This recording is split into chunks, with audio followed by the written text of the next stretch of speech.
We're back. Holy shit, that scared me.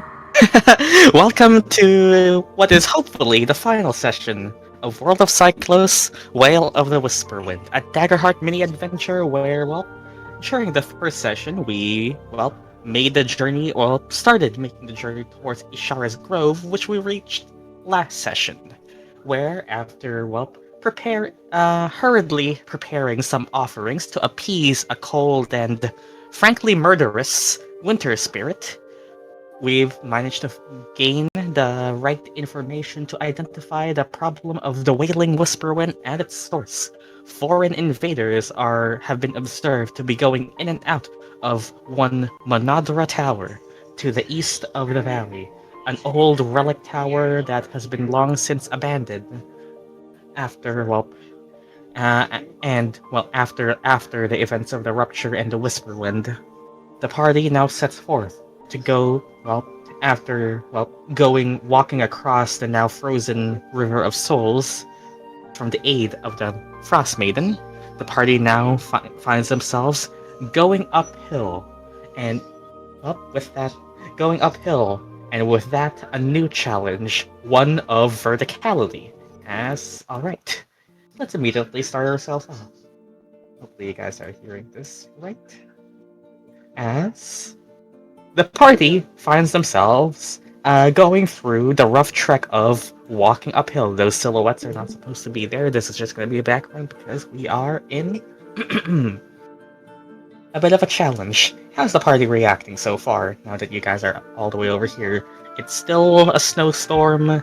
You guys are still a little tired from your not that good rest. Well, most of you guys spent half of it preparing, and one of you didn't long rest at all, really. But you guys have been prepared, and being led by the Wisp through the Wailing Whisperwind, you find yourselves going uphill and up, what is not yet a jagged slope, but is slowly rising up as an incline. Black stone and cracks that form a mountain.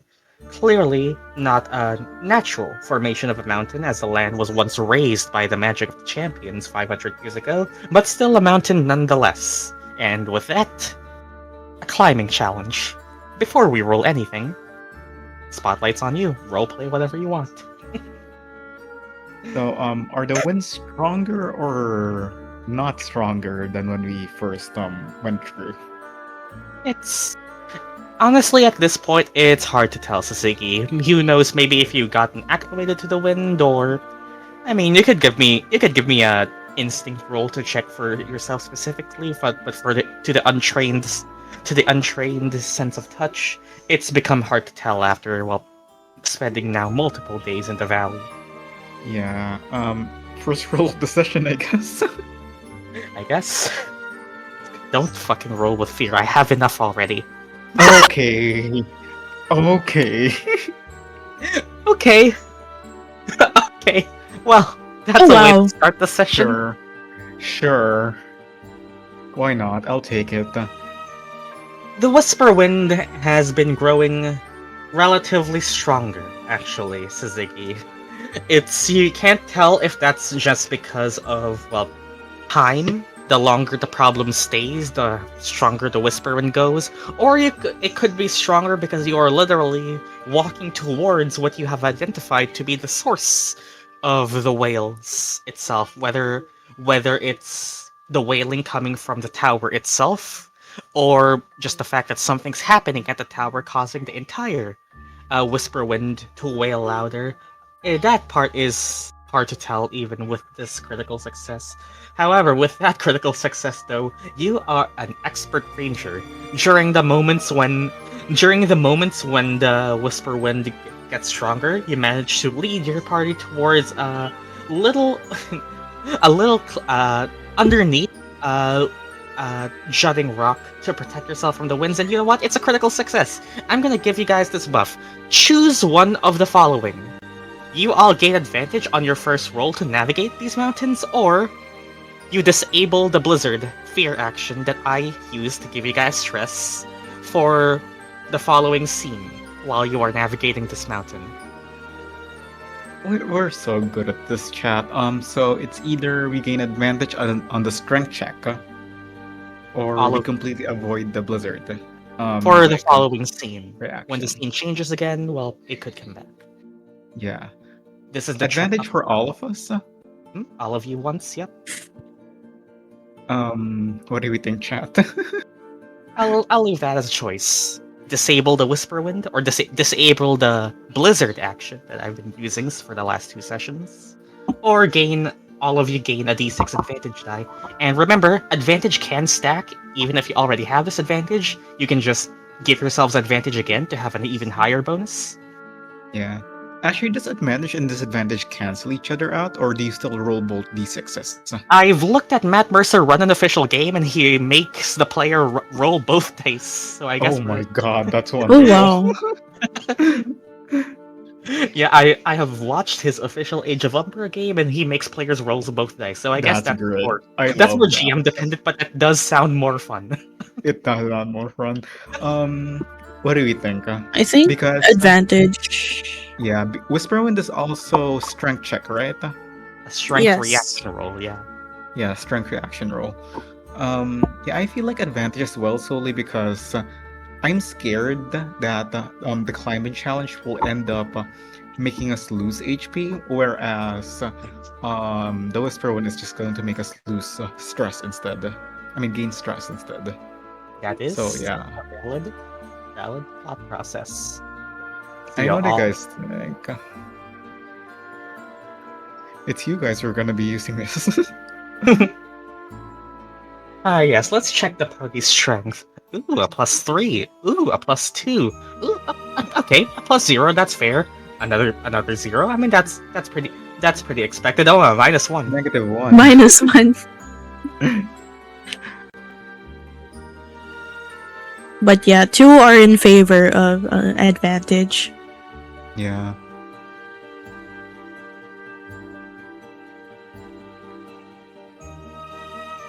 Alright, we go for advantage then. Right.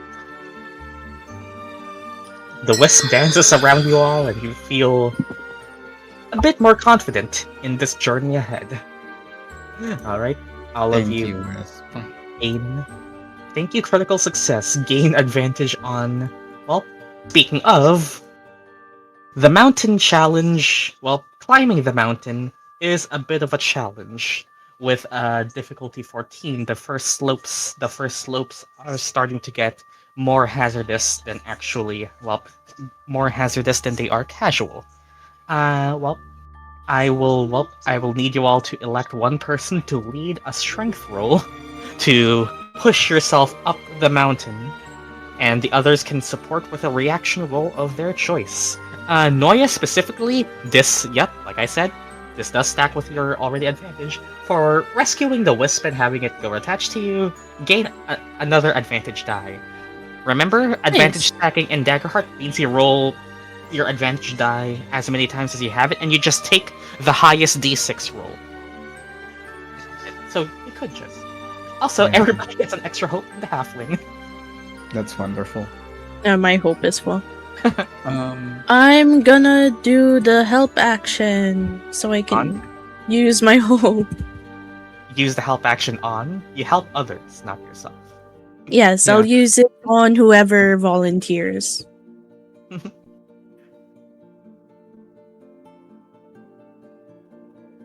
I think you just gotta pick one. I'll do it. oh, and who are we electing again? Who has the highest strength? I think Lulu just let Lulu? herself push through the mountain. This is no longer instinct, but a challenge of brute force. And I guess athleticism. If you have any relevant experiences, it would also be a fitting time to use so. You guys have full hope, might as well. Yeah. Power through. The leader makes the strength roll and is the one actually making an action roll. The rest of you can do reaction rolls to help, or just elect yourself to not help. You could just trust in Lulu, because failing means you subtract from her roll. So any helpers first? Or any I can go over and help. Oh yeah, I'll help also. Yeah. Reaction rollers. Your reaction roll can be separate from your roll to give someone advantage, that can just be a separate thing. Right? Any helpers in chat? Okay, reaction Yeah. roll. How do you aid? It doesn't have to be a trick roll. Alright, how about this? I go over and I use my bow to like try to shoot through a higher point in the rocks, and then with that arrow is a little bit of a rope just to hold on to as we go upwards. Alright. I guess that would be your weapon roll, which I Yeah. believe instinct. Go Yeah, ahead. instinct. You're rolling And difficulty 14. do I get the choice to use my advantage here or not? You could. Yeah, you could. Yeah. Alright.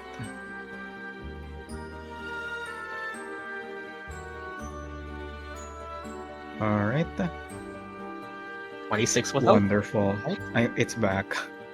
I just got hope again. So back. +1 to Lulu. I mean, it's a reaction roll. Oh, it's a reaction roll. Reaction rolls don't generate hope or fear. Yeah.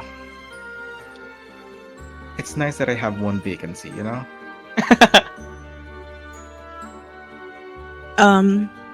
To help Lulu out, I'll give her book facts about snowy mountains and whatever it may be.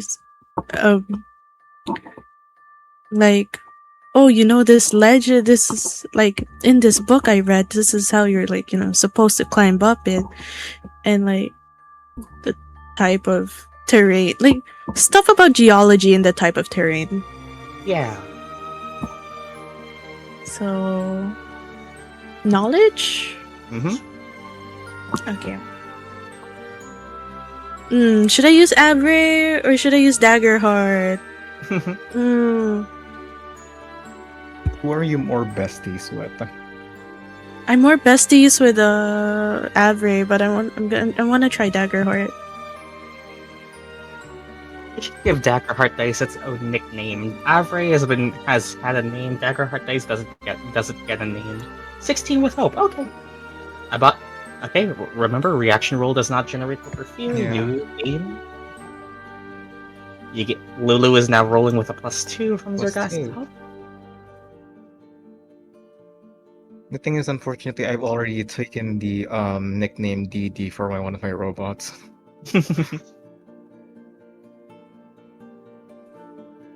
Dagatha. Dagata.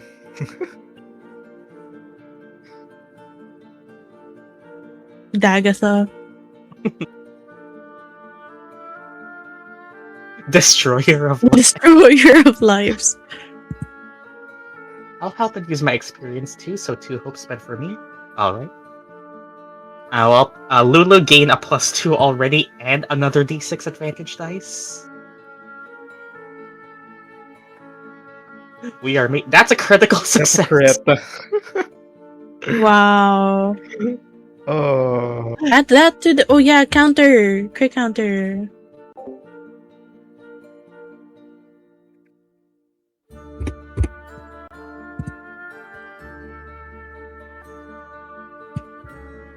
Alright. Anyways, I was gonna say I am an immovable force. You are an immovable force as you are a living snowplow, adding even more to Lulu's chance to succeed. You know, we're And kind of technically, aren't we supposed to be moving? Aren't we supposed to be moving through the mountain? Well, you are a snowplow, and the mountain is moving with you. No, that's bad. No. Wait, never mind. It's moving with you. Alright, any other helpers, or are you satisfied with a +3 and advantage?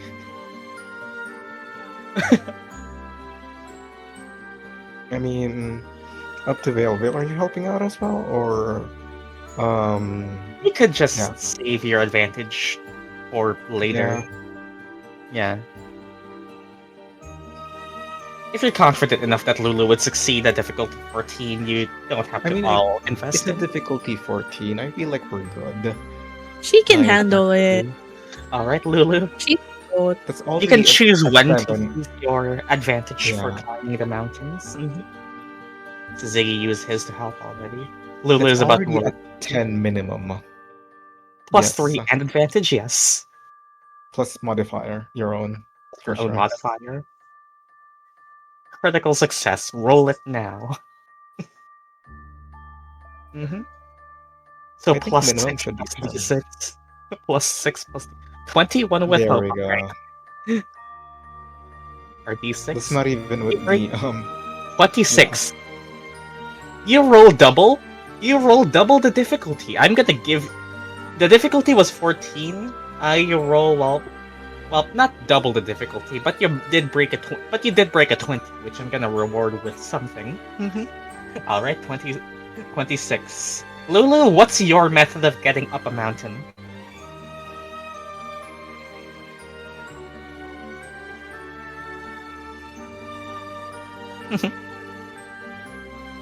Hmm.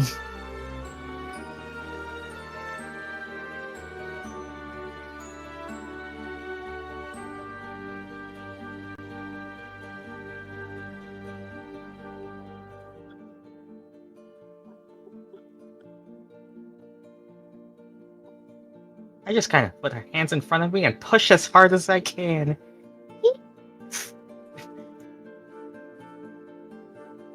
And you see that work.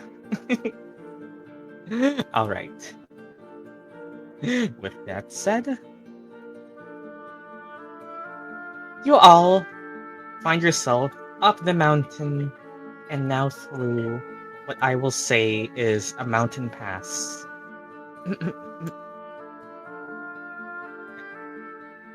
You find yourself on relatively flattening land, but now as you find yourself on this, the challenge now becomes, well, rather than going up the mountain of Lumos Pass, well, I need to talk words better. As you go up the mountain, you find yourself through, well, the easy part of Lumos Pass. Now, well, where you find yourself is, well, a series of passageways carved from the jutting out rock formations that make up Lumos Pass. It seems that it has gotten its name not just because it's a hard mountain to climb, but rather because it's sort of like a naturally forming maze, each jutting out rock formation taking you left, right, forward, then back, and then looping around again. And trying to navigate through this way is a bit of a challenge in itself. With your confidence, however, it's you are taking good care to lead your team and not get lost. However, I will tell you that this is now a mountain pass DC 15, and you find yourself at a traversal stat block in itself. Before you charge straight out through Lulu, I will let you know that getting above a 20 will let you know of something a little special happening here in the mountain pass.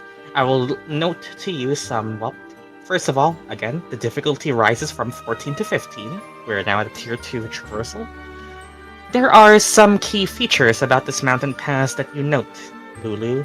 Looking around the jutting out rock formations, there are engraved sigils that are carved out from a history long since past. If you are interested in the lore and geology of the place, that stands out to you.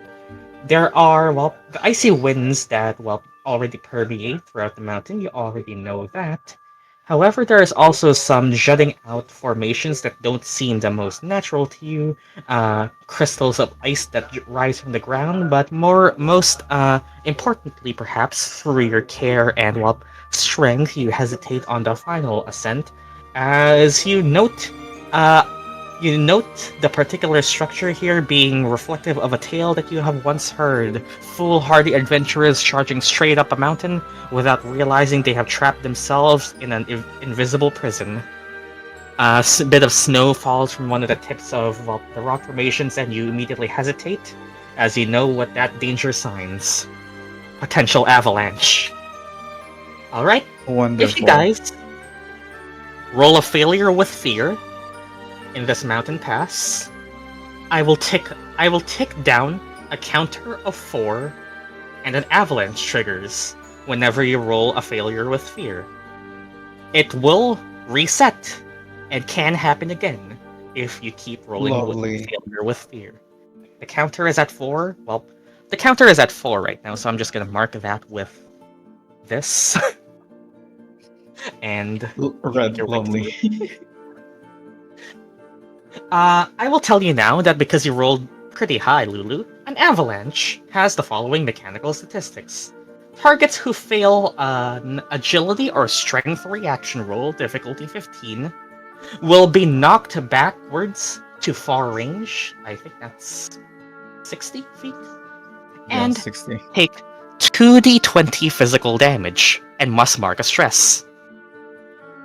If this avalanche falls and you fail, you take 2d20 damage. That could be 5 damage, that could be 15, that could be a 20-20.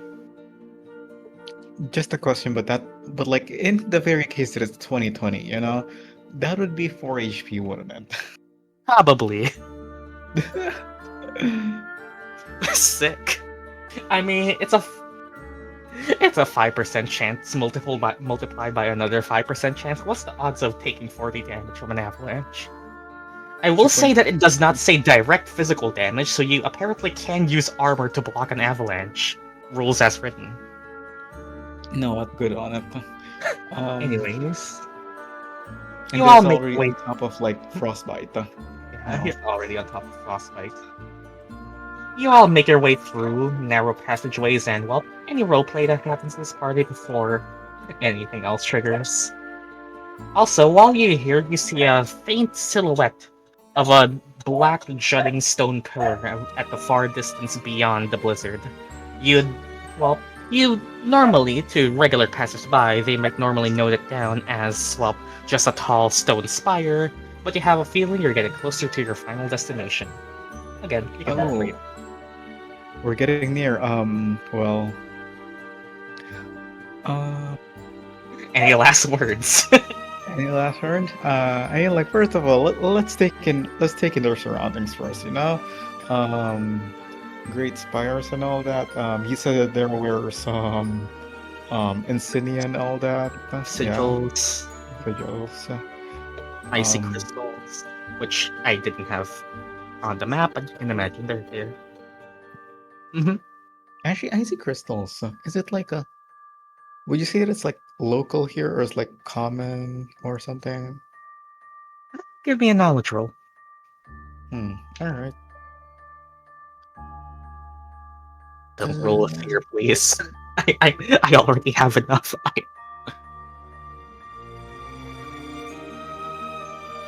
-1. Did you roll something else? Wait. Hold on. I'm trying to see if I could.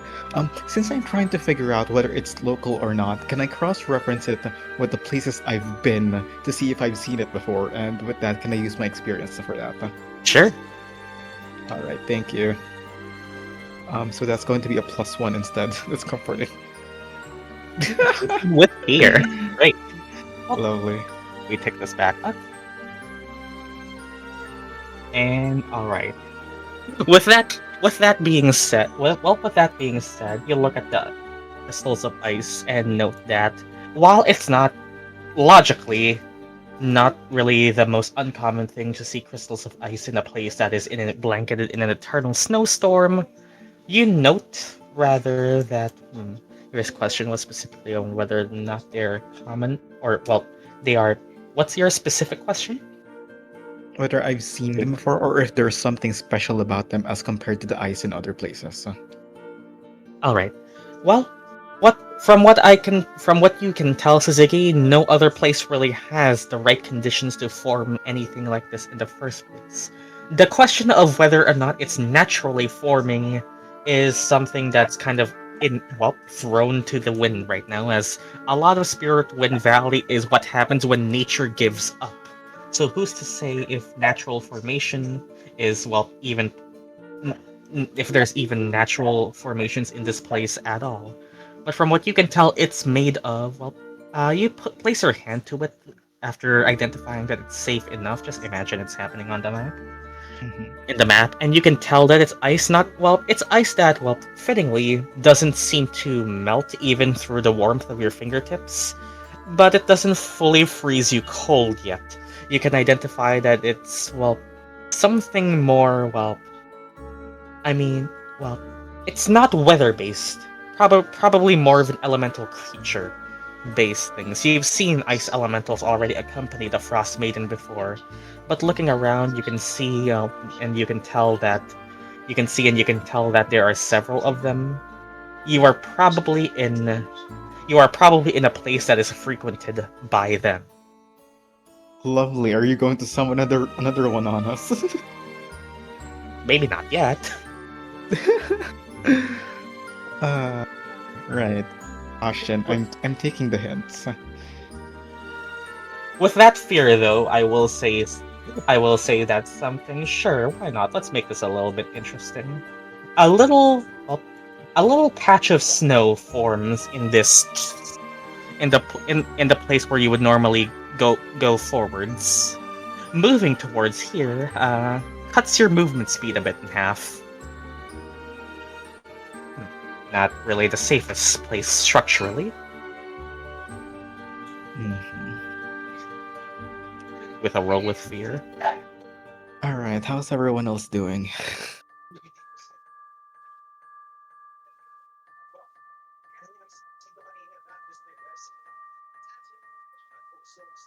Just simply walk through the fallen snow with a bit of difficulty and time, or you could make up your own reason to clear it. It's just like a layer of snow that goes up to your thighs. Not that thick, but it's thick enough to be a hindrance.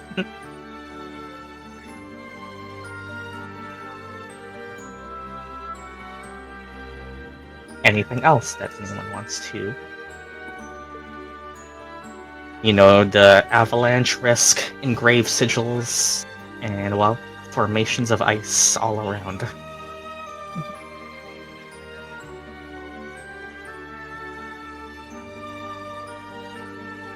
Wait, you're telling me the snow is wait, how high is the snow again? Well, the one that just fell over here from, well, the top of some peaks is just high level. Wait, I was just wondering how it would be for Lulu. Like how tall it is for Lulu. Sky level. Thigh level for a regular human person.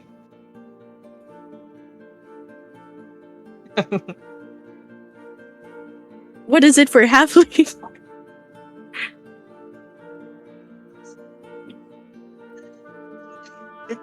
Yeah, she's cooked. Okay, Lulu, get on top. Alright. Is there anything else that people want to do? Are these two paths? Like one is has the avalanche and the other at the bottom. Well, you know, you see the tower due east. Who's to say that Oh, I walking see. around this place is, well, its own thing?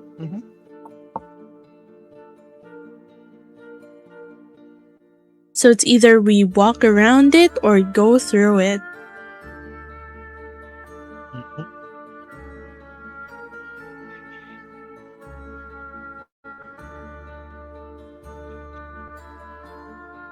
We can handle a bit of snow. You wanna go around?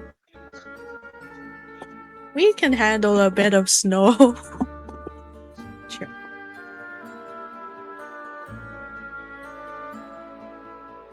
Who wants to Yeah, but Lulu's small. Well, we can go through if you want. Make a choice. You could plow through the snow with sheer, well, force, and we can handle it. You could plow through the snow with sheer force, or you could rely on your instincts to find a better way through the mountain pass.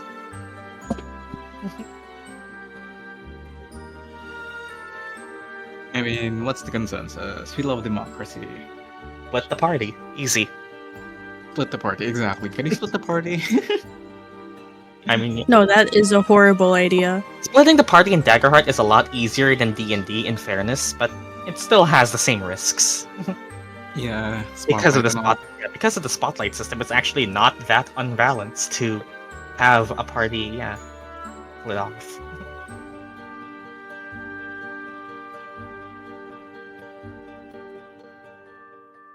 For Lulu's sake, I'm fine with going around it.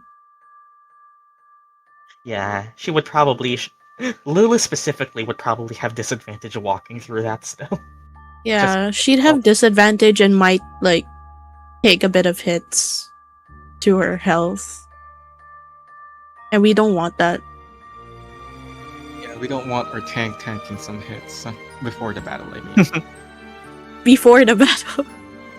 Okay, let's go. I mean, who wants to lead an instinct roll then? Gee, I wonder. Difficulty 15. What's the best instinct? Gee, I wonder. Gee, I wonder. Oh, gee. Gee, I want. This has happened twice already.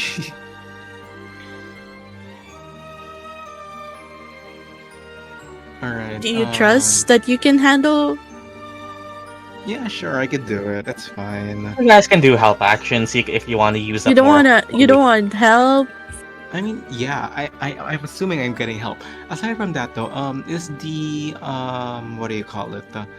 Is the wisp still like leading us? Well, the wisp is seemingly attached to Noia. It's helping Oh. Noia. Okay, gotcha. Yeah, she's attached to me. All right, anyone could help. I guess. Nope, I was clicking the wisp. My God.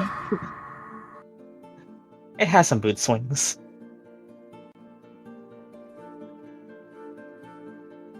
It still smells like death.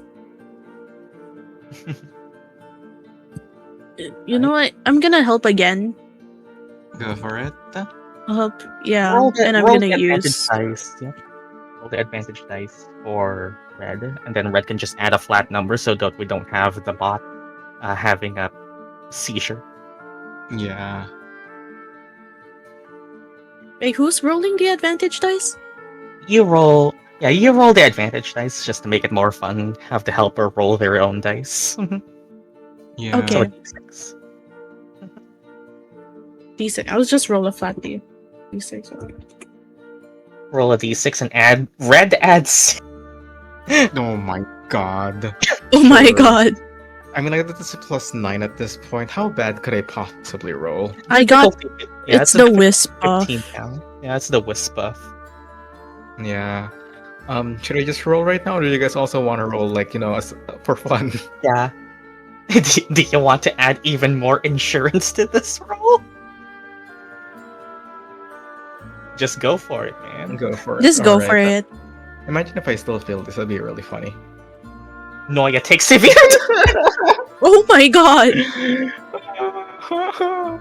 This is all where my luck gone from. Like, That's QQ where and- all of Kiki. Yeah, that's where all of Kiki. Yeah. QQ's luck. Last time. I assume Kina Hope clear stress. Yeah, I have no You're stress. stressed. You have no stress. I am Alright. so low cortisol right now. You know what, Syzygy? Just for that, I'm gonna give you your advantage back because I don't know what else to reward you with. Thank you. I literally Wait, don't know what else to reward you with at this point. But yeah, wait, would that count? Wait, as wait. Like in my advantage pool, would that count as a use? In my advantage pool? no, you used hope to give him advantage. It's Yeah, help. yeah. Yeah, okay. Never mind. Yeah. You use hope to give him a d6, yeah. Alright. Well, for the purposes of the map, this place is very, well, symmetrical. It's two maps I stitched together. But you find a way to navigate towards a path that doesn't have the snowfall. Pretend we were in a completely different situation. Wonderful. It's alright. Pretend. Alright. And as you all walk towards the map, passing through more pillars with engraved sigils and nearly fallen avalanche corners of snow, you find, well, an open enough path forward that elevates itself higher up and lets you pass through the mountain with relative ease. That is until the GM spends 4 fear to do something with this amount of fear, and, well, foreshadowing is literary device. Oh. Oh no. As You know, I was about to say, like, wow, we're getting so We're lucky. doing good. Like, we were doing good. I will say, Yeah. path is clear, which means that, well, running is an option. Oh, but, lovely. well, as you hear clicks and ticks of sharp objects on stone. Looking down at you all, you see what remains of some refracting light from the sun refract even more as crystalline blue structures shadow your view. These are not the ones that were in the Frost Maiden, but like I said, you have entered their domain. We welcome, it's just two of them. As looking down, you see some elementals block your pass. And with that fear, I will immediately take the spotlight to myself. Lovely. Right. That's so great. Alright. Ice elementals. Immediately, and remember, avalanche check is in effect. If you fail with fear, and that includes missing an attack with fear, avalanche countdown triggers. Ice elemental. Okay. Okay. Let's do this. Okay, you know what? It's gonna do a funny. It's, like I said, it sticks to the wall with its pointed spikes and icy body. You see this one rapidly scurry down the mountain, and it does not matter if it's not physically melee close to you. It has a very close attack range, which means it can attack you from 15 feet away. I'm gonna... Do I do this immediately? You know what, let's start us strong. Let's do this immediately. Spend another fear to introduce another countdown dice specific to this ice elemental. Gonna get that fear back. And, wow, I should bring you're up... so confident that we're gonna roll ass. I'm gonna physically hold a dice for this so I can keep track. I am spending a fear to introduce a countdown dice to this ice elemental specifically that's called Ice Spitter. Spend the fear to introduce a d6 spitter dice. When the ice elemental is in the spotlight, roll this dice. On a result of 5 or higher, all targets from in front of the ice elemental within far range must succeed an agility reaction roll or take 1d4 physical damage. Alright. Let's see, 5 or more. Well, actually no, I don't. I thought it was a countdown that actually ticks down. No, I just roll it. Never mind then. Yeah, but okay. Okay, but I'm gonna mark it with this just to know that when I spotlight this one, I have a spitter dice now. 5 or higher. 3. It does not, which means it does not gain an extra attack. I'm just simply gonna do regular ice shards. You see it split and crack, like the first time you've seen it. Its form is unstable. A para-elemental, a fusion of two elementals mixing itself in the mountain. It's impure compared to a regular single-element elemental. So it's just gonna do a d20 plus 3. Can somebody talk to this guy? You could. It's just starting off angry. Well, I was gonna... Well, I don't think I have to roll on who that is, but I probably should have specified who. 1 Syzygy, 2 Lulu. Hi, Lulu. Okay, 2d8 plus 2 physical damage as ice shards shoot their way towards you. 16, which is going to break through your major damage threshold. Ice shards fly towards you, Lulu. Are you eating 2 damage? Armor, 1 damage. Alright. You hear it crack and click. You see an ice elemental in the waiting atop one other pillar. And you have a feeling they just are openly hostile. These are not the ones under control of the Frost Maiden, these are just standard variety ice elementals. You just got to see a preview of them earlier. Alright. Spotlight's back on you all.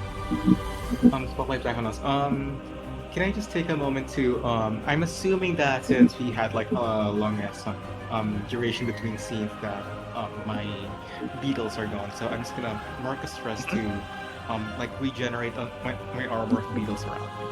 Mark a stress. Regenerate armor. Right. Who moves?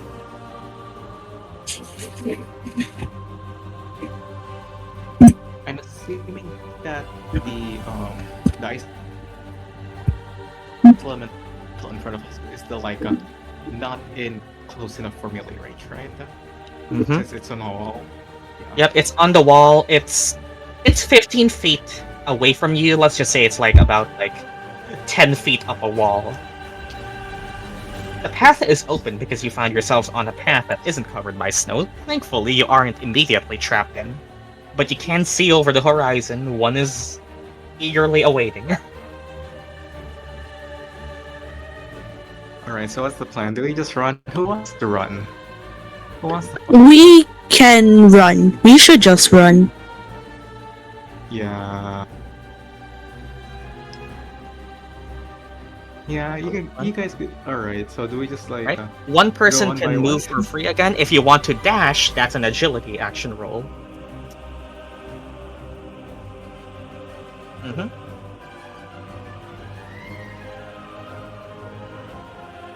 Then who wants to move first? Alright, who calls dibs?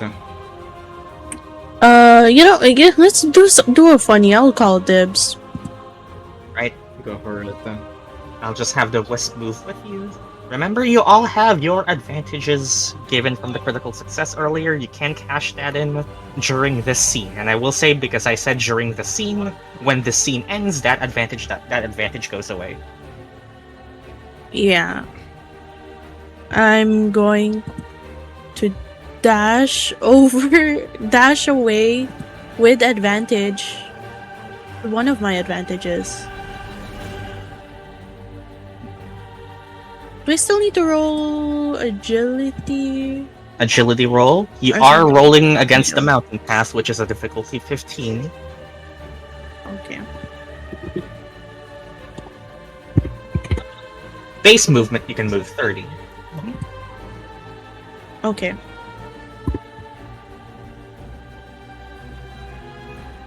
That is a 15 with hope. Wait, I don't need to use my I mean, advantage. you called it, you use it. Oh yeah, I called it. I can. I mean, it makes it safer, I guess. You called it, you use it. And I gain a hope. 17. with hope. So you managed to dash your way across. And I guess that's where your turn ends. You roll with hope, which, well, normally I would say it comes to your turn, but I'm gonna spend another fear. Oh, obviously. Spotlight back to me. Let's have this one immediately jump down, scurrying Ah, from the wall. You know what? You know what? Sure. Mark a stress to trigger Shard Storm. Target all creatures within very close range. Well, it's just gonna be you right now, but this is gonna be effective in if it lands, it does something else. It marks a stress and Shard Storm. Alright, Noya. Let's see if you can dodge this. 17 to hit. I don't think you can do anything about that. No, I can't do 2d6 anything. Plus 3 physical damage as a spray of ice shards spray all in front of you, hitting you and piercing your cloak. 2d6 plus 3. 13, which is exactly your It's mate. exactly. You would be left on 1 HP. Do you want to do anything about that? I'm going to use my armor slot. Alright, do that and mark an armor slot as used, and I will say that by marking the stress, it also triggers its passive. Armor Shredding Shards. Mark another Oh my armor slot fucking for God. me. Oh my fucking god. If you are full on armor slots, this targets your HP instead. Fun!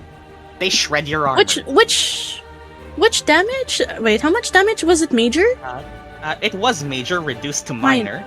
You mark an armor Oh, slot yeah, to yeah, reduce it okay. to minor. Mark a second armor slot because of armor shredding shards.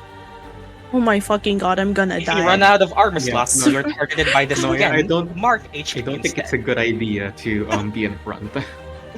No, I have a healing potion. I'll be fine. Spotlight's back on you guys.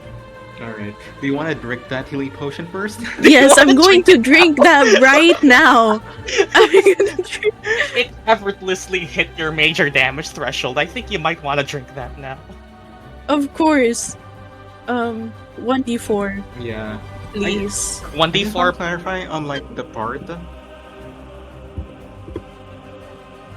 Oh yeah, this can do that too, by the way, and you're all bunched up.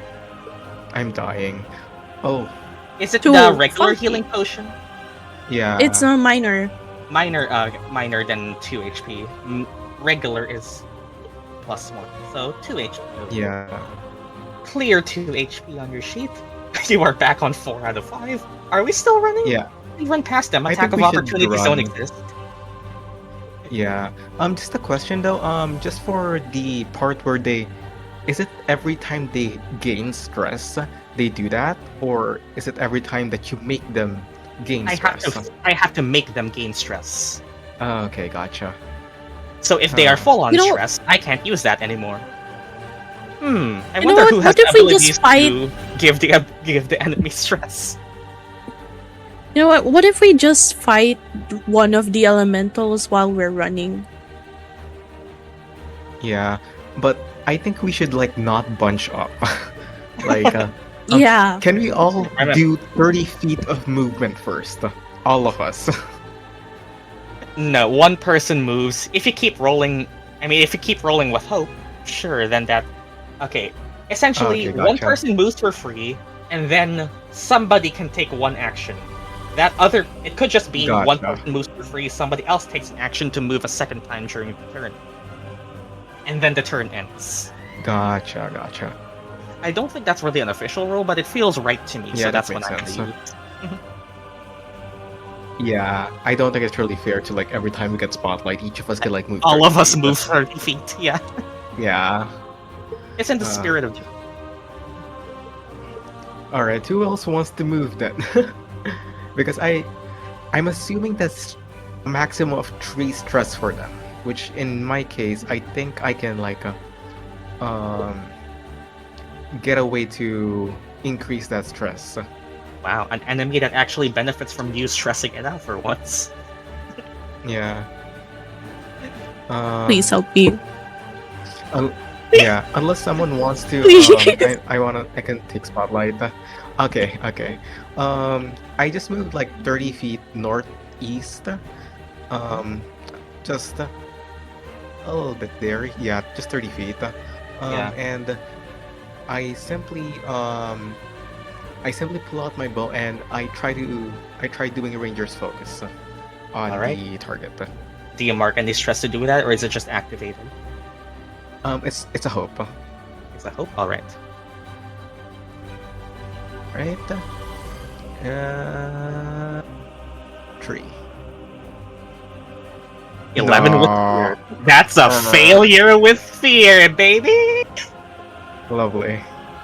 You shoot an arrow, Syzygy. It hits a rock, and then you hear a trembling.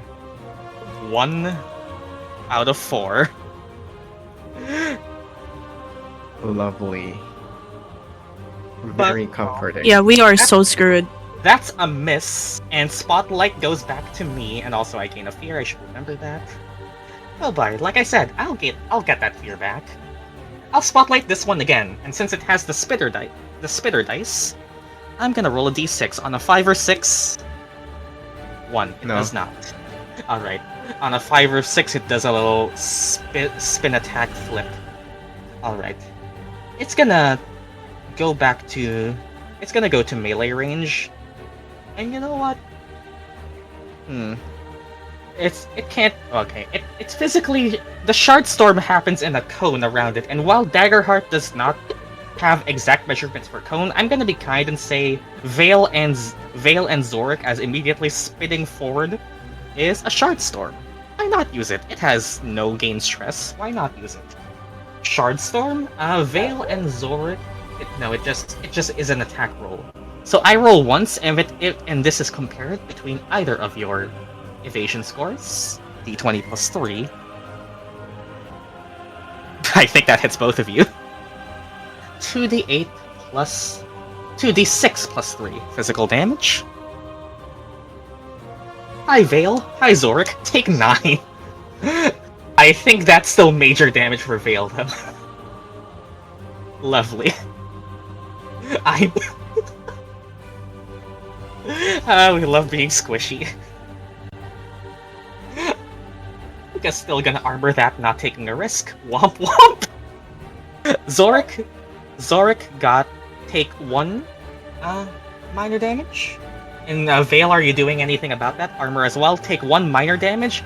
And I would like both of you to please mark another armor slot for me, even if you've already spent 1, because this shreds your armor.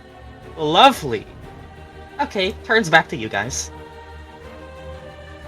Does Also- anyone have any better ideas? Avalanche countdown. Avalanche countdown is at 1 out of 4. You guys have your advantage dice. You can Like, my use only that. idea is to just fight the elemental in front of me. That's my only idea right now. Oh, then Zorik takes 0 damage.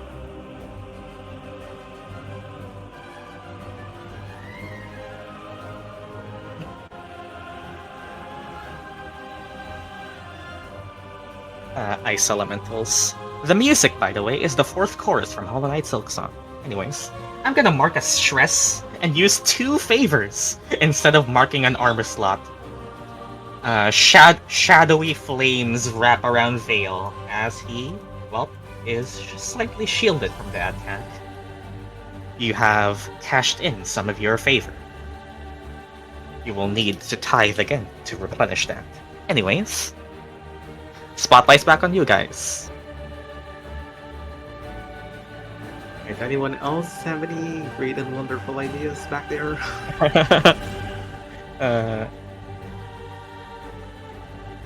Does anyone have any great and wonderful ideas before I start getting violent with the elemental right in front of me? I think I'm gonna go fight the other elemental. The one with Noia. You know, I could try and intimidate this guy. My only abilities are literally just fighting. Yeah, so if you're gonna go over here, Lulu, I mean, that's 30 to get here. Do you wanna try and dash forward to get here?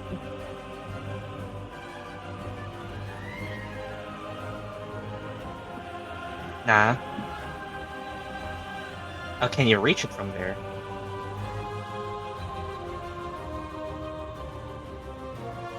I can send my gauntlet.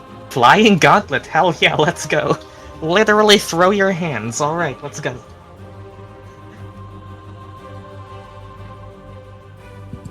Lulu has like the 12 rings or whatever it was from Shang-Chi. She can just do that. It's her subclass. Lovely. 23 with fear. Like I said, I'm gonna get that fear back. Alright, but you do hit though. Time to damage. Let's see if this thing being made out of glass means it's just as easy to shatter as glass. Well, ice, but you get the point.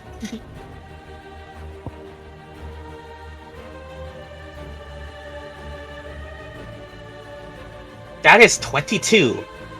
That is severe damage. Alright, you tell me how much you crack this ice elemental. Don't make it weird, Lulu. Half HP gone. Yeah, I was about to say. I was about to say something weird.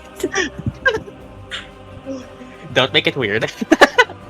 I mean, it's ice. It can't be that good to crack in that way. It's ice.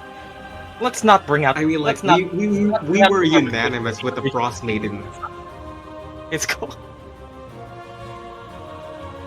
That's 50% of its HP gone, Lulu. I'd probably get a good chunk out of it. Yeah, you see its arm, you get its hip, you get its upper left leg. Till it's from the cold. Alright, Lulu, pretty good. I will say though, that is a roll with fear, which means I take my turn again. And frostbite be damned. You know what? Just because of that, I am going to... yeah, you know what? Yeah, it's fucking pissed off. I'm gonna fucking ignore Noia and go straight for you. Alright, let's mark another stress. Fuck you. It's stressing itself out. That's 2 stress on it now, and yeah, Frostbite be damned. You and Syzygy. 10. I think that only hits Lulu. Alright, 2d6 plus 3. That is 10. Minor damage. Do you want to just eat it? Or mark 2 armor, as armor shredding shards make you mark an armor no matter what.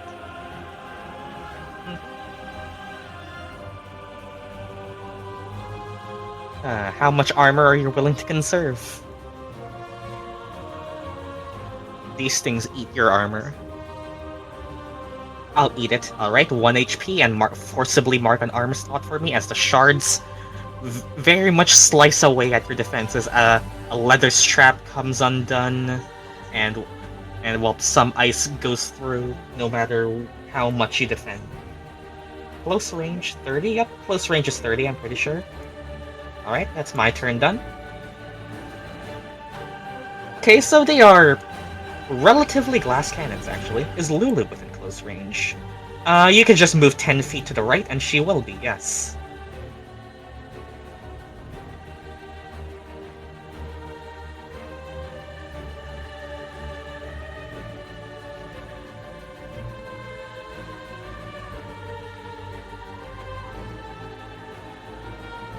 Oh, alright, I was gonna do a reaction when Lulu got hit. Unfortunately not. I mean, you could do a reaction when Zorik got hit instead. If you want to have done that. I don't think it would have changed much about order of actions. But that's up to you.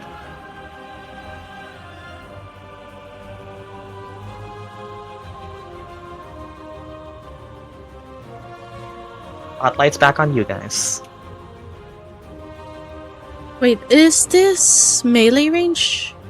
Melee range is 5 feet. Very close is 15, close is 30. Far is 60, very far I think is 120. I'll hit that guy next to Lulu with...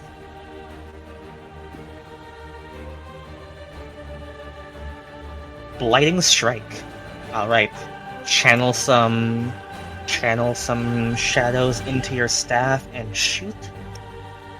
As a eldritch beam of blasting energy shoots its way towards the crystal. And can I use advantage for this? Yes, you can. Cash in your advantage from the critical earlier. Let's go.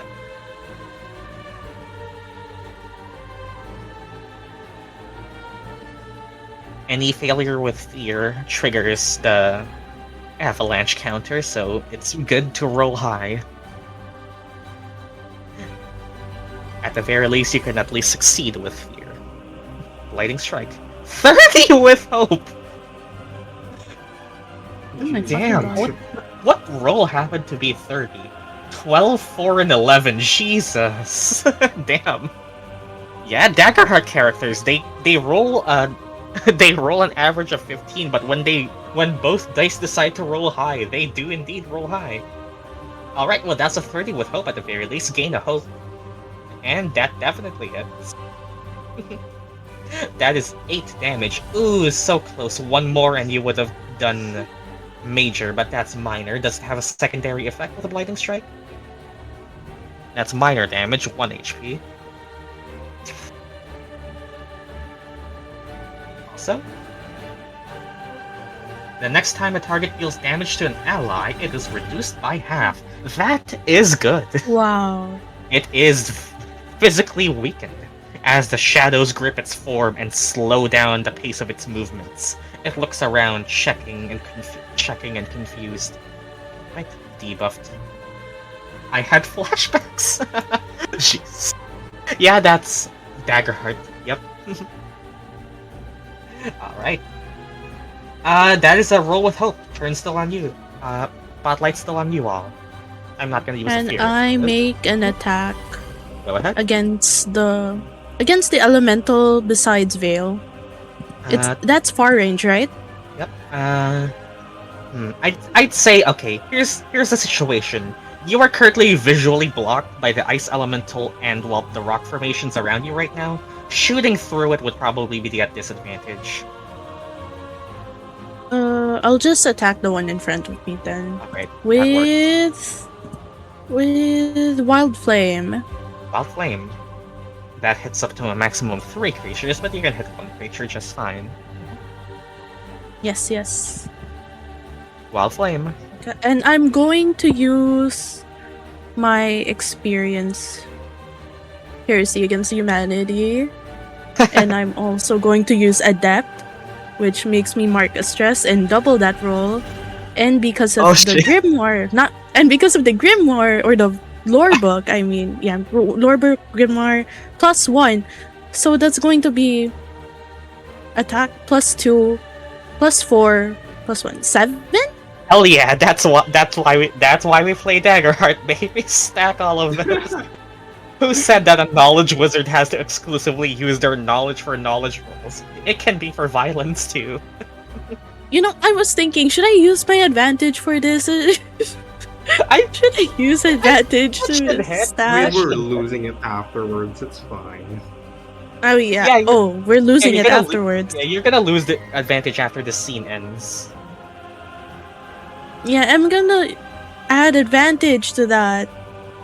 Alright. Wait, I'm gonna add the advantage after. I don't know how to use it for this spot. You could just roll a d6 now. 21 with hope. Plus d6. D6. Oh my god. Not like it would matter. 23. 23. Go and hit. It's 2d6 plus something, isn't it? Or just 2d6. 2d6. Oh, it's just flat 2d6. Does it have a secondary effect?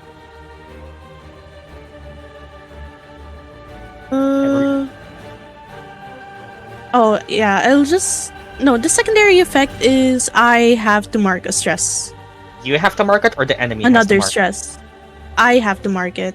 it? You have to mark a stress to use So- Wild Flame. Alright. That is going to be, roll your damage. Wait, 2d6. Is it? Wait. Yeah, 2d6. Just roll 2d6. In cases where it doesn't say proficiency damage, it just is 2d6. And that is 7, which 7. is minor damage to it. I think it's on 1 HP. My god. You see it? I will say though, it visibly reacts to fire, Noya.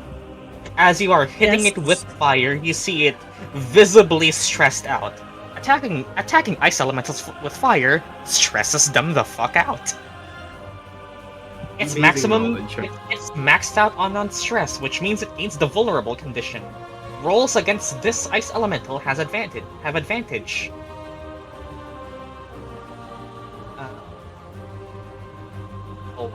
There we go. Any roll against this ice elemental has advantage because it's maxed out on stress.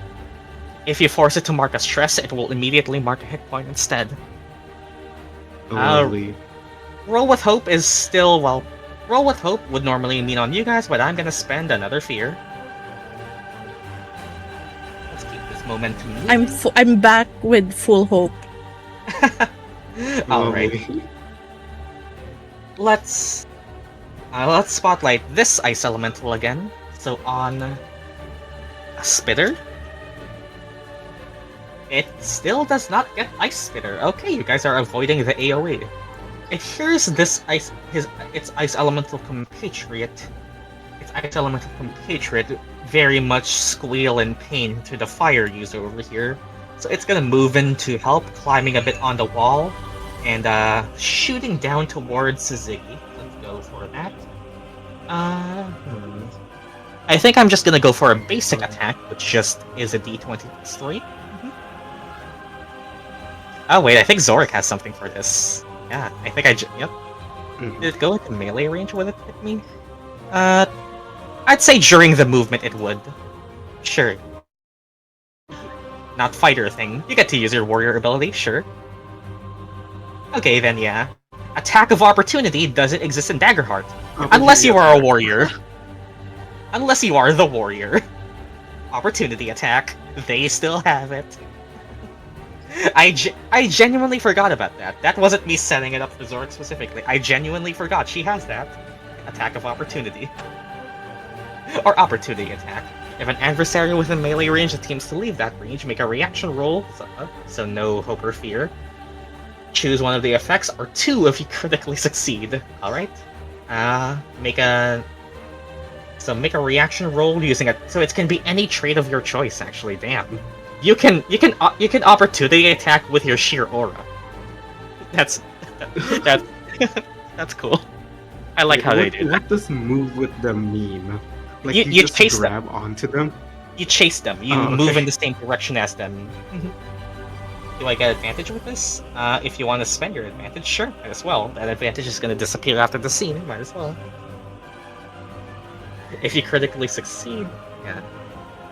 I think move with them is very advantageous in situations where like something you don't want running away tries to run away. You can keep up Yeah. with them. And then you get your own turn, and then you can yeah. I don't know experience with this, sure. On what experience? What's the flavor of the experience?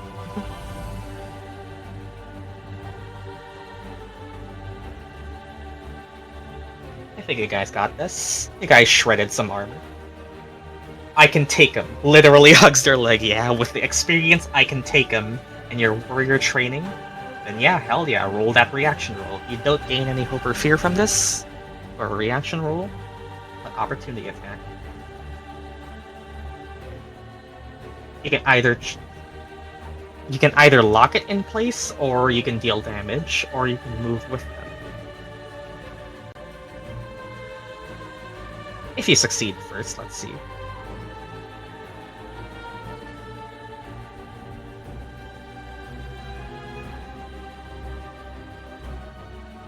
I think I'll add advantage. Go ahead. I don't feel too lucky. It's also good because it's less chances for a failure, because any failure with triggers this avalanche. So 16. Oh, that was just their difficulty. You were good to call that. 16 with hope. Lovely. That is exactly their difficulty. Good on you. Nice. Rah. Do you deal damage, or do you lock them in place, or do you chase them? Do you move with them is funny because that would probably be you climb onto the back of the stone on its back or something. Yeah. Up to you. It's planning to attack Syzygy and the others. I'm fine with tanking. What would be the best option here? Yeah, you could just deal damage to it. You could lock it in place so that it can't chase them and focus its aggro on you. Maybe holding it back. You could hold it back. I mean, like, you're going to be also held back, which is kind of a problem. And you're going to have to face them. I think we can take it. You could just hurt it. Considering it's... Yeah, I think it's just 6 Yeah, this is you could just hurt it for free because this attack doesn't take you. Doesn't take an action roll from you. It's still its turn. You're dealing damage on the GM's turn, which is special because it's not going to count towards your turn. Yeah, just deal damage then. Then deal your weapon damage as normal. That's pretty nice. Warriors are DPS. We played with Scots as a guardian, which is the tank marshal. This is the DPS marshal. Yeah, that's 16. That's major damage. You shatter several shards of glass as this thing limps a bit as it tries to climb up and hits Syzygy. You see it turn back around in surprise that your reflexes were that fast, but it's still aiming towards Syzygy. Min-maxing my rolls. Syzygy, I don't think you have more than 20. Alright, this is basic damage roll, 2d8 plus 2. Yep. Haven't given you much attention, let's give you some attention, 10. That would normally be major damage, as your armor. Major damage, but I already have my my swarm, so that's going to be minor, and I could go put it over to my armor instead. So yeah. Do you take none? I take none, but I use up one of my hope to regenerate my armor immediately afterwards. Right. Pretty good. Alright. Well, okay, well, technically that was my GM turn, and I finished my GM turn, so Spotlight's back on you guys. Okay, they are fairly frail. The passage is still blocked by this one, but you can easily get rid of that and pass. You know, if no one's moving, I want to move away. Go. You see the path in front of you. Leave this map, you leave the encounter.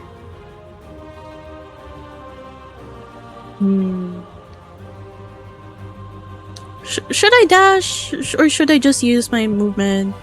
I mean, like flat move, like 30 feet.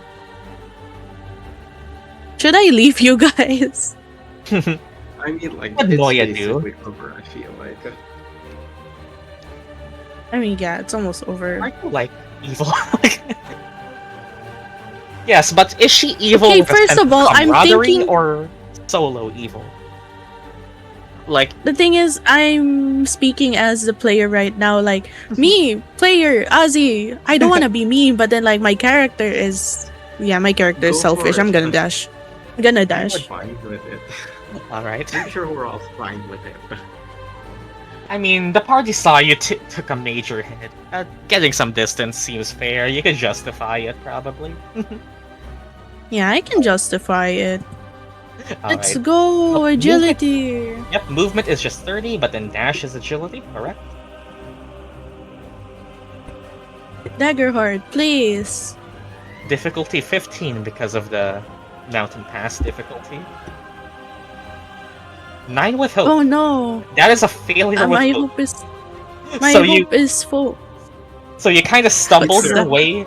You kind of stumble your way onto the snow, but you are able to get an extra 15 feet rather than 30, as you fail with hope. No, that's Okay. fair enough. That's Still better us. than I thought. It's a failure with hope. It's a soft fail. You don't get the full 60, but man, Yeah. Mm-hmm. I mean, turn's still on you us. guys. Yeah. Lulu, you want to take care of the one in front of us? Yep, you have advantage to hit it.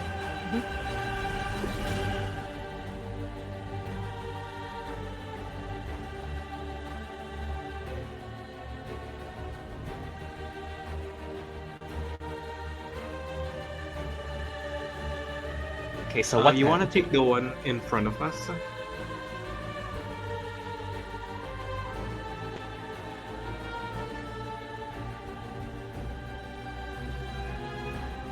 Yeah, go for it.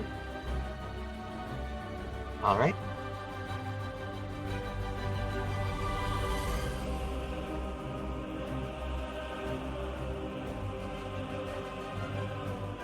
You know, I didn't intend for them to kind of look like the fourth chorus, but it kind of makes sense. Anyways, 12 with hope. That is a failure with hope. Advantage. Advantage because it is vulnerable. You have advantage. Thankfully, There we with go. that maximum stress, you can punch it. And I think you just shatter it. I don't think we need to roll for damage. Yep. It literally shatters into a pile of ice. Alright, nice. That's cool. Nice. Right. Do we want to like just run for it, or do we also want to kill this thing? Because the thing is, the moment that we roll with fear, the spitter is going to activate again, because there's no one else for the spotlight to go to. Yeah, the ice spitter targets everything within. Let me just double check. Far range. There's a 1 in 3 chance this thing just spits out. It would be minor damage, but it's still minor damage to all it can see within far range. Yeah. Okay, just a question. Noia's far enough away. We might need to yeah. kill You're it. right. But just Yeah. yeah, it's 5 of you versus 1 of it left. Yeah. It's not that. Yeah, I could take, It has a 9/18 damage threshold. It's fairly frail. yeah. It's a I can glass take the cannon. first hit. I can take the first hit. Still have advantage that I haven't used that I need to use. So Jump Oh, yeah. it! Alright, just thinking, is there anything else I can do? I don't think Ranger's Focus would help me here, but don't roll with fear. I rolled with fear, but I still hit. You still hit though, yes, correct. That's Move 3d6 plus 4. Let's move this fear tracker over here where everyone can see it. Oh. 116 minor damage. Well, it's halfway down. That is a roll with fear, though, which means that as you hit it, spotlight's back on it, and let's see if the spitter finally triggers. Listen, it's a 1 in 6. It The does. spitter finally triggers. Alright, 5 or higher, all targets within agility reaction roll for the 4 of you. As you can see it just start to grow. Hey, Syzygy, you now know where all of those ice shards came from. You see it grow ice shards in its body to an overwhelming amount, and then a pulsing blue aura from the center of its chest as it prepares to shoot it all around. Oh. Alright, Agility, the, right? the 4 of you, agility reaction roll. Difficulty 16. I'm gonna do advantage for this? Fuck this. 12 with fear. This doesn't Thankfully, count, right? This doesn't reaction count. roll. Yep, it's a reaction roll. No hope or fear. Reaction roll. 24. 6 with fear. Oh. And one more. Just double check if the bot had any hiccups with the advantage dice, deciding if it's hope or fear. I think 24 is. Wait, 14?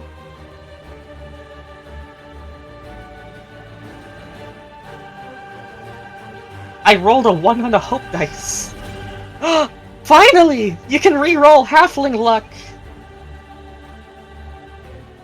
I don't, oh yeah, it's a reaction roll. It doesn't matter. It doesn't matter if it's hope or fear because it's a reaction roll anyway, I guess. Yeah. Hell yeah, halfling luck! For those wondering, Stella, would you like to copy paste your halfling luck description? That's exactly it, right? I'm like, DC 16.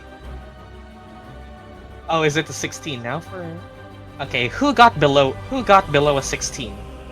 Is the question that I Only should. me, I think. Only Only you. me and Zorik. Me and Zorik.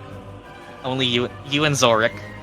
In Yes. Internal Compass, when a halfling rolls a 1 on your hope dice, you can re-roll it.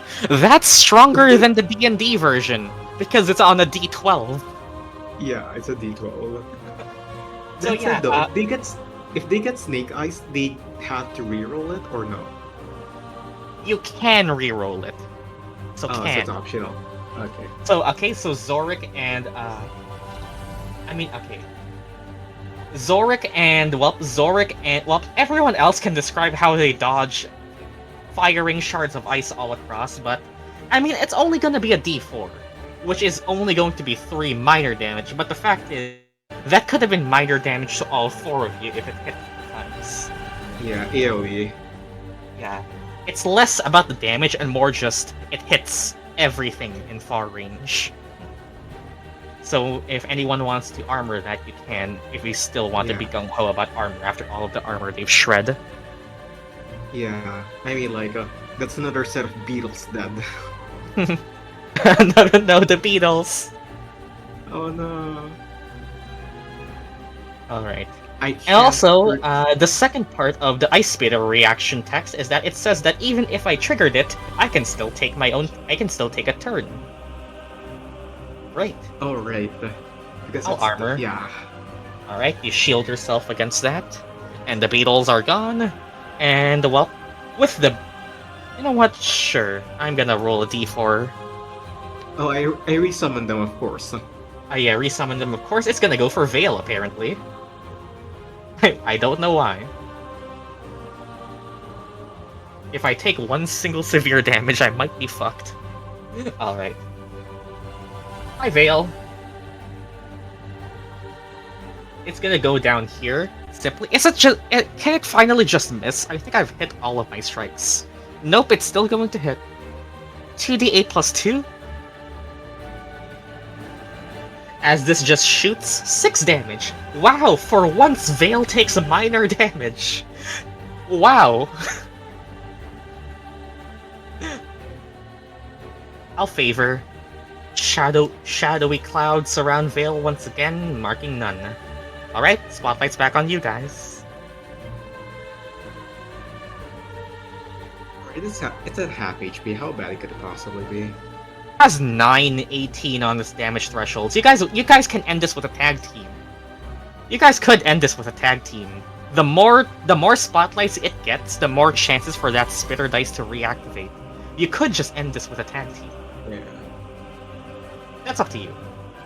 Oh no. Only the ones okay. who failed take minor damage. Yeah.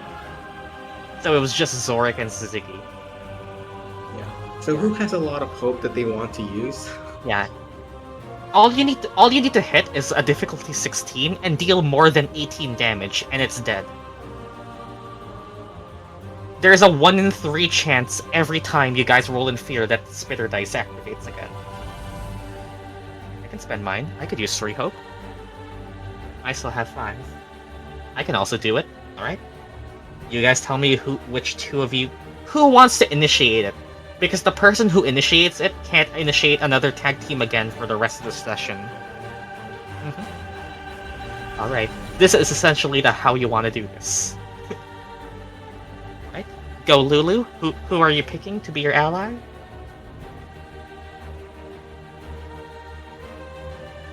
The other ally doesn't need to spend any hope. Vail? Alright. Lulu, you alone can spend hope. Alright, describe to me. How do you two tag team this bitch? You can make this as visually vivid as you want. Alright, Vail, I have a crazy idea. Let's do this. Both of them move. Lulu, you can go first. Finish this.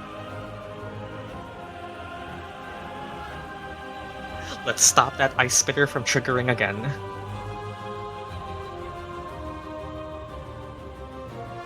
Okay, so... You know how I can throw my gauntlets, yes? What if... I held on to it? Because it's a tag team, I will allow it. As it flew, you find yourself on a rock, throw the gauntlet, and mid-air, catch it as it flies.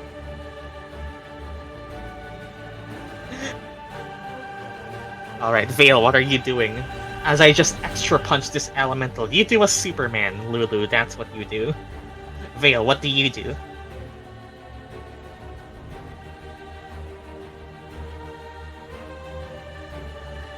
Superman punch! Yeah!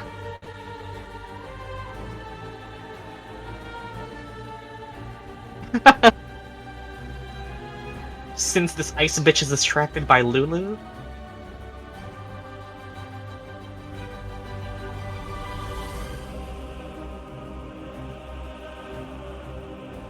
I'm gonna strike its back and crack it. Back shots. You know what? Sure. You have a front pounding and a back shot.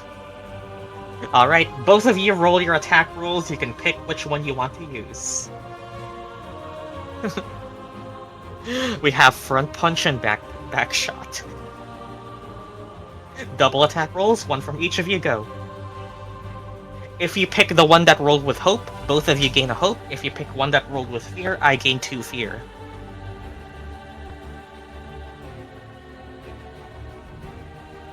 $22 with hope.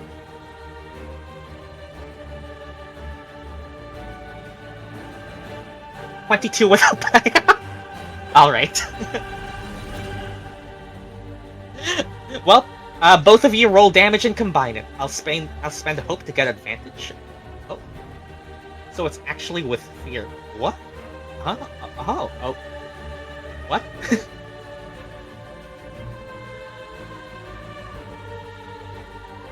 Oh, is it an advantage dice? Oh yeah, that's with fear. Oh, alright. Alright, well pick which roll you want to use, or I guess pick which roll you want to use. I'm assuming it's gonna be a 22 with hope. Yep, both of you gain 1 hope. Combine your damage. You know what? For fun, does one person want to roll the entire damage roll just so we have it all in one roll?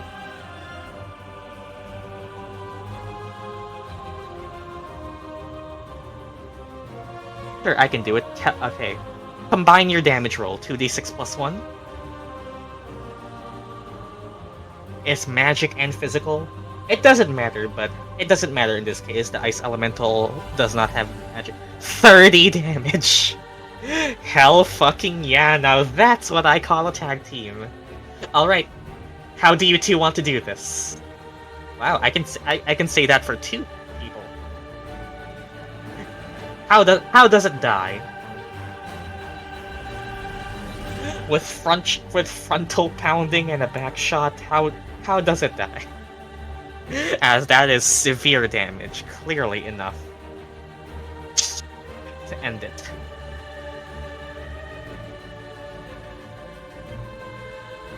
The back shot cracks it. It explodes! We Eiffel Tower this elemental and we crack it. Hell fucking yeah. And with that, it wails one last dying breath and shatters into a million pieces.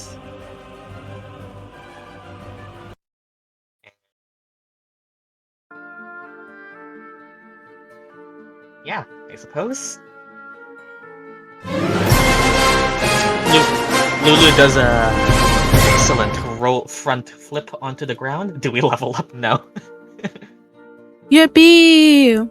And alright. I'm supporting you guys from here. Supporting you guys! Very distantly in the background. Hell yeah! Now Oh, we yeah. run. Alright. You run, and thankfully, with that being done, you all are able to pass through Lumos. Well, you are able to go through Lumos Pass without any further tribulations. Any comments, compliments, or whatever you want to say to each other as we pass through? Okay, now I'm gonna use my hope feature to clear a hit point. Yep. Mm-hmm. Great, that wasn't so bad. How close are we now? Alright. Well, you all find your way to... Well, Lulu clears a hit point. You all find your way through. Your advantages that you did not use fade away. You now find yourself through Lumos Pass. As you ascend upwards towards the mountain, you all see yourself there in the far distance spot a black spire, a tower made out of dark stone. A tower made out of dark stone. I was gonna say it looked like a deep slate build in Minecraft, but yeah, distractions. A tower made out of dark stone pierces its way through the snowstorm, as you all find yourself in an elevating position that slowly rises up. As you all find yourself, well, at the base of a cliff, you find yourselves on a path that seemingly ends. And that is where I transfer you all to over here. As you see, the position of the tower is up this cliff. It's right... Well, it's right up here. So... You gave us a wall. I didn't give you a door, I gave you a wall. So, with that being said, Syzygy, you feel the Whisperwind calmer in this sense, in this area. The shielding of the mountains provides a naturally restful spot, should you wish to take it. Right, does anyone want to rest? Because Vi has like, how much do you have in fear? 4? 5. 5. You could just press on and I don't gain any fear, or you could rest and repair the armor that got shredded by ice, or whatever you wish to do. I'm going to rest. I'm at 4 stress. Alright. You're at 4 stress. My tracker is different. Yeah, but I'm assuming this is the final battle. Yeah. I mean, it's better to be safe. Plus, we gain fear anyways. I mean, throughout rolling, we normally gain fear, so it's nothing to be scared I of. should probably lower my HP. Yeah. Yeah. Yeah, resting. Yeah, last time we didn't rest and we almost died. Alright. Then everyone knows how a short rest works. We can pick between Yeah. some options. You can tend to wounds, clear stress, repair armor, or prepare. Who knows, if you choose to prepare, maybe that's your incentive to, I don't know, prepare an ice pick. Clear right. stress. That's up I to feel you. like beyond an ice pick, I think what would be better is flaming arrows. Our tier is our level, right? Your tier is tier 2. Tiers are ranges. Okay. Tier 1 is level 1, tier 2 is levels 2 to 4, I'd say. Tier 3 is level 5 and up, etc, etc. Alright. Armor. Okay, And my two wounds armor's repair clear. I'm gonna prepare. If anyone else is going to prepare, just do say so that we have like a +2 instead of a +1. Ooh, stress is cleared. Okay, I'm good. Nope, not that one yet. So this one. Okay, Syzygy, can you tell me what's your amount of HP and stress marked? My current HP is 1 mark and 1 stress. One mark on each. Alright. Stress 1 and HP is up. Alright. Lulu, how are you on HP and stress? Just so I can update the token. Actually, everyone just clear health. Everyone just type in chat what your amount of marks on HP and stress are, just so I can fix the token. 1 HP, no stress. 1 marked HP, no stress marked.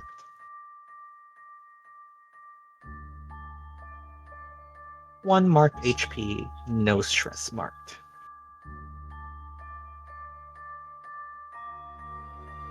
Zorik, how are you?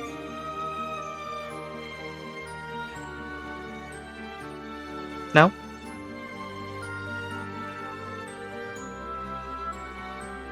Okay, while we wait for Snow, there we go. Did anyone do prepare with each other?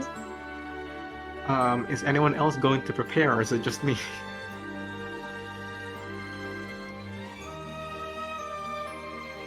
Snow, if you didn't hear us, just tell me what's your HP and stress currently right now, so I can update the token.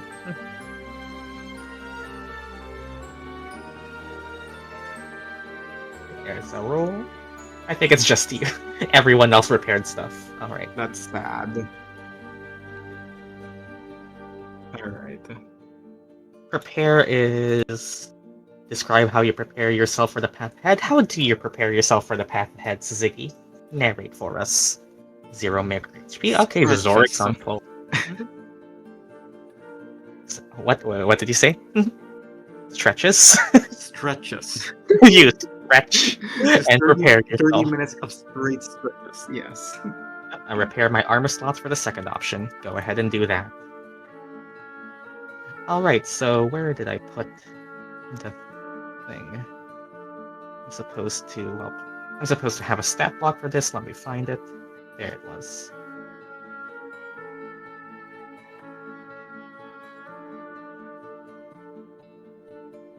Alright. So I got all my slots back. That's nice. You will probably need it.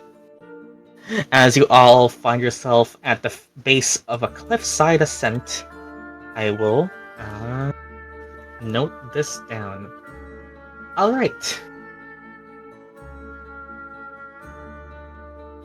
Syzygy, as a ranger, you know the challenge ahead of you. Climbing a sheer cliff. You've looked around during your time for preparations. This is a straight ascent, with the low maintenance being done on Monadra Tower and the fact that it is, well, hidden from most populaces and only knowledgeable to that of the Grove and, well, the Conclave. You can tell another reason why people don't really go there. It's inaccessible by means other than a mountain climber. You look up and see Cliffside Ascent. I will just you know what? I will just tell you now that the climb is a challenge, according to stat block, that uses a progress counter, D12. So I will be keeping a D12 IRL just to keep track of this, and it will tick down when the PCs meet the following criteria.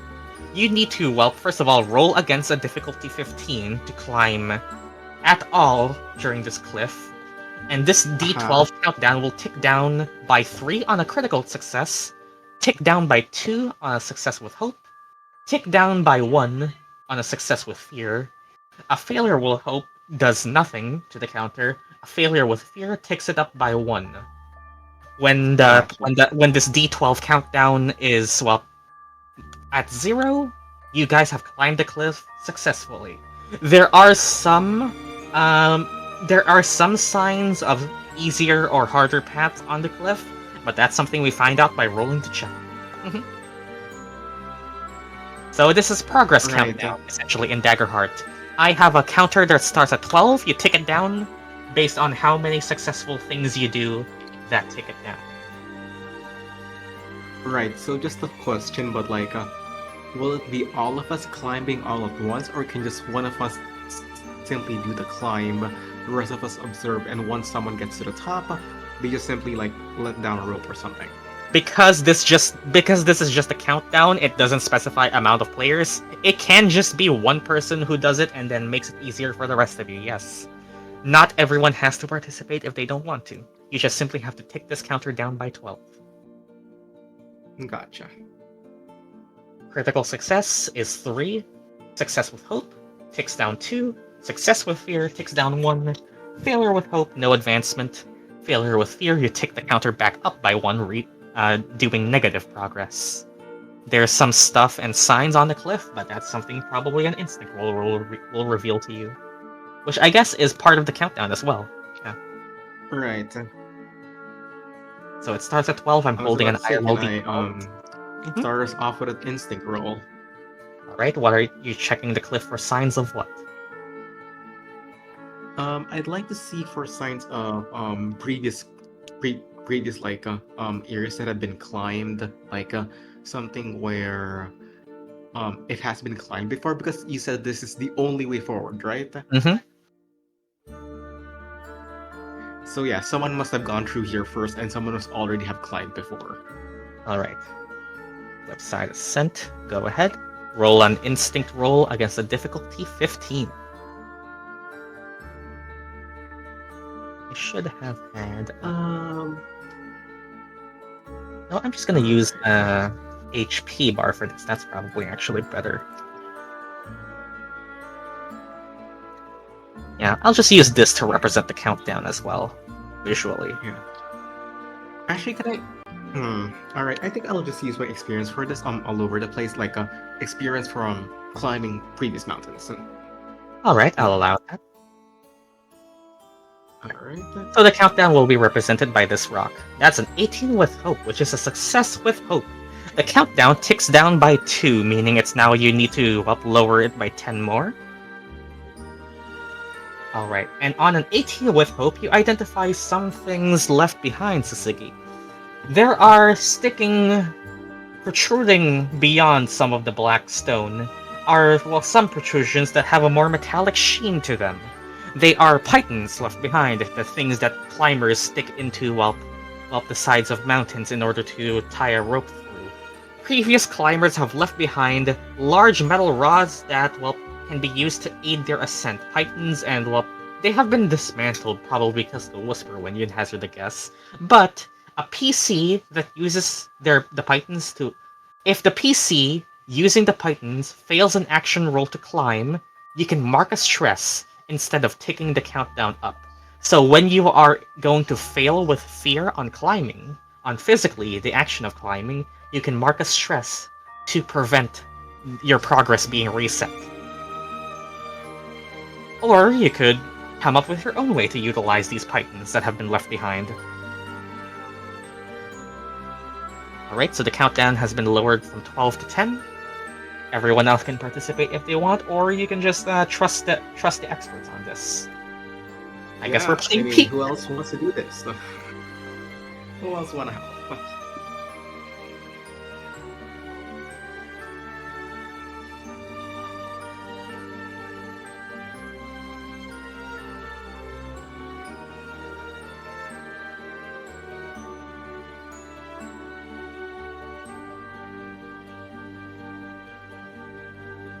Can I pull out a comically large ladder from my exploration supplies? I suppose you can. Oh my god. Yes. Lovely. Comically large ladder, let's go! Wait. I have my gloves! Yes, you do. It's not a flat surface, there is like rocks and stuff, but yes, your gloves will give you a permanent advantage on this situation, yes, Zork. You can get up and have advantage on your rolls related to physically climbing.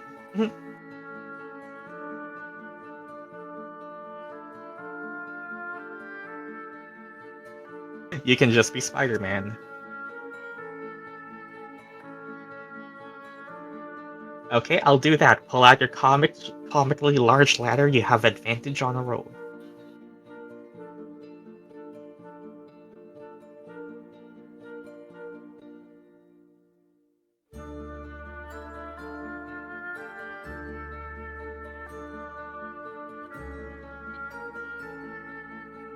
Pythons, Piton.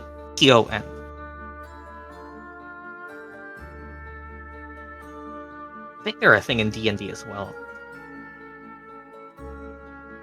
Yes, they are.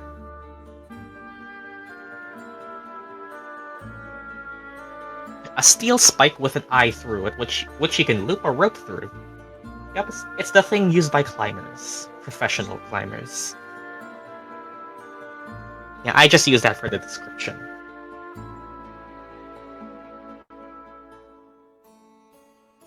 If you've ever seen expert climbers tie a rope to a spike that's plunged into some stone, that's what a python is. I've played Peak before, I know what this is. Yes, you are playing Peak, I guess. Alright, want to actually make a roll? How are you rolling this? You can come up with more than just the obvious answer here. Daggerheart is abstract. Come up with your own thing. Rock climbers trust these ropes way too much for their lives. They do, but they're professional. I'm not gonna be one to say. I am less athletic than a dog.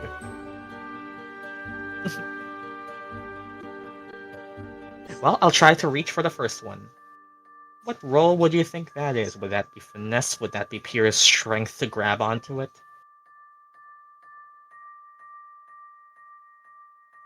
Pure strength, yeah. Force yourself to grab onto it and hold onto it for dear life, so that you can maybe set something up, and with your comically large ladder, you gain advantage. I'm not gonna physically move you guys through the map, that's 2, so it goes down to 8 now. And hell yeah, that is a... Oh wait. Oh yeah, that would... Okay, you just met it. Good. It was a difficulty 15. That would have been a failure otherwise, good. Okay, so it goes down to 8. And alright, you can narrate how that succeeds, what you do. Again, this is just mechanically, this is just us rolling against a number. Mechanically, this is just us rolling against a number and taking it down. I'm not physically gonna move your guys' tokens around. You guys can build off what the others have rolled before if you think it helps with your imagination, because, well, mathematically, we're just rolling numbers. But you guys are making progress in canon. You guys can build off of each other if you want. Yeah. Alright, so Lulu has, well, grasp of a python. Now, yeah. Who wants to do something I mean, else? like, you're making this easier on us instead of, like, giving us a wall, and then we spend, like, 30 minutes debating on it. Yeah, this is Daggerheart rules as written. This is just the Cliffside Ascent environment stat block. I jump as high as I can with the help of my comically large ladder, and I hold onto the pipe. So just keep track of what the cannon is, and you guys can build off that each other if you think it presents an opportunity for you to say that you can roll something that you wouldn't have been able to roll before. That's how Daggerheart encourages active roleplay. Mechanically, we're just ticking down a number, but like in canon, we're doing many things. Right? Alright, who What? else wants to roll?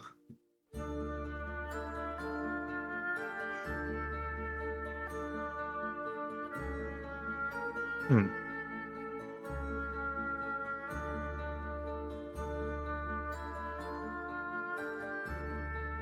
can try to just... yep, a pure physical climb. That is a very understandable thing to do. Pure physical climb? Strength roll, probably? Let's go. You have advantage from your claws. It's not a flat surface, so it's not the easiest climb, but you definitely have advantage because of your gloves. I think the only way for you guys to physically fall off is if you fail with fear. Oh yeah, I can spend the fear to do other things, but I'm not going to do that with 5 fear. If I have an excess of fear, I can make things worse, but I don't have an excess for once. Yep, you could stack advantage. If you stack advantage, roll the advantage dice multiple times and take the highest roll. It's a difficulty 15. It's not that hard. It's an average challenge for seasoned adventurers such as yourselves.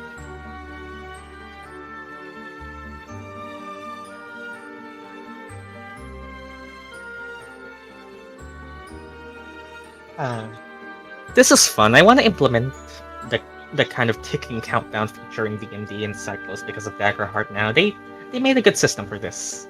I'll try to raw dog this, sure. Alright, you have advantage from your gloves minimum. You can stack another one. Strength, yep. Pure physical climb, let's go.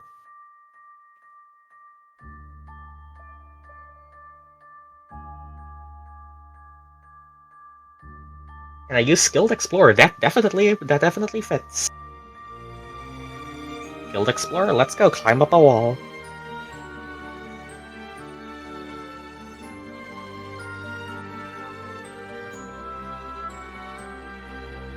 Exactly. Critical success, actually.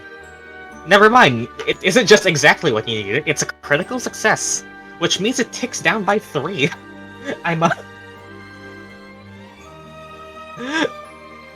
Alright, forward that to the crit counter, I guess, and I think you guys are halfway. Alright, only 5 left. I'll just say because of all of these efforts, you guys are halfway up. You are Lara Croft. Alright. With combined efforts, you guys managed to find yourselves on a little ledge halfway up. And now, well, there's only like 5 more steps to go. And by that I mean 5 more ticks.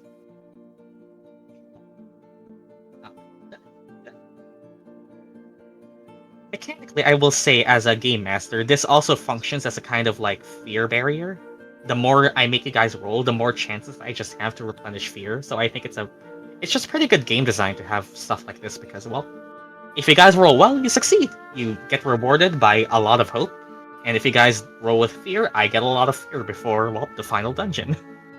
It's good game design. I like Daggerheart. Daggerheart did that well. It's basically a barrier. Alright, who wants to go next? None of you rolled with fear, so I'm not taking over the spotlight. I can take over the spotlight if I want to, but I choose not to. I want to use not arcane barrage, arcane door, but it's only one creature. Yep, you have a teleport. I can teleport, but it's only one creature. I'll give that advantage, sure. If you Would make that still count? Yeah, I can make it. You can roll your arcane door roll, and I'll give you advantage for it because you are literally progressing up the mountain with teleporting. Yep. Okay. That's a way for even the wizard to help with the climb. Because who knows, maybe as you get up there, you can lay down a rope, you can tie it to a pipe, and help the rest forward. 14 with fear. Oh no. Oh, that's a failure with fear. Oh no. Do you want to spend the stress to grab onto a pipe? Yes. Because if you don't, this in fact goes against your progress. So Marcus, how does I Noia will. humble the teleport? Narrate it to us for a bit. Narrate to it for us. How does Noia Oh. fumble a teleport and nearly fall off? You know, Marcus chose to I'd not like to react think somehow. while she was casting the incantation, by the corner of her eye, she thought there was an adversary trying, like an elemental of sorts or adversary, like at the corner of her eye, like while Wait, we're in like a high actually, stress, like actually, going did forward you to not roll attack. your advantage? Oh wait, I already used my advantage. No, I said because it's a teleport. It's physically a teleport. You have advantage. Oh wait, yeah, That might save. advantage. Don't Wait, roll a hold one. on. Don't roll a one. Don't roll a one. Come on. No. Just don't Wait, roll a would the one. modifier still apply? If it's a. It's just 14. It's just Oh wait. 14 plus d6. Okay, wait. That's It's still D6. gonna be I'm a roll. so. It's still gonna be a roll with fear. Just 14 plus d6. I keep getting it confused with the D and There D. you go. That's a 19. success with fear instead. So you don't need to mark a Okay, stress. I'm You don't taking need to that. mark a stress at all. Thank Okay. you. Okay, you somehow save yourself, Noia. How? Okay, well, you can narrate that you finished the incantation just in time. Yes. Thankfully, your magic is quick. You are trained for this. And that is a success with fear, which ticks it down by 1. It's not as effective as a success with hope, but it's still something. You guys need 4 more ticks down, and you find yourself a bit of the ways up the mountain and able to help the rest catch up with you through that teleport. With that roll with fear, though, I will say, something happens above the ledge. But I won't tell you. Something moves atop the ledge, but I won't tell you. Alright, spotlight's back on you guys. Perhaps the more perceptive among you would notice it, but that's if you choose to do that.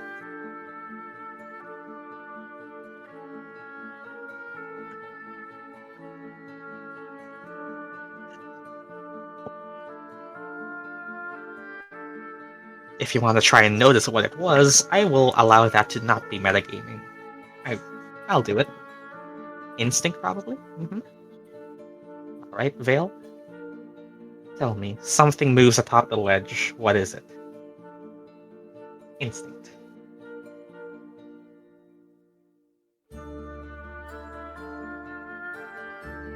"18 with hope. That is a success. Take it down by 2. I think you guys are very close to this. Vail, just behind the haze of snow, you make out a figure that was staring at you for a few seconds. It has a silhouette similar to Zorik, but a lot smaller, like Lulu's height. Something staring down at you, and you can see that it notices you. It is about to turn back, unless somebody does something about it. Something was watching. It has the silhouette of Zorik, but feels like Lulu's height. I tell the party that. You have a split second before it turns around and walks off. What do you want to do? Something was watching you. It's from above the ledge, so it's still above you all. What do you do? I think you guys have 2 more ticks. So you need a success with hope to truly get up the cliff.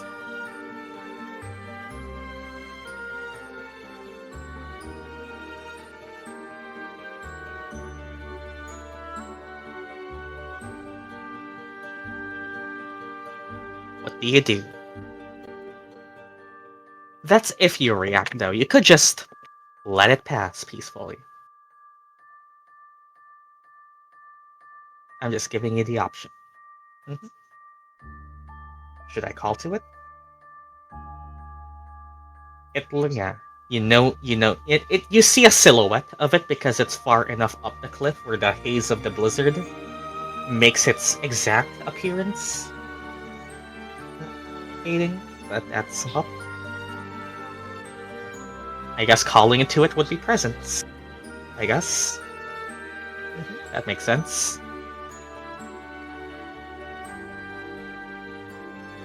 I'm gonna shout, hey. What's your intention? Tell me your intention to call to it and, I guess, grab its attention? Keep it on you?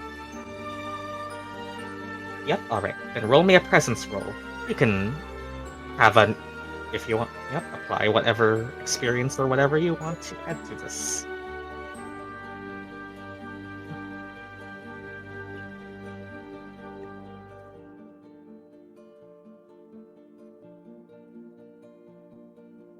I'll add my advisor experience. Yeah, that makes sense. Social benefits. That could apply here. Call to it.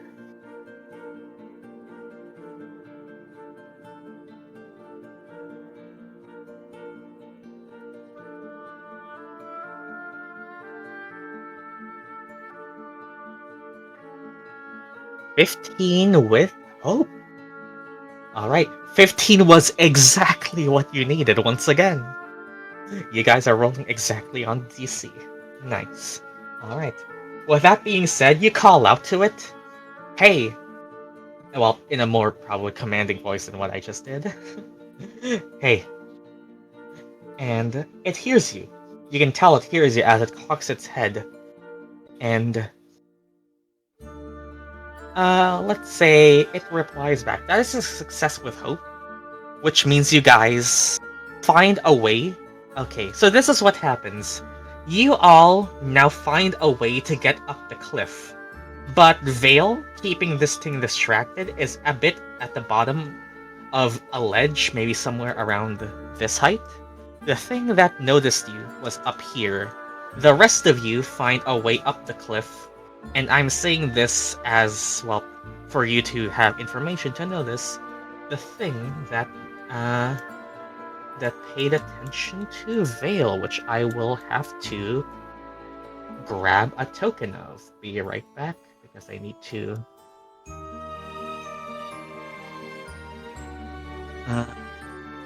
find something.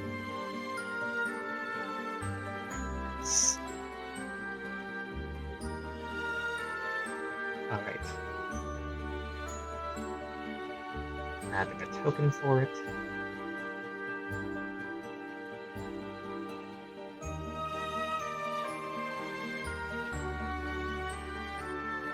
No, it's supposed to be small size. Edit size, there we go. You find a familiar draconic form, Vail, but not of a dragonborn, big and strong like Zorik. But you see through red scales and small, more dainty horns, and a body the height of Lulu. This little draconic creature look down at you and you have its attention. It's focused on you. The rest of the party is making their way up the cliff. You hear it speak and, that's cute.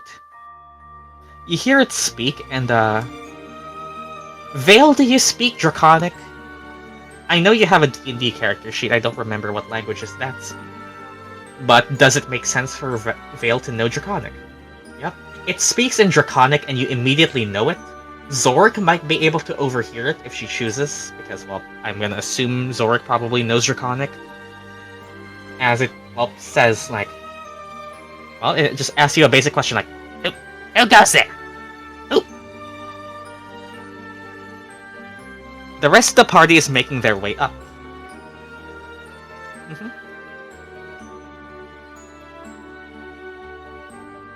And yeah, effectively you guys are able to climb the cliff fully. Who are you? Who are you?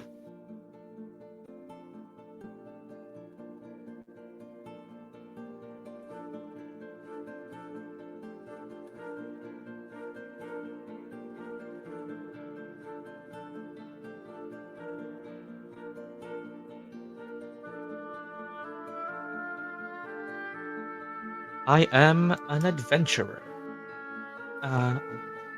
As a reaction roll, Vail, roll me another presence roll to see how favorably it curries you. Just a reaction roll.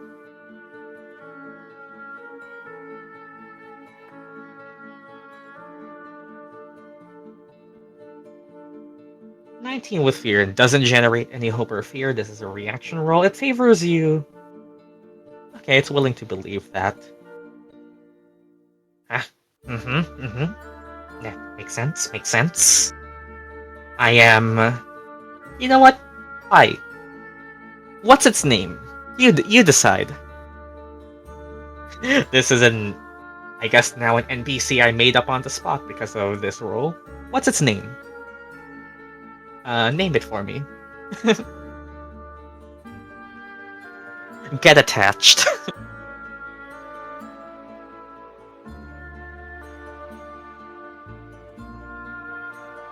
Or if anyone else has any idea, you're free.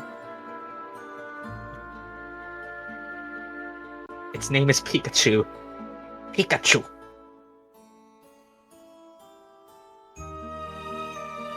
It says Pikachu.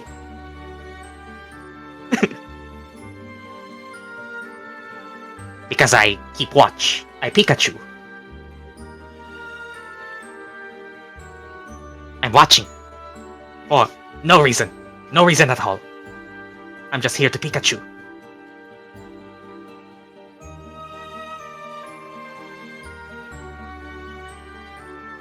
No reason! I said, no reason.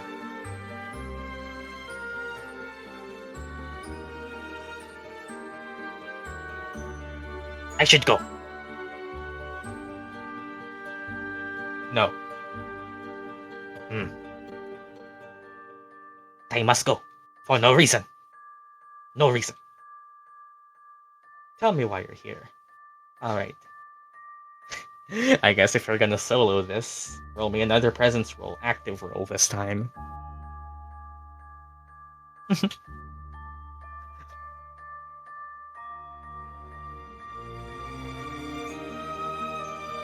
Difficulty 15. It's here for no reason. I'm gonna advantage myself. Alright. The rest of the party can make their move, by the way, if they choose so. 22 with fear. Okay.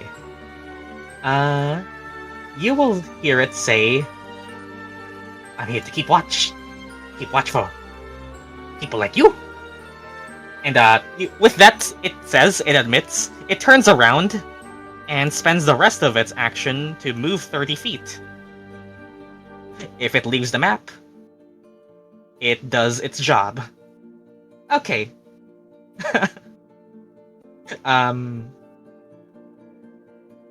Okay, party. Spotlight's back on you. Or I'm gonna follow. You know, oh wait, all I said was with dialogue, it's probably gonna move 60 feet. There we go. I'm a follow. Spotlight's back on you. Vail, alright then. How do you make the last leg up this, well, cliff? Agility? Sure, I guess. Unless you have anything special for movement.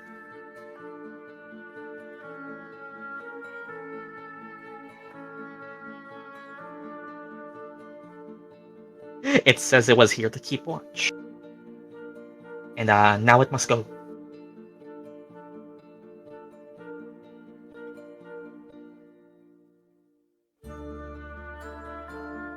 I'm gonna grab my exploration pack and pull out a hook. Alright. I'm gonna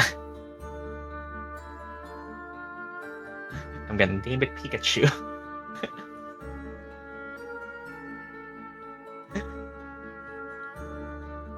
I'm gonna throw it up and pull myself up. Alright, agility action roll with advantage. This is technically combat initiative now, but the good thing about Daggerheart is Spotlight moving back and forth does not have to be combat. Alright, 18 with hope, you pull yourself up. And I'm assuming you move 30 feet back forward. 18 with hope. Spotlight is still on you guys, but I'm gonna spend a fear. Alright.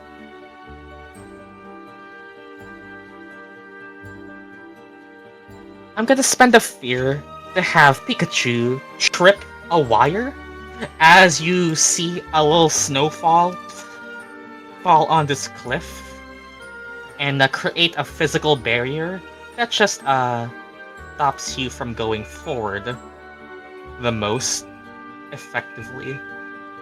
It's just some snowfall, you can easily get past it. As Pikachu makes a little run for it. Ice-type regional Pikachu variant, what does the party do?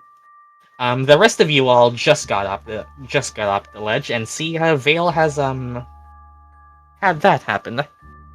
What do you all want to do?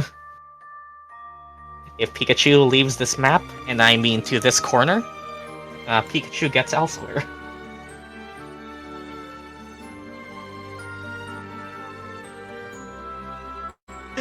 Tatapoof.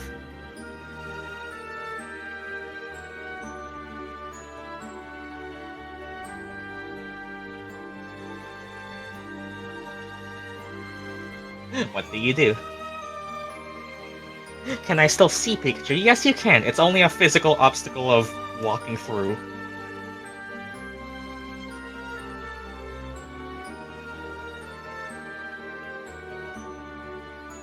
We're all up now? Yep, it's Spotlight back on you.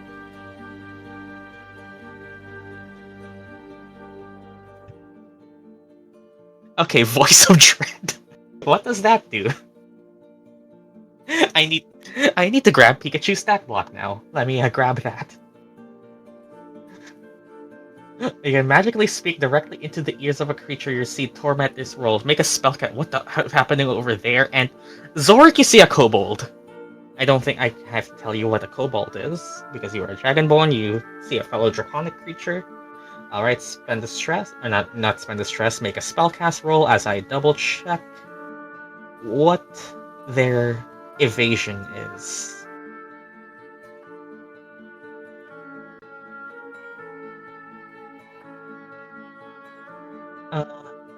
It's not that bad.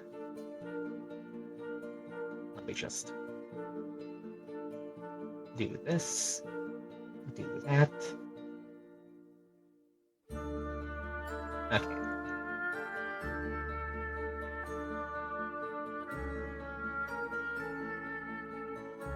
I now have a difficulty for it,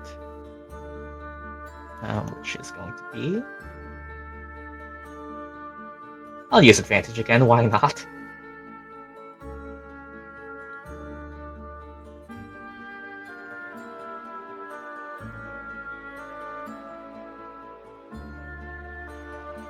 "19 with hope. Nice. On a success, they mark a stress and become temporarily vulnerable." Alright, so I'm gonna give it its...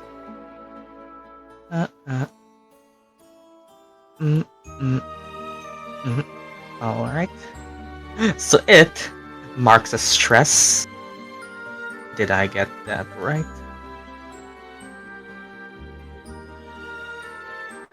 Gain the stress and become vulnerable. What? It just stop. And Pikachu just goes like, where? Speak, voice in. Where? You see it kind of pull out a little tiny crossbow from hanging from its back. It just looks around. It is stopped in its tracks. 19 with hope. Spotlight still on you guys. It looked like it's prepared to shoot at something. A voice it can hear is coming from nowhere, and it's very confused right now. He is very confused right now. I'll go over to Vail, confused. You can get 30 feet. You can kind of catch up to Vail. Hey, Pikachu, I'm not done talking to you.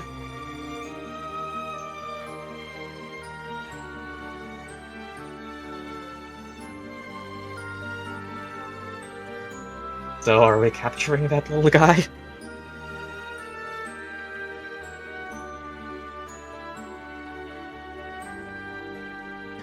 Mhm.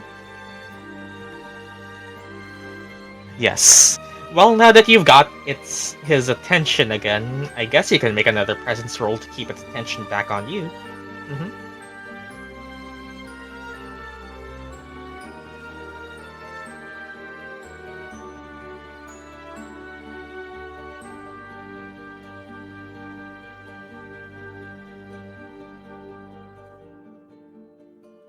I'll add the same experience again. Go ahead.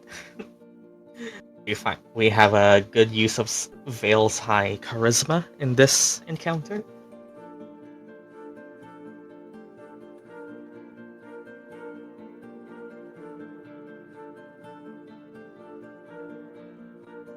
$11.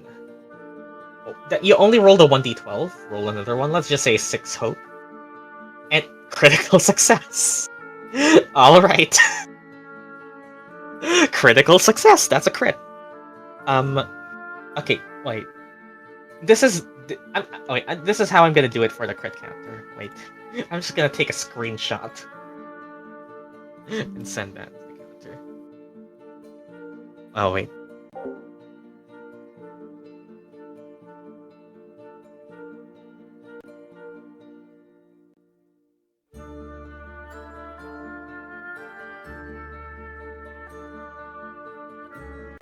Alright, I'm back. What do you say to convince it to stay? I just keep getting hope. Oh yeah? Gain a hope, clear stress.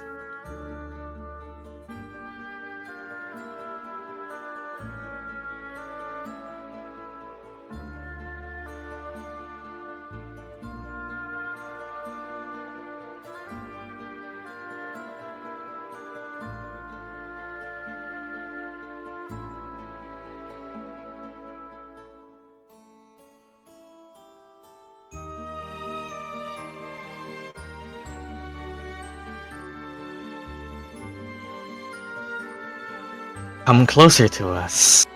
We just want to be friends. Zorik, as you approach Vail and the rest of the party catches up, when Vail says come closer to us, you see that same figure shadow that stands in the same space as Vail. As Vail... No, you see what happens. Vail stops casting a shadow when he speaks, and instead his shadow stands in the same place he stands, but he does not seem to notice that. As Vail talks, Pikachu is compelled to approach. Hey, the voices, make them stop. Pikachu will listen. Pikachu will listen. What are you? Pikachu is begging you make the voices stop, Vail. That's a critical success. I'm just gonna come closer. You come closer, wading through the basic snow barrier. Is he 15 feet? Yes. Mm-hmm.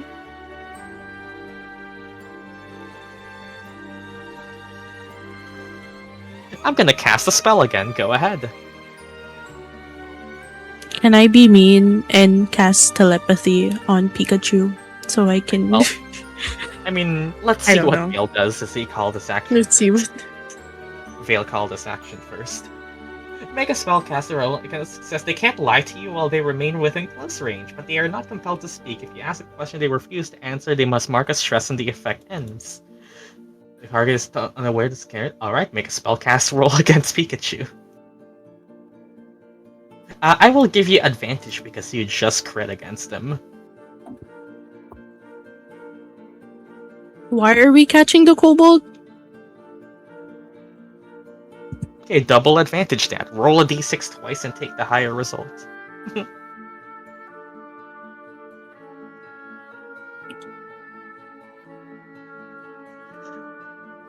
13 d6. So 13 plus 5, that's 18 with fear.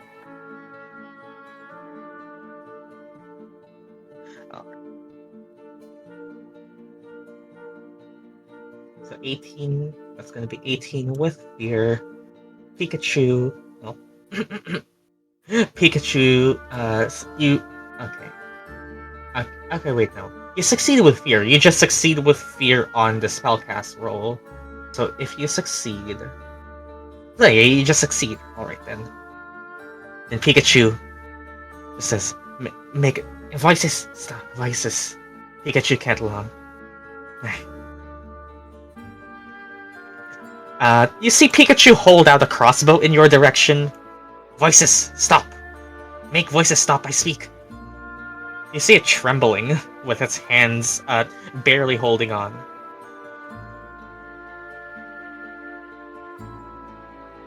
You all see... Yeah, okay, I'll make it stop. Do you? Yep, you make it stop. If you do, yep. Okay. No more voices. Pikachu talk.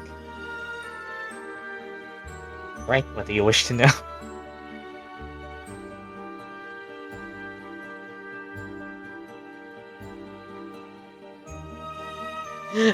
Welcome Pikachu.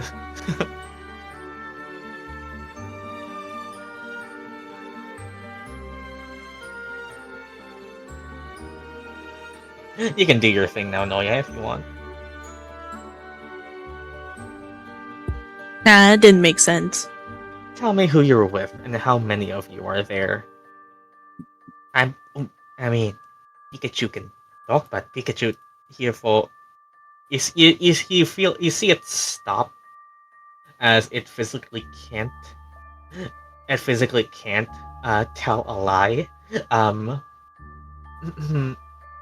They refuse to answer. They must mark it, and then it Pikachu with other kobolds. We are here under work. Yes, that is correct. Pikachu counts 48, or was it 428? Other kobolds. Pikachu bad with math. That goes through the barrier because it physically is bad with math. Oh, Pikachu's a fucking idiot. 4 to 8 kobolds, I think. Some Raichu and Pichu look kinda similar. Pikachu get confused. There's also Dedenne, and there's also Plus in Manus, and there was also, what one was this? That weird one, Togedemaru. Yeah, I know Pokemon. I'm fucking canonizing this entire Kobold clan as just the Pikachu clones. However many Pikachu clones there are, or how many Kobolds it's with. Sure, fuck it. It's canon now. Just This exist in like the Whisperwind. This is Daggerheart. This is what Daggerheart makes you do. You just canonize these things sometimes now. It just exists now. Okay, there is a gaggle of kobolds in this cold region. The Dragonborn and the Ranger do not have to be alarmed. Do not need to make any roll to identify reptilian. The reptilian equivalent of goblins, essentially, in the coldest region in the realm. Let us through safely. Tell your kobold friends not to harm us. All right. The rest of the party can help if you want, because this will be an important presence roll, though I think Pikachu is still vulnerable, or else the voices come back, yeah? Yeah, Pikachu is still vulnerable, so you will have advantage on this. The party can choose to do the leader group role if they choose, or you can just trust Vail to handle this role. Because this will be a difficult... Want some help? I think, yep, yes, please. Okay. How do you assist? The intimidation and/or persuasion. Okay, the thing I was about to do earlier was to also put voices into their head with telepathy. So I'll add, so I'll just like add Is- on to what Vail said to like, or else the voices will come back like All right. Is telepathy a 2 spell? times scarier. Yeah, it's a Okay, then, spellcast roll. then make a spellcast roll, and we will add or subtract a 1 if you pass or fail a 15. Mhm. This is good. Okay. This is probably actually speedrun tactics, because you guys are probably going to do a bit of a dungeon skip if you actually succeed this. Oh my god. I mean, Vail critically succeeded earlier. He's going to get his reward. Oh, speaking of Oh! success, gain a hope. Oh clear wait, stress. I can gain hope. Roll- My hope is full. Wait, Gain it's 2 also hope. the strange then- pattern. Yeah, then gain 2 hope and clear 1 stress. My hope is full. Too fucking My bad. hope is full. My hope is full from the critical success, and I can't even add more, 2 more. Well, spend more hope. My I guess. god. All right. Well, Vail, I'm just gonna let you add a D4 because you can't stack advantage. Well, because you already have advantage, you just add a D4 instead of Noia's +1 normally. That's what I'll do. Sure. Please. All right. please, So Vail please. adds D6 and a D4 to his roll. Does anybody else wish to assist, or do you think he's got this? I think he's got this. He got this. Alright, presence roll with advantage with a d4 from Noia. Okay, I'll mark a stress even. Zorg is too confused to know what's going on. So I'm more intimidating. Can you describe to us what your mark a stress form of dread, I think, looks like? Or is it just what I've been saying?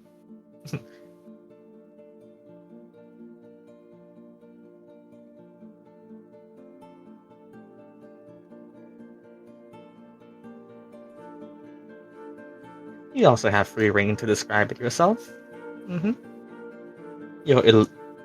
It's just the aspect of my patron cloaking me. Yeah, once again, everybody sees Vail's shadow disappear, and there's a second Vail standing, like, 2 centimeters behind where Vail himself is standing, to the point of where he doesn't notice it.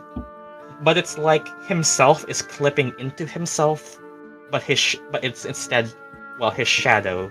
And yeah, it is scary.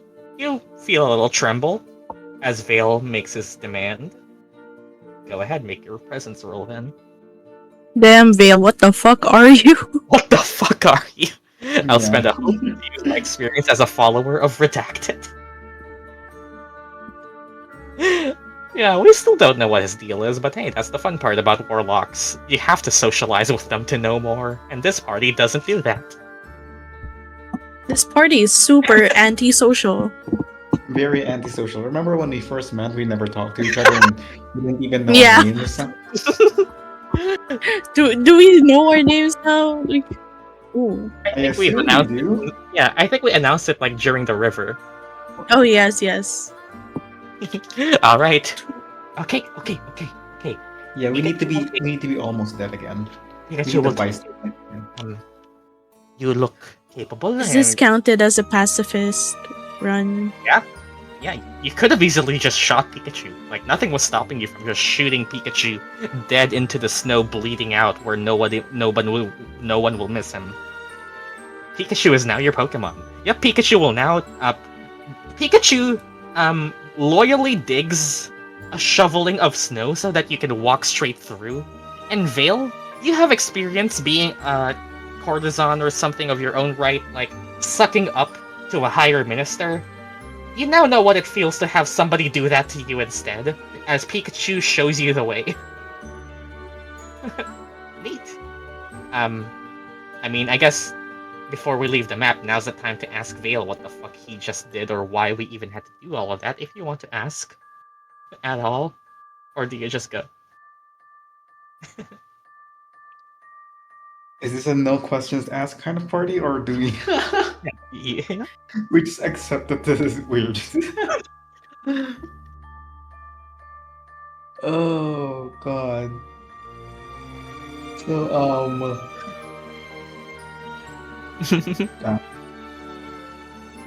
That just happened.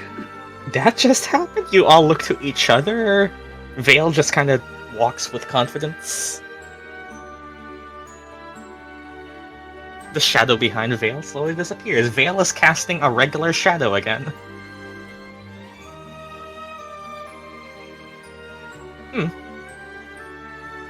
Alright, I mean, assuming nobody's seeing anything right now, you guys just walk forwards, is that? Do you actually just proceed? As we transition the space, and I will be loading the final map once you do. Yeah, we just saw Vale and a kobold do a staring contest while we do just have a- watched the staring Actually, contest. I do have a question, Vail. That was entirely intraconic, wasn't it? Yeah. That entire conversation, yeah. Only Zork had any fucking clue what was going on. I mean, visibly you can see from the gestures and the sheer terrified nature of its voice that Pikachu was clearly fucking terrified of Vale at some point, but like, you could get a gist. So like, yeah.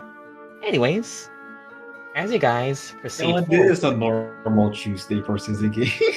it's a normal Tuesday. Alright. I will load the final map.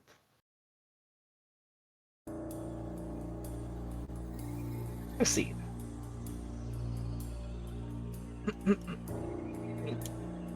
Gonna be letting the music play out a little bit. Monadra Tower. Physically imposing at the top of a snowy peak. You see this. Now that you are close enough to it, you can look up and see the black spire rising into the snowstorm. Typically blanketed and invisible to those below in the valley, with its peak rising to the tip of a mountain. You now get a glorious sense of its black stone architecture and many intricate carvings of dragon heads. So that's what you see. Going through an arched doorway, you see stone patterned and folded in an expert way that you see nowhere in Theon. This thing was built, you could easily guess, over 500 years ago. Considering it's a relic tower, it was definitely built by some champions. Which ones? Roll some knowledge rolls to find out, I guess, but that's for later. Relic towers, Syzygy, are probably at least a little familiar. Are spires containing both the knowledge and treasures of the old world, the one that fell after the rupture. Knowing that this alone is just that is a splendor of itself, since it's pretty hard to find a relic tower that hasn't been looted of most of its contents already, or that hasn't been resetting so much to arcane fluxes that its traps constantly, destroy most who enter. But this one also looks a bit more imposing than a standard one anyway. As Vail moves forward with Pikachu, walk forward here, Vail, and where you would normally see a door, Pikachu actually turns to move you aside for a bit, just say, it's okay, safe. As through a hole that you could have missed, a black slit in the wall that camouflages itself into the wall. You see that there was a peek hole here, where a kobold looks through and moves behind as he hear the lock undo itself. Pikachu, work here. It's where Pikachu and friends. Well, right. You have entered Monadra Tower, and from the lobby from the lobby alone, it looks quite barren. But you look a bit more forward, see the rest of it. You see some kobolds look at you incredulously. Oh, friends. We have new friends? Question mark. Yeah.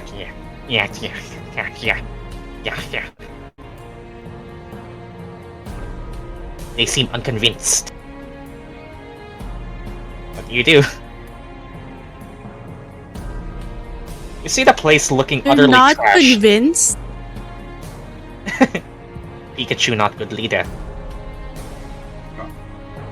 Well, Pikachu's dumb as fuck. Pikachu was a scout. Pikachu was the scout, guys. I mean, you want to do some more convincing, or?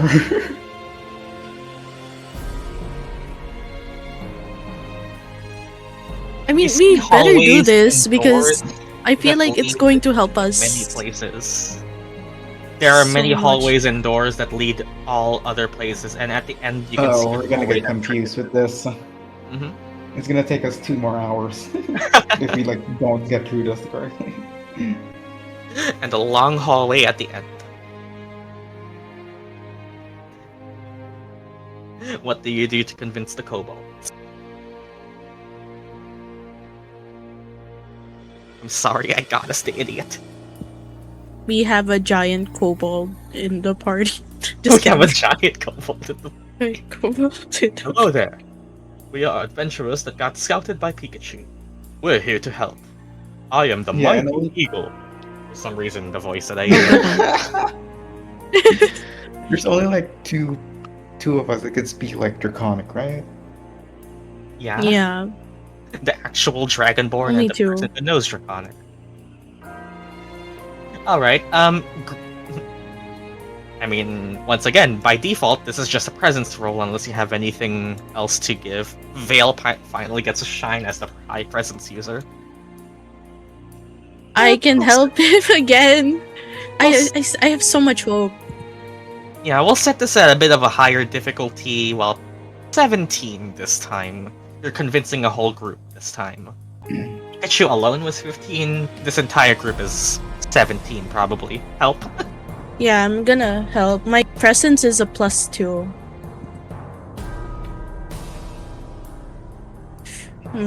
How do I help? I don't know Draconic. The wisp lies gently over your face. Wisp help me. Pikachu. Wait. Gengar. Is that the right? Wait, what's the Pokemon that's I forgot one. the name. Gengar's baby form? Ghastly? Yeah, Yeah, Ghastly. Ghastly there. I have a Pokemon of my own. You can roll presence with advantage with the Will-O-Wisp following you. Yippee.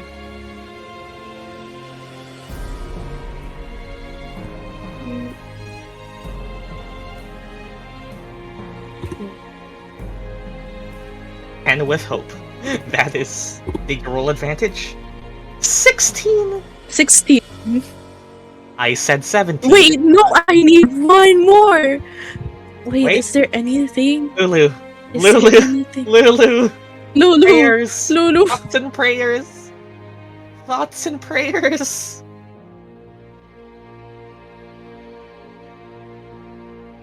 Is this the time for thoughts and prayers, Lulu? Yeah. Hell yeah. Well, I'm at. Okay, one of Lulu's prayer dice, the one that rolled a value of 1, gets added to Noia's roll, as Lulu's thoughts and prayers are peace be with you. That turns into a 17. Oh, just enough, Jesus. Alright. That's 17 for effectively a +1 for Vail. Alright. I mean, I think Noia is giving Vail advantage anyway, so... Do you? Yes. Okay, roll a d6 Yes. for me, Noia.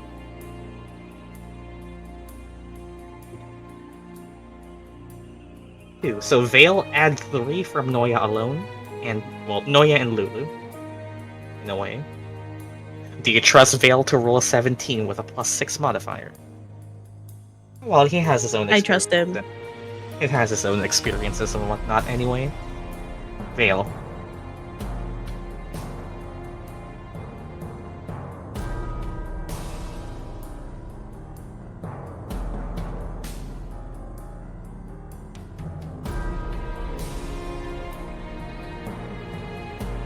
Okay, I'll do the advisor experience. That's like a +8 now.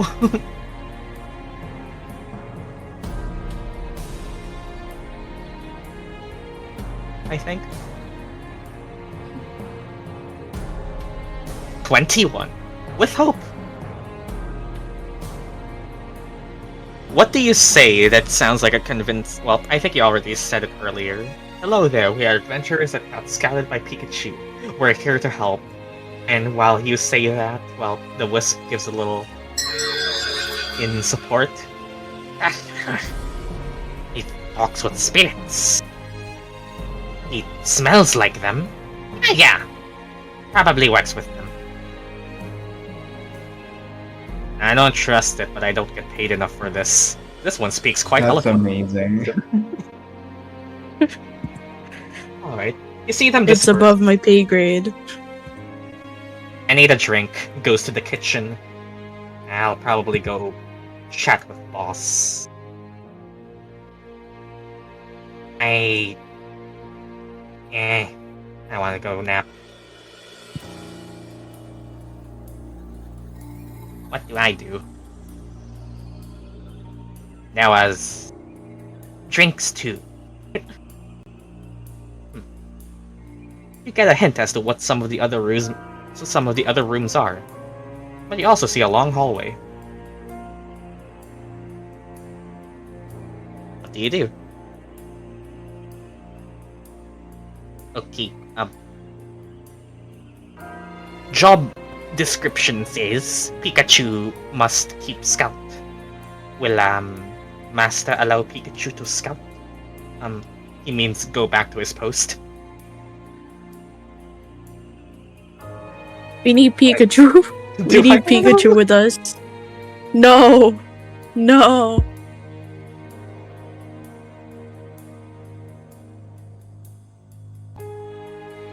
No, you must follow me now. But Pikachu's salary and pension? I have not clocked in the hours, Master. They will dock my pay.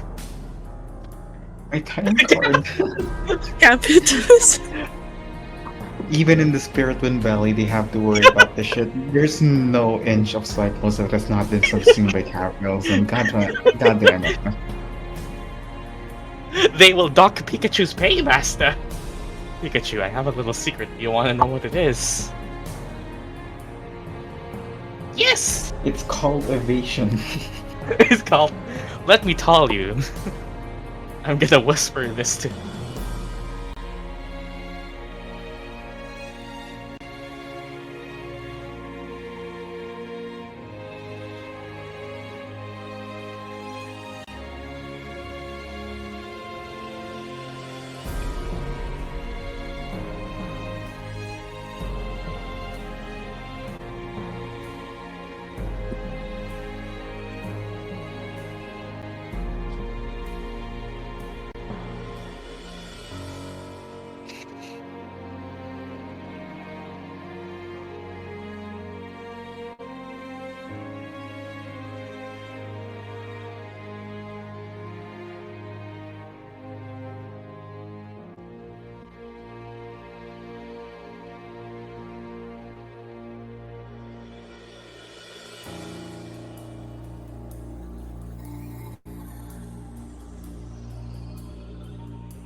Grabbing some water.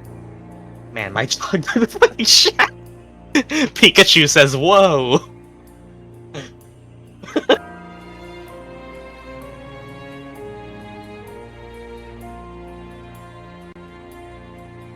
Nah, continue.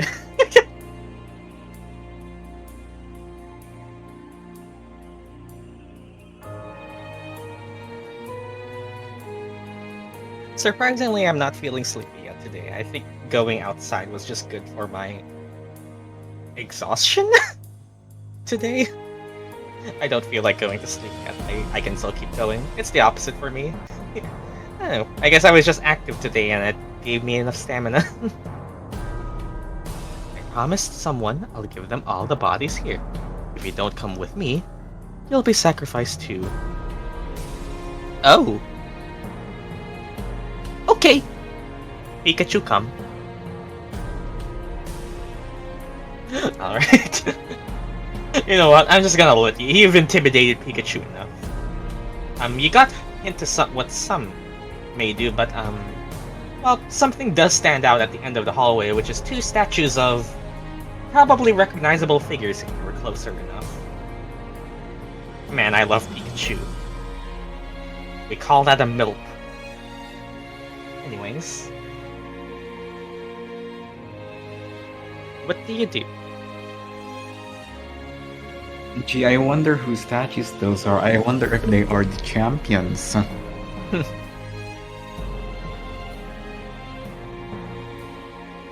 I missed the entire day.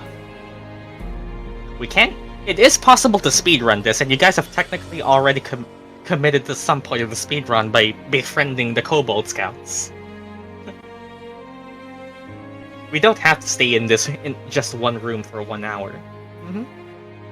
Oh, there's an invisible door. There's an invisible door. Yeah, that's fun. Alright, we're going there. I guess nobody's really opposed to immediately booking into the statues. Okay. You see two statues that are not the ones depicted here because I'm actually gonna bring out the actual statues themselves once somebody recognizes them. Though it is possible to recognize them without rolling it because I will just give you the physical description. Alright. I think, yep. On the left, you see Zorik, a Dragonborn. One with thicker scales than you, but with a long flowing robe. At the center of his, two hands, he grasps an orb made out of, not an orb. He grasps an arcane focus made out of crystal. As the regal presence of the Dragonborn seems to hint towards a draconic nature to the history of this tower. On the right, you see a cloaked and hooded figure that seems oddly familiar given your recent experiences. But while it's hard to tell what their experience is underneath a mask with two hollow eyes.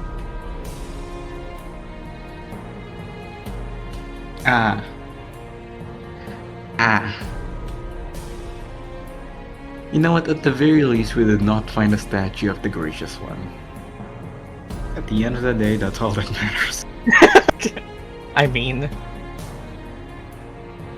Oh yeah, question, Vail. Did you tithe your patient earlier? I should have to ask for fear counter.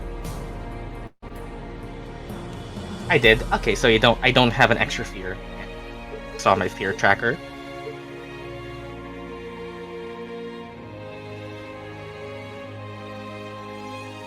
Like the short rest thing. Mm-hmm.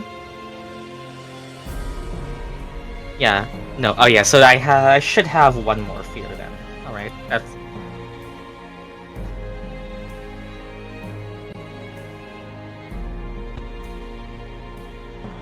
Anyways, what do you wish to do? You see a metal door at the end of the hallway.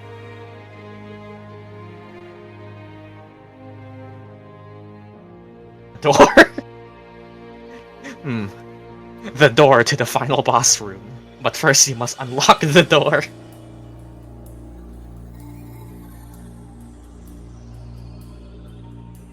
Here it is.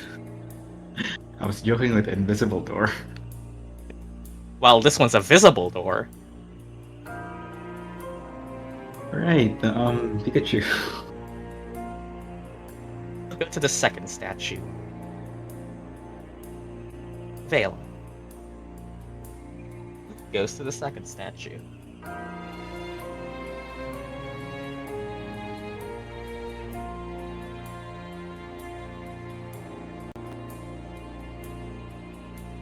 What do you do?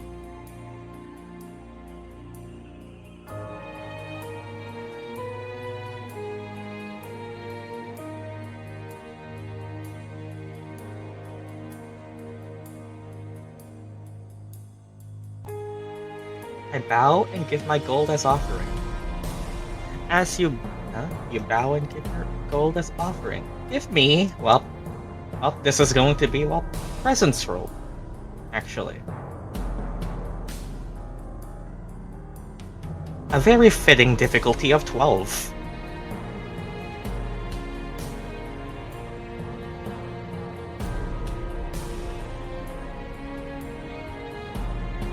"21 with hope." Alright. As you bow and give your gold as offering, Vail, the staff that you hold lights up.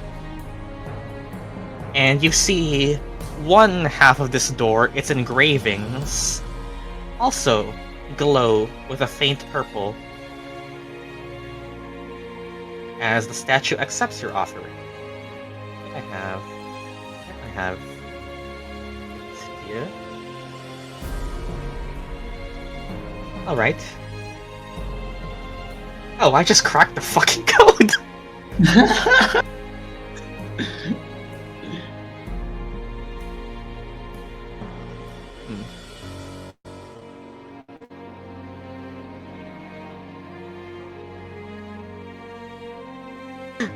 Hey Vail, just for special circumstances, gain 1 favor.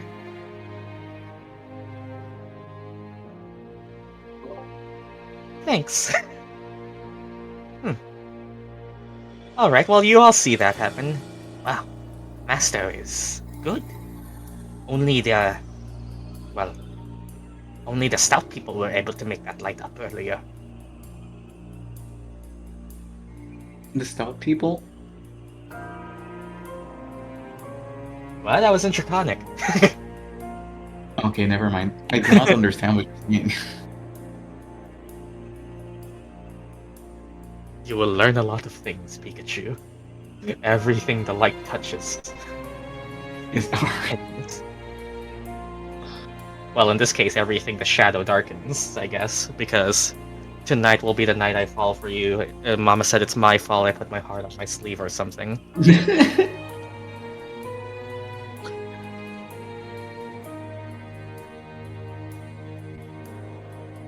Alright, well, you seem to have done something, right?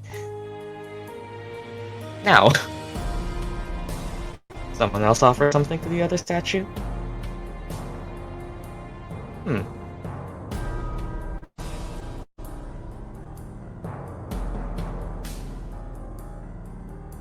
Maybe the Dragonborn one? I don't know. I don't make the rules.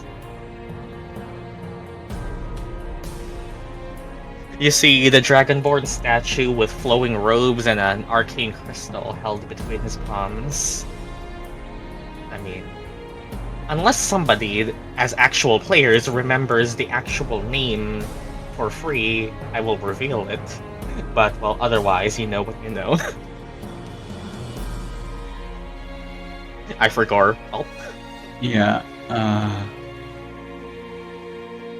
It can could you be give a us the symbol. description again? A dragonborn with wider scales, holding, well, you can't really tell the color of dragonborn considering, well, it's a statue. But, well, in between their hands is an arcane focus that seems to be a crystal. Yeah, no, I have no fucking clue. Was the dragonborn champion again? There was only one. Yeah, I think there's only one, but like, I have no clue. Yep. I mean, you can posit a guess as to Try how to you... recall it. Does anyone want to try to recall it? Someone with high knowledge, perhaps. I wonder if there is somebody who is a scholar who is good at recalling. Oh wow. Yeah. I want. I honestly forgot the name as a I mean- player. Knowledge roll. Just roll a knowledge roll. I will roll knowledge. I use my trap card. My character is smarter than me. 20 with hope. Dianoia Dio Pleonexia. You identify one of the 12. Curious case of the sorcerer, otherwise known as Ranagar. Silver Dragonborn. His case and history is a bit of an odd one. Silver Dragonborn, typically known to represent the scales of, justice, marked by, their silver might. Sometimes even, rumored to rival gold dragons in their, strength in the metallic draconic hierarchy. But Ranagar is a special case.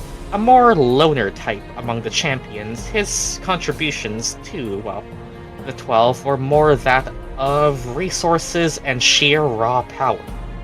When the champions needed somebody with immense arcane might, who better to ask than, the pinnacle of all sorcery, at least in history. It's said that, you're quite familiar with it. You've heard Strixie talk a bit about him, considering her research on sorcery crystals are directly tied to his supply of them. Right. Oh, he's a supplier. Also, his head is on your book. Remember the book you picked up in the Blazing Brew? Yep. And you I forgot remember. about them. It's the book that Noya's been carrying around. And you forgot the person who wrote your book. It was a book about him, not really dedicated. Oh, okay. Yeah. It was just about him. Biography.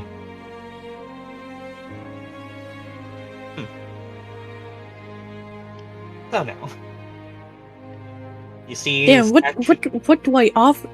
You see the statues of Ranagar and Sheba.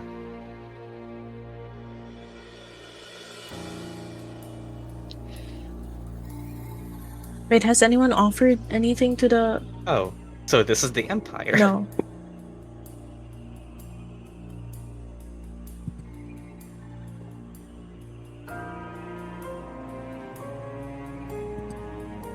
Nobody's offered anything to Ranagar yet. I mean, more gold? Has a rifle coin. What type of thing would it fit? Noya, knowing the champions, know that Ranagar often represents the domain of Arcana, life, peace, and tempest. Sheba, you would also know by proxy with Vail's already revealing of her, Arcana, knowledge, trickery, and twilight. It seems Sheba has favored all of the trickery that you've pulled lately, so that was a pretty obvious, easy go for an Vail. Damn, he wants life. Life, peace. I'm not going to offer the wisp. I was thinking of do you want your own biography given back to you? That must be so narcissistic. It is a magic book. In fairness, It is it a could magic work. book. It could work. Yeah, I'm gonna grab the book. The face matches the statue.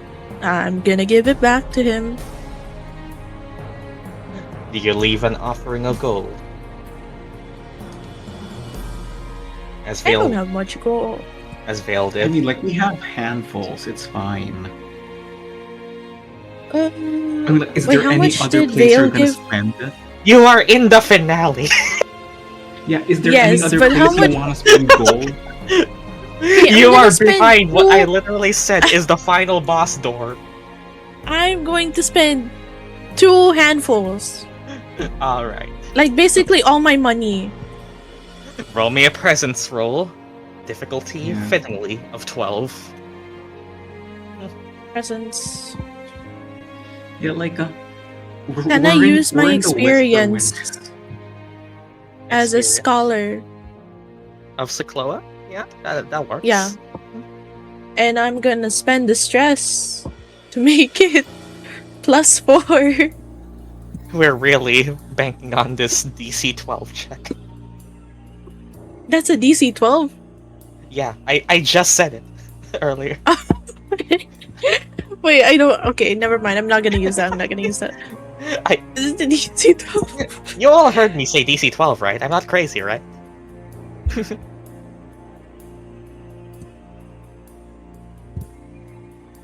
20 with fear. You're not crazy. 20 with fear.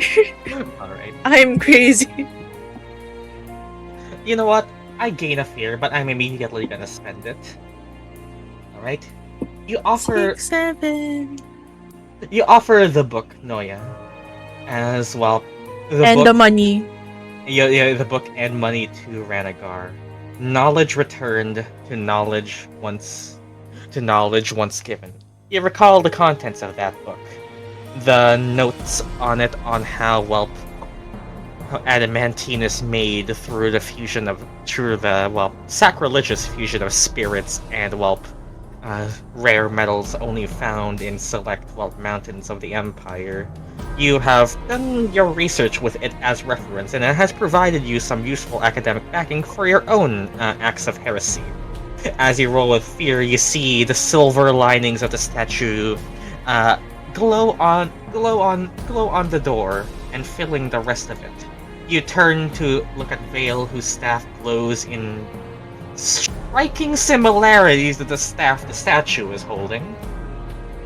And you see both sides of the door light up and open outwards. You go to pick up your book, but see it catch in flame as you roll with fear, as offerings are burned on the feet of the statues. Knowledge has been returned to its rightful owner. That book is gone. No, okay. That's fair. That's fair. But the door is open. And I'm actually can't clear this door. And, Are we ready? Yeah. Okay, tank You first. can go for it. Yeah. Tank first. Gotta line up. Anyone else want to prepare something? Or are we all good? I'm good for now. Yeah, I already have my beetle, so I'm good. Right? Okay. Tanks first. Let's go. And... Alright. As you all move up what's seemingly a spiral staircase into a second floor of this tower, you find yourselves turning back inwards, again, onto a different side of the room. As, eventually, above, you go through a door and find yourselves at a hallway that I'm just describing so I can move you guys through the map much easier. Opening this door, you have another hallway that seems to lead into another series of extending hallways. This tower seems to do it, but through all of this, you can identify some weight of history. This was a place containing scholarly knowledge with all of the, sigils in the walls and the two respective champions representing magical domains. You find yourselves in front of a series of 8 doors. And, Noya, considering your specialization as a wizard of knowledge, as well as being a scholar of the Cloa yourself, it's not hard to identify that the 8 doors before you are, magical insignias of each of the 8 main schools of magic. Though, with this, I can just tell you this is no puzzle. This is simply what the remnants of the doors once were. Roll me a knowledge roll, Noya, for your case. Knowledge, okay.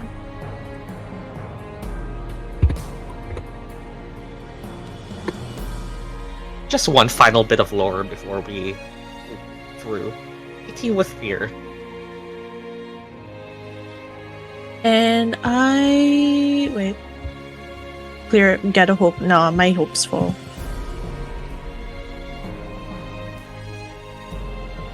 Alright. With this, you can just know a bit. After, well, progressing through it yourself, it's hard not to recognize some similarities from a bit of history that you've read. Monadra Tower, now that you've gotten a closer look at it, resembles an old, well, tale of, well, a sacred temple that you've heard before, though you never knew of it to be a relic tower. You know through your studies that there are tales of, well, a sanctuary built by collaboration by both Goliaths and Dragonborne, a group of dragon sages that were once called, who ensured, well, arcane knowledge that was typically forbidden by the laws of Syklos, the wizard, I mean, not the academy. And, well, was kept safe, a treasure trove of profane knowledge that was deemed too dangerous to be taught to the common people, as the wizard champion so deemed with the academy. These profane scholars, practiced in the magic of, well, raw, powerful sorceress magic, the sorcerer and the warlock, stored this and kept it safe in Monadra, where, however, after being built, however, you recall in your studies of ancient history that, of course, the rupture happened, and then soon enough, the Whisperwind. The temple was not to remain sacred for long, as people not only could barely reach it, but the Whisperwind caused the eternal snowstorm to blanket the valley, leaving it forgotten. You didn't think it would still be existing, until, well, now you are. The dragon sages no longer fit, and instead having a close tie with, well, the Dragonborne who evacuated north, towards the Empire. The Goliaths retreated west to their sacred mountains, and only preserved in this tower are, well, whatever remains of Ranagar and Shiva's ancient history and preserved knowledge. Okay, that's all the lore you get. With that, I sure do hope Shiva is actually gone and is actually not just ancient history.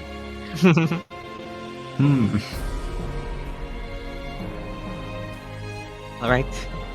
You know you can walk through any of these doors, and it will likely lead you to the same room. But something ominous happens where, well, I will spend a fear to have something trigger behind the veil of darkness. As you hear it, loudly and the most clearly this time. Behind the door, rattling the tower, and flinging open some locks that were once holding the doors closed, a screaming spirit inside of the tower. As you hear a heavy thud, and then another thud, as heavy stone meets stone. A ritual is happening in there, whether you stop it or not. Lovely.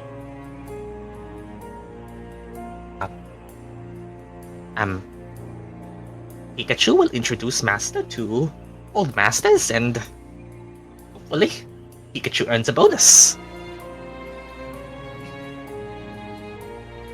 Are you ready? Wait, hold on for a sec. If we let Pikachu inside, his master is gonna get mad at him. He's like, who are these strangers? I didn't allow them, blah blah blah. And then he's gonna feel betrayed, and then he's gonna call his friends. It's like, wait, that's a false, and they're gonna attack us. We need to keep Pikachu, what's that? Naive. This What is do you it. mean, like his boss is right behind these doors.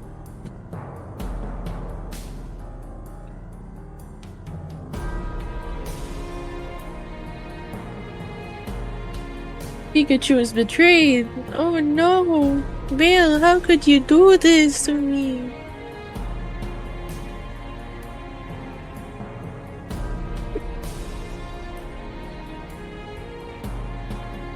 He knows. Oh. That we're killing everyone here. Oh. Oh right, we basically needs- manipulated him to lying for us. Oh my god. Yeah. My Do we kill memory him of a now? goldfish. Do we just kill him now? We're killing everyone and him. Yeah, it's fine. It's just Pikachu. You know, it's just Pikachu. What? You could just leave him at the door or something. You don't have to go through that. Where did you get that from? I mean, yeah, he can watch the door.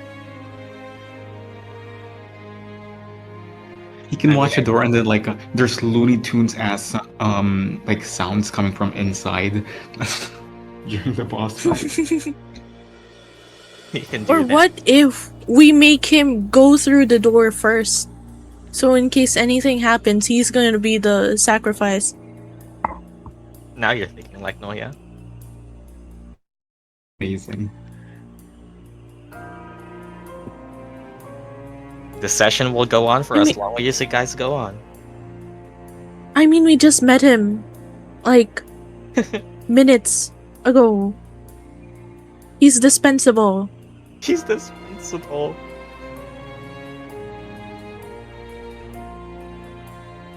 Pikachu, stay outside. Make sure no one comes inside. Don't make it Yes, weird. that means the stairs? Okay, I can do that. Pikachu is good at scouting. Pikachu found you. Aww.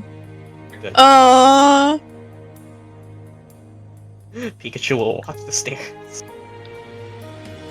Alright, Okay, B-ball. okay. Just full send it.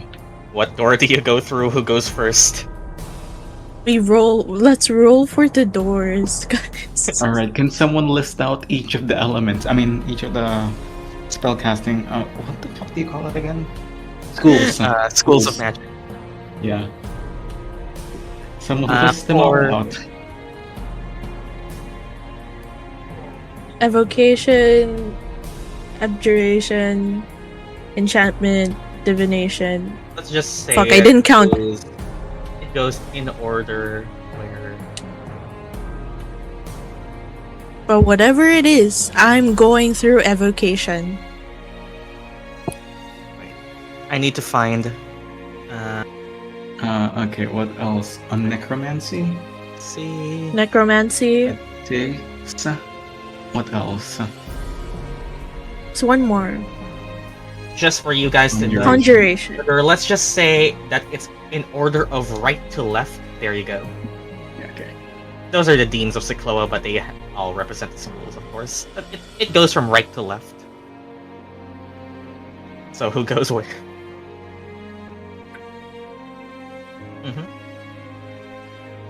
I'm going through the fifth door. From the right? If it's evocation. Yeah, fifth Yeah. door, 2, evocation. 3, 4, 5. Oh god, it's my mom. Your mom.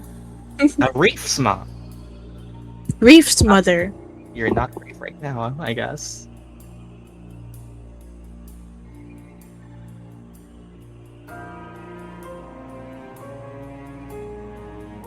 If we ever run a game in Strixhaven, I might use these characters as NPC.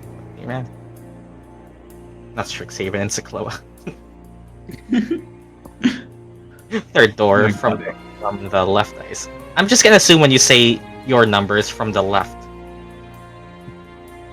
Yeah. Anyone else? Divination? I guess I'm going to transmutation. Which is door number, well, final one. Yeah. I'll go That reminds enchantment. me of the roommate back at home. Roommate enchantment, which is door number. Is enchantment 1? Okay, so that's 1, 2, 3 for this one. Where do I go to?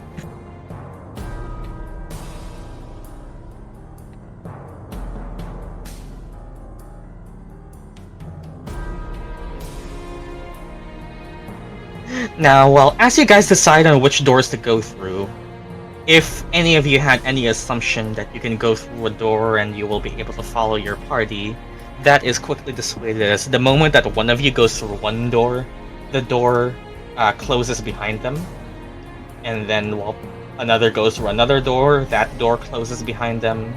Another one goes through another door, that door closes behind them. And that door closes behind that next person. Zorik, you are the last to choose.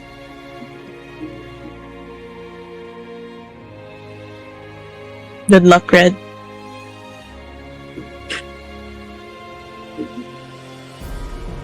I'll go to Conjuration, why not? 1, 2, that's this one. Alright. So I will say that we are... Alright.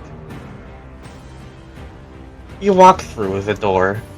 Each of you doesn't really... Well, the doors do not do anything special for you, other than decide your position where you exit.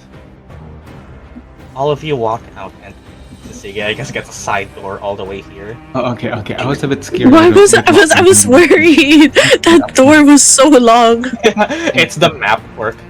As you see before you, a ritual completed. Oh, Rank really? and file of soldiers move to meet your presence. Immediately meeting as you see it, Noia. The thing that your little wisp companion was leading you all along. You see all of them glow in the light that has been shining through the center of the room. With one roar coming from a golem, you see it glow with a crystal in its chest as Noia, you see the wisp you've spent time in swoop around you. It has done its job in leading you towards its friends. But with that call, it has been pulled one final time as it is forced back inside of the vessel trapped all of the spirits. No. It has led you Lovely. towards it. No. That's my friend. You see with heavy steps walking forward. No words asked. A shorter but stout figure looks to all of you. No commands given. Heavy breathing. An arm raised and gestured in a motion that Vail recognizes from his military experience in a specific unit that we will not mention as attack. There is no negotiation. The Golden Apostle simply orders attack. And, well, some souls has offered itself into the new construct. Time to fucking do this. We haven't heard this in a while. It only plays during specific NPC encounters. Yeah. I'm a bit scared. What does apostle mean here in this But context? fucking me, Golden Apostle! Alright, well, who died? Snow. Oh, no. Like, I Wait, mean, like, wait. Apostle. Yeah, I was about to say apostle. I don't think The we have an Golden apostle of Apostle. gold. Somebody check on Snow. What do you mean? I will spend a fear to make the Golden Apostle movement first. Lovely. Have we found the Apostle of Light? No.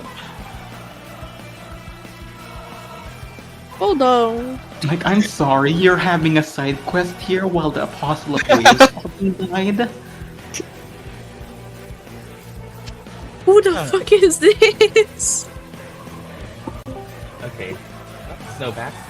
Wi-Fi is working out. Well, thankfully we are at the end of it. But I will have... The Golden Apostle is... Welp. The Golden Apostle... Do I know this guy? It's hard to tell with that mask. With that helmet. Vail. It does not look like from any unit that you're familiar with. Alright.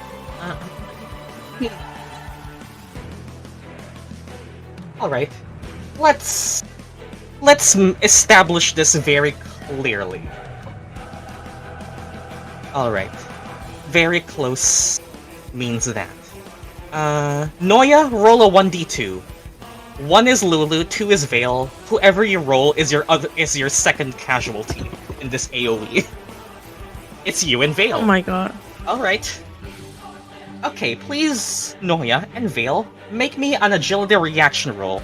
As with that same gesture of the hand the Golden Apostle does, you feel the earth erupt beneath your feet, as element is bent to his will. 14 is exactly what you need. No hope or fear gained, this is a reaction roll. 20 with hope. 2d10 physical damage halved. Alright. 2d10 halved. 3. Well, that would be halved anyway. That would still be minor damage towards the both of you. It would be physical damage as earth erupts beneath your feet.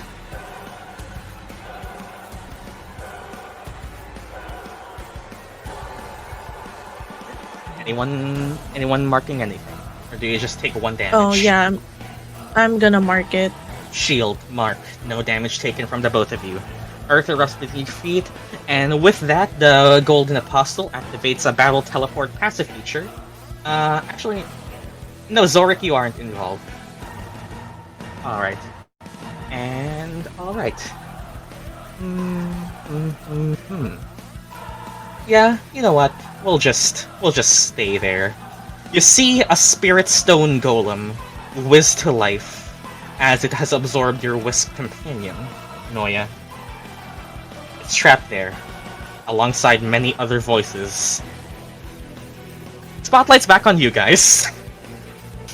Lovely. Strat. I can.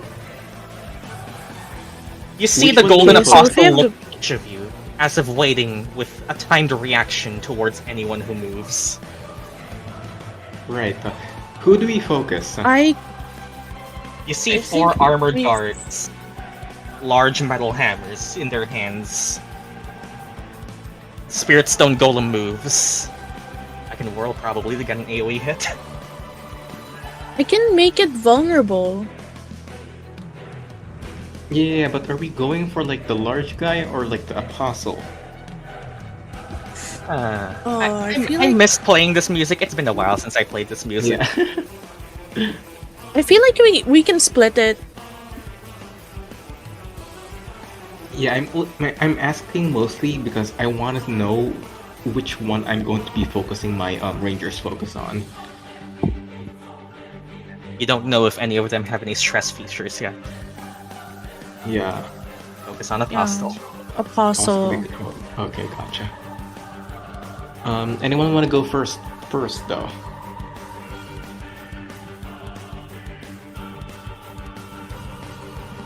So we're focusing on the apostle. I can cast Bolt Beacon to make it vulnerable. I mainly just want to move. Alright, go for it. I mean, you could go, like, use up our 30 feet and then, Noia could Yeah. do Bolt Beacon. Side adventure, by the way. Yeah, casually reveals an apostle, why not? What do you mean, Apostle? It doesn't have an element in its name.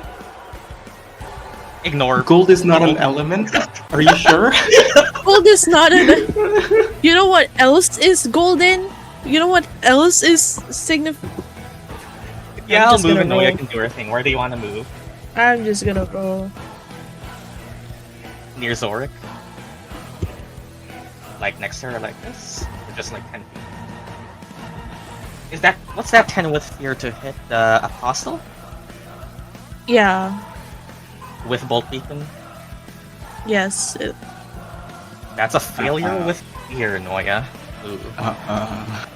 Your Bolt Beacon shines, and the Golden Apostle raises a large metal shield that just sticks down. The K-pop Demon Hunters that sticks down into the ground. The earth erupting from the point where the shield makes contact with the stone, physically reinforcing the shield to block the full force of your magical strike. As the earth then smoothens back down so he can lift the shield back up and turn his focus to you. Great. Okay, let's do some more earthbending.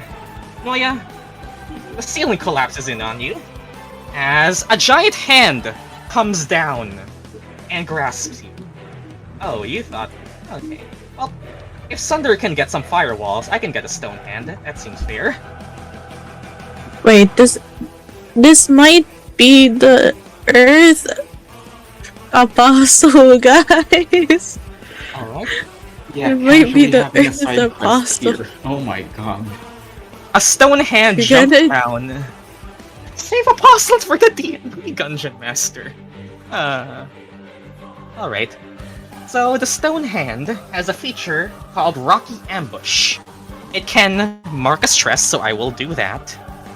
Okay, ambush. noted. It will mark a stress to ambush Noya, and the target must succeed on an agility or instinct reaction roll. Noya? I'm doing instinct. Difficulty 15. Oh no. 18. 18 with fear. That's a success with fear. No fear gained though, since it is well, Reaction. you are not restrained, which would in Daggerheart just means no movement. It doesn't mean advantage to hit you. That's vulnerable. Alright. And with that being said, I gained a fear earlier, so I will make a Spirit Stone Golem. You know what? Yeah, Spirit Stone Golem can move. I'll do that. Large stat block, I'm scared. That was a large stat block. Okay, wait, my sister just texted me for a bit. Okay. It will... Okay, the Spirit Stone Golem has a feature called Relentless. The Spirit Stone Golem can be spotlighted up to 2 times when I choose to, so normally I can only make the thing move once during my turn and I can't use that again. Spirit Stone Golem is an exception to that rule. But normally I will have to spend a second fear to make it move a second time though. So, I will make it have a randomized wail. The various spirits inside of it wail and collide within the golem, forcing it into erratic, unpredictable movements. I will mark a stress to use this feature. Let's roll a d6.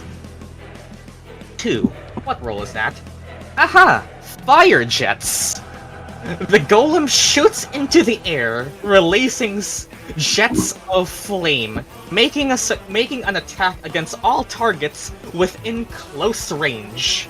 Targets it succeeds against take 2d8 physical damage, surprisingly. I think we're all in close range. Yep. This is one roll for all of you. I had to mark a stress to use this, but it was... Alright. Its attack roll is a +2 to hit, so it's not as good as some of the other ones, but it is like a randomized attacker. Surprisingly, no, this is not a Beholder stat block. 13. I think that just hits Syzygy, which is the highest of all. I can just go and dodge it. Hold on. Adaptability. No, not adaptability. I see it coming, which is mark a stress to roll a d4 against a... Hell yeah, you can use that. Alright. Mark a stress, roll a d4, it does not. Well, yeah, And that's even enough. if it's a... Yeah. Take a stress. Everybody else takes 2d8 physical damage. 4, which is gonna be minor damage to all of you, but does anyone prevent it? Oh, I don't. Armor. Yeah, I'm gonna armor it again. Vail and Lulu. It has a randomized attack pattern. I'll take it for now. Lulu takes 1 HP. Vail. I'll favor, and alright. That's my turn. Spotlight back on you. Randomized attacker. Grunts. Hostile.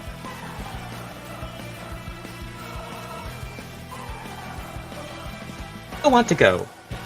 The good thing about this party is they don't know the narrative weight behind an apostle. You guys just think this is a weird sorcerer. Yeah. Yeah. So, like, do we just run at the Apostle or clear ads?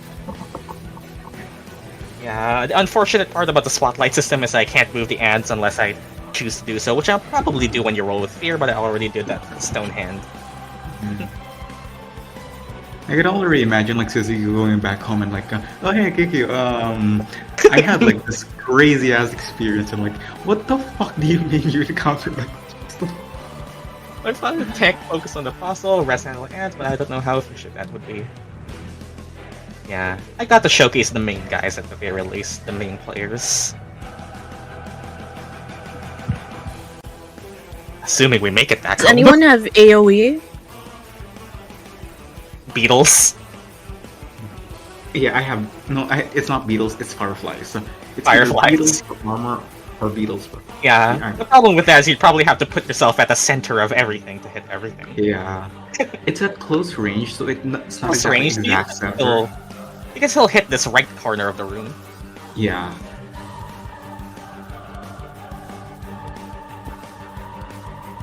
Yeah, tanks focus on the Apostle, rest on the other adversaries. How far is very close as 15 feet?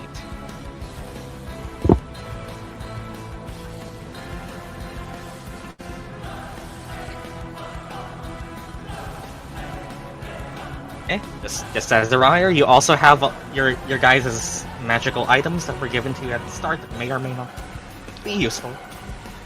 Yep.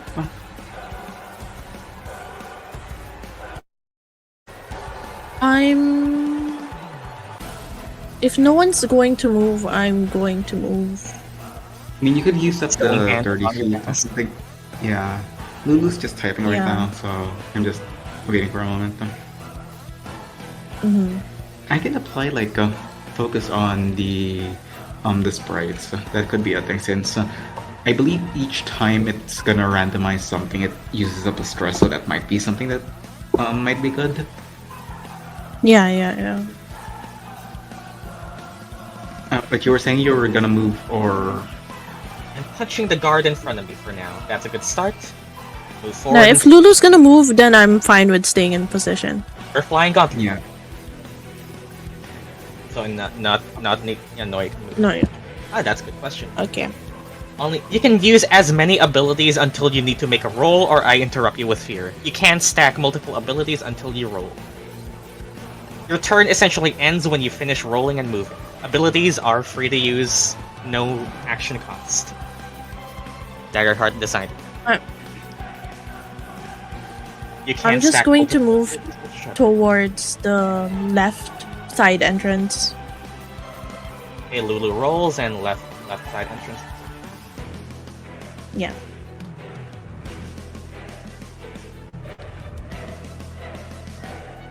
That is going Oof, to be fear. a 21 with fear.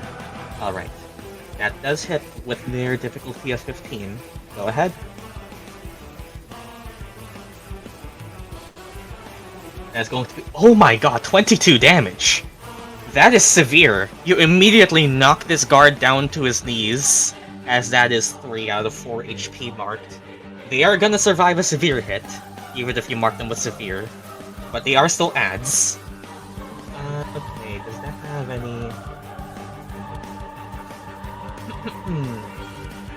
No, that doesn't have a point in using it. No, the reaction does not have a point in using it.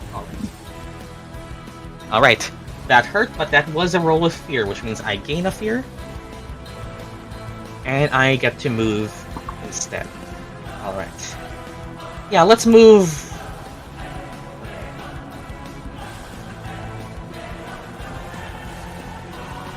Yeah. Oops, somebody died. What's that?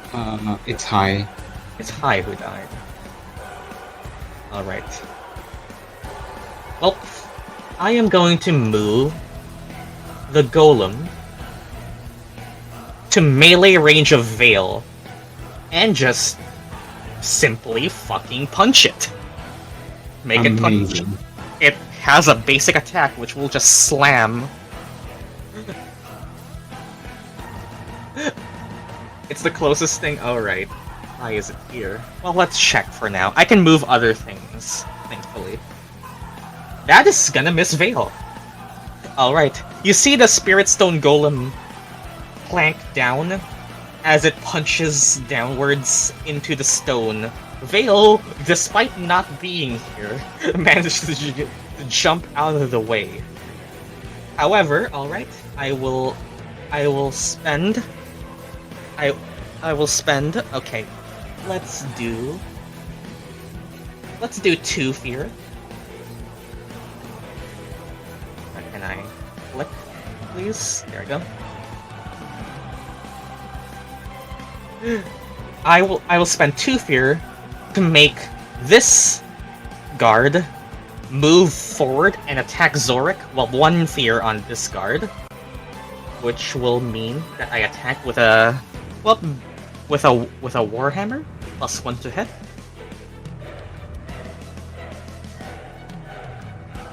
Eight. All right, that does not hit. With You know what? Zorik. Look, you're rolling great. Alright, Golden Apostle sees all of this happening. Alright.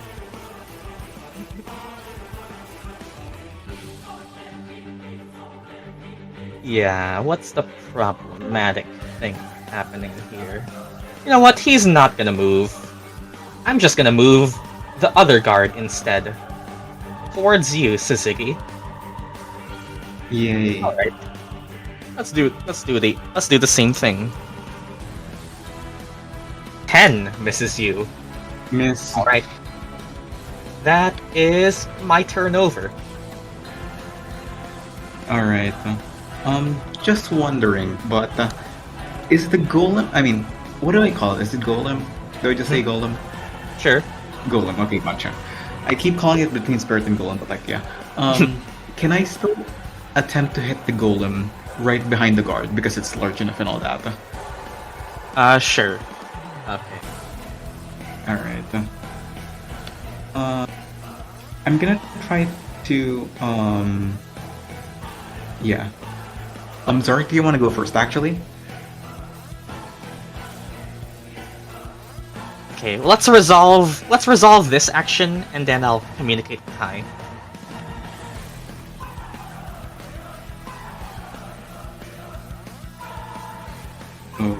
Okay, I'm assuming... Oh, there goes Zorik.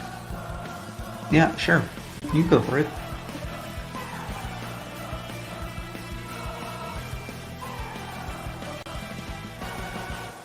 Sure thing then. You do. Okay, I'm right in the middle of all of them. Yep, yes you can. Alright. Spin to win! Yeah, I set this up for your favor. Go ahead. Use your ability that you have invested a card into. Let me just hit first. Who do you try and hit as the one to get your main damage? The big boy, alright? Aiming at the golem, the Spirit Stone Golem. Mark a stress, use reckless, gain advantage. Right.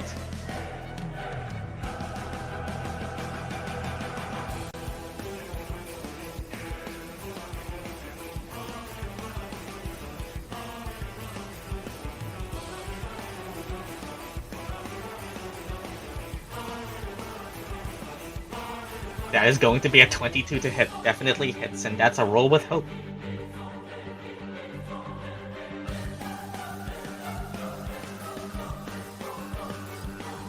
Deal your damage, and I think that hits all of them. The guards take half of your damage for the spin to win. The golem takes full. Spending hope to spin.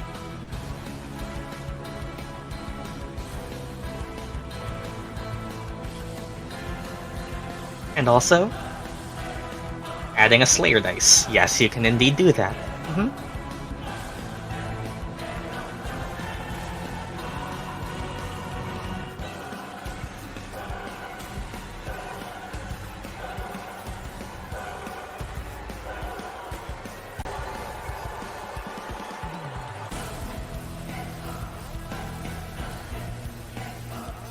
Whack! That is going to be 18 damage, which would be major damage to the Spirit Stone Golem. And not stress.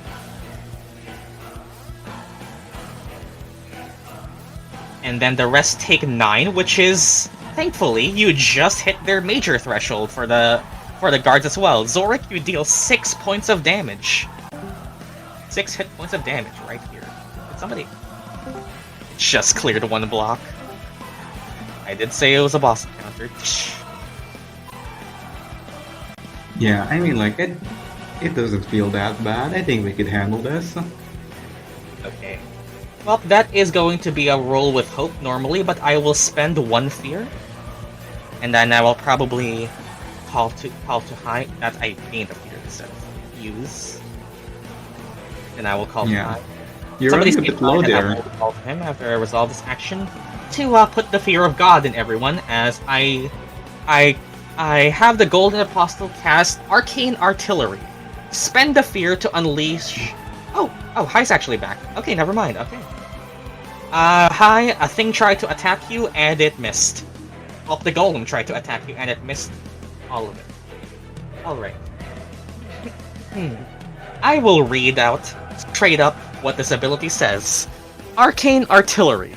Spend the fear to unleash a precise hail of magical blasts. All targets in the scene must make an agility reaction roll. Targets who fail take 2d12 magic damage. Targets who succeed take half damage. It does not care where you are. Spend a fear. It doesn't even need to roll. Agility reaction. It doesn't even need to roll. As the What Golden the fuck? Apostle raises a hand as pillars of earth rise underneath your feet. You get a sense he does not need to see where you are. He just attacks all of you with simply a movement of his arm.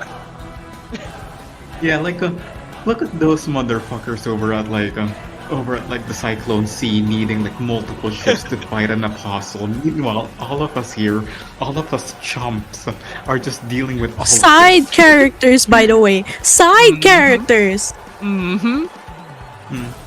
I know what I I did. assume that's an Agility. fear, right? Agility reaction roll, I mean- thankfully difficulty 14. It doesn't use his highest difficulty. It specifically states to be a lower difficulty than his actual difficulty. Ooh. Okay. Yeah, you guys said you could handle this, and I just wanted to put the fear of God back in you again. You know what, We I'll- can handle it. How bad could it possibly be? Fuck. How benevolent. Reaction roll, nobody gains hope or I fear. can tank this. I can tank this. Come on. Come on, hit me. I'm praying to the gods. Oh my god, they I'm leave. praying At one, to the 2, gods. 3. I have my One beetles. I can handle this. Oh, Well, just only barely. one passed. One pass. Only Lulu takes half. The rest of you. Oh! Oh my fucking god. Does anybody have an ability that reduces damage at all? Final call. Wait. I have this hope feature called Not This Time, which forces an adversary to re-roll an attack or damage roll. Do you want to use that now? I think it's a pretty Yes. good time to use it. Noia, Yes. What the fuck does that look like? As you reduce it to 12. It Noia, just re-roll. please. Wow. Oh What my does god. Wait, I need to calm down. I need to calm down. Noia, my how the God, I fuck just do you did an- save this entire party? I just did an Uno reverse card. I can... It would look like... How do you counter magic with magic? It will just look like I siphoned... Like, while I cast, like, the incantation. It's like how the golem siphoned, absorbed the wisp. I basically siphoned the attack. Yeah. The pillars don't come out as strong as they were supposed to. The points are a bit dulled. He looks to his left and sees. You hear a low, grumbling voice. Dollar. You have his attention. Alright, okay, with that being Okay, said, but Thank 12. You, Lexi. that is now 12, which means that Lulu, you take half damage, 6. Do you reduce it? To minor damage. It's minor damage, do you take none, or do you take 1? I'll go one by one. Everyone I'll else take say the if minor damage. it's, wait. It was... Oh, it's magic. Yeah, it's magic damage. It's still minor for me. Armor can reduce magic damage as well as physical.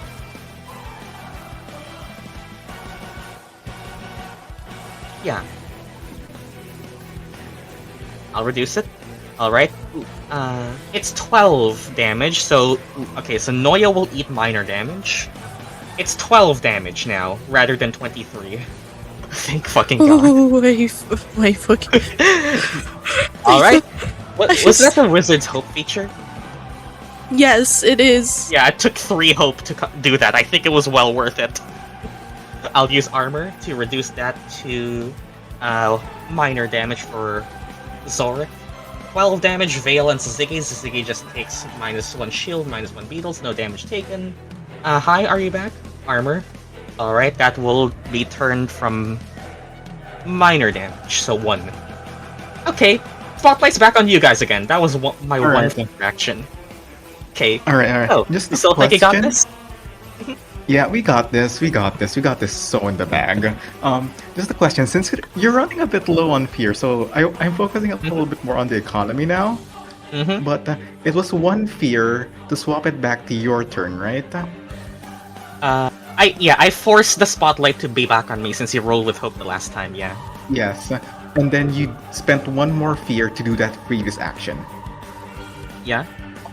No. I spent I the think it fear should be to forcibly... Yeah, to forcibly use it. Yeah.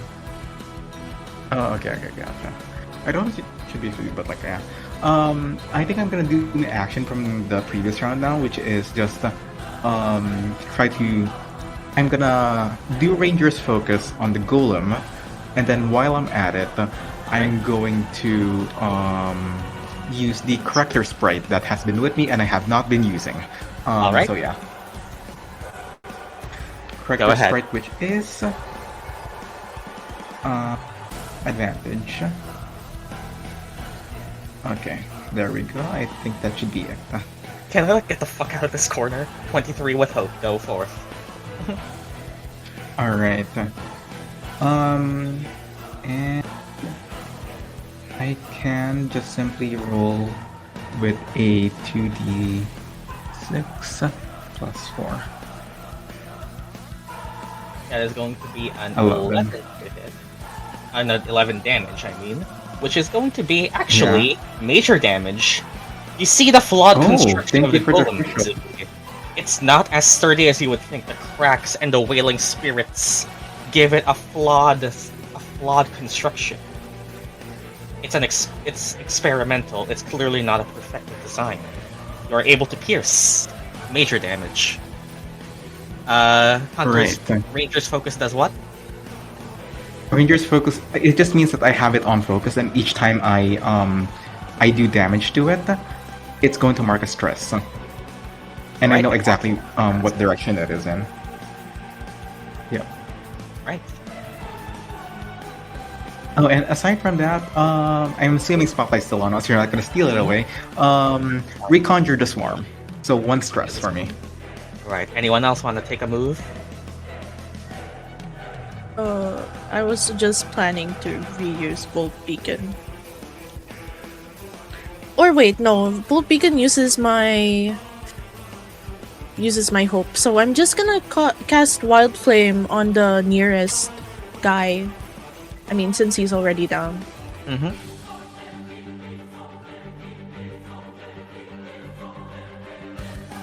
I'm gonna get the fuck out of this corner. Who moves then? 1 person move. You can just use your staff, Noya, if you want to range attack. You just have your weapon. Yeah, I'm just gonna use the stuff. So that Vail can get the fuck out of this corner. Fuck. 11 with fear. That's a. Does Vail want to move first at the very least? How far? I'll let Vail move first. Yeah, go.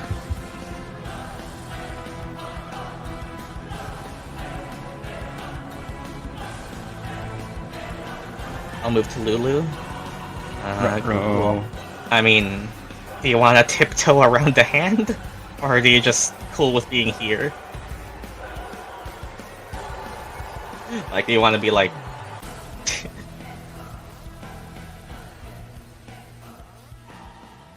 Yeah, you could probably be like here.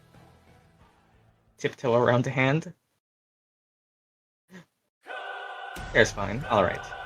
And Noya, you try to strike with your staff, but well, the heavily armored guard just tilts his body down and absorbs the force of your strike into his armor. With that, fear is back on me. You know what? I'm gonna keep pushing for this armored guard to attack Zorik, while its ally chases down Vail. This one tries to hit Zorik. Fucking cannot hit. Alright. Alright, Spotlight's back on you. Yeah, you can opportunity attack that one if you wish. Go, go. Need all the damage. Sure, it's free damage.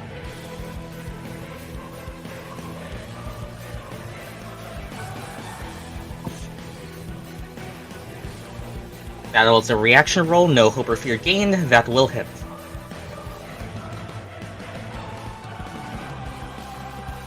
Nice.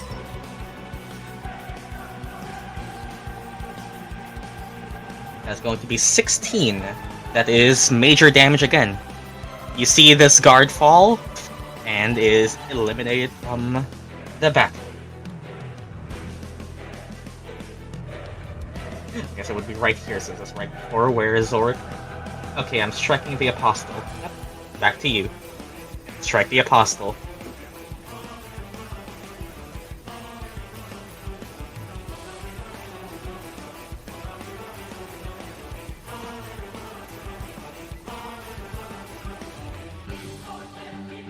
I'll add advantage. Alright. Sorcerer versus Warlock. Who will win? Yeah, never expect the Sorcerer to be a fucking tank in armor, but apparently DM's rules goes. 14 with Hope. That is a miss. It is with Hope, though. As you gain a Hope, your strike, once again, only hits a shield that is placed onto the ground. You could just try again. I'll try again. Try to fuck again. This time with a d20 dice. Because fuck it. Yeah, you roll with hope, you can just try again. I don't have that much fear anymore, so I am on the back pedal in terms of action economy. Yeah. That is... I mean... Wow. And hope and fear, or just... Did you... What? Is it just you rerolled the hope dice with a d20? No, no.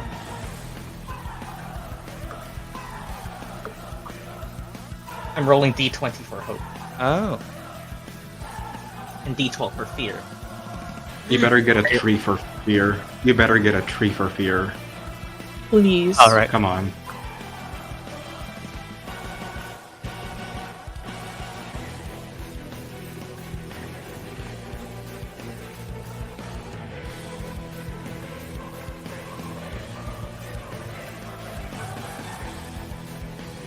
I'll stack advantage and experience.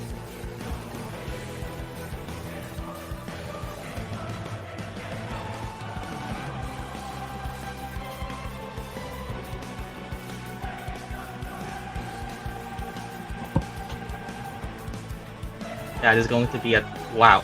Well, Nice. Wow. You know what? At least you rolled with hope.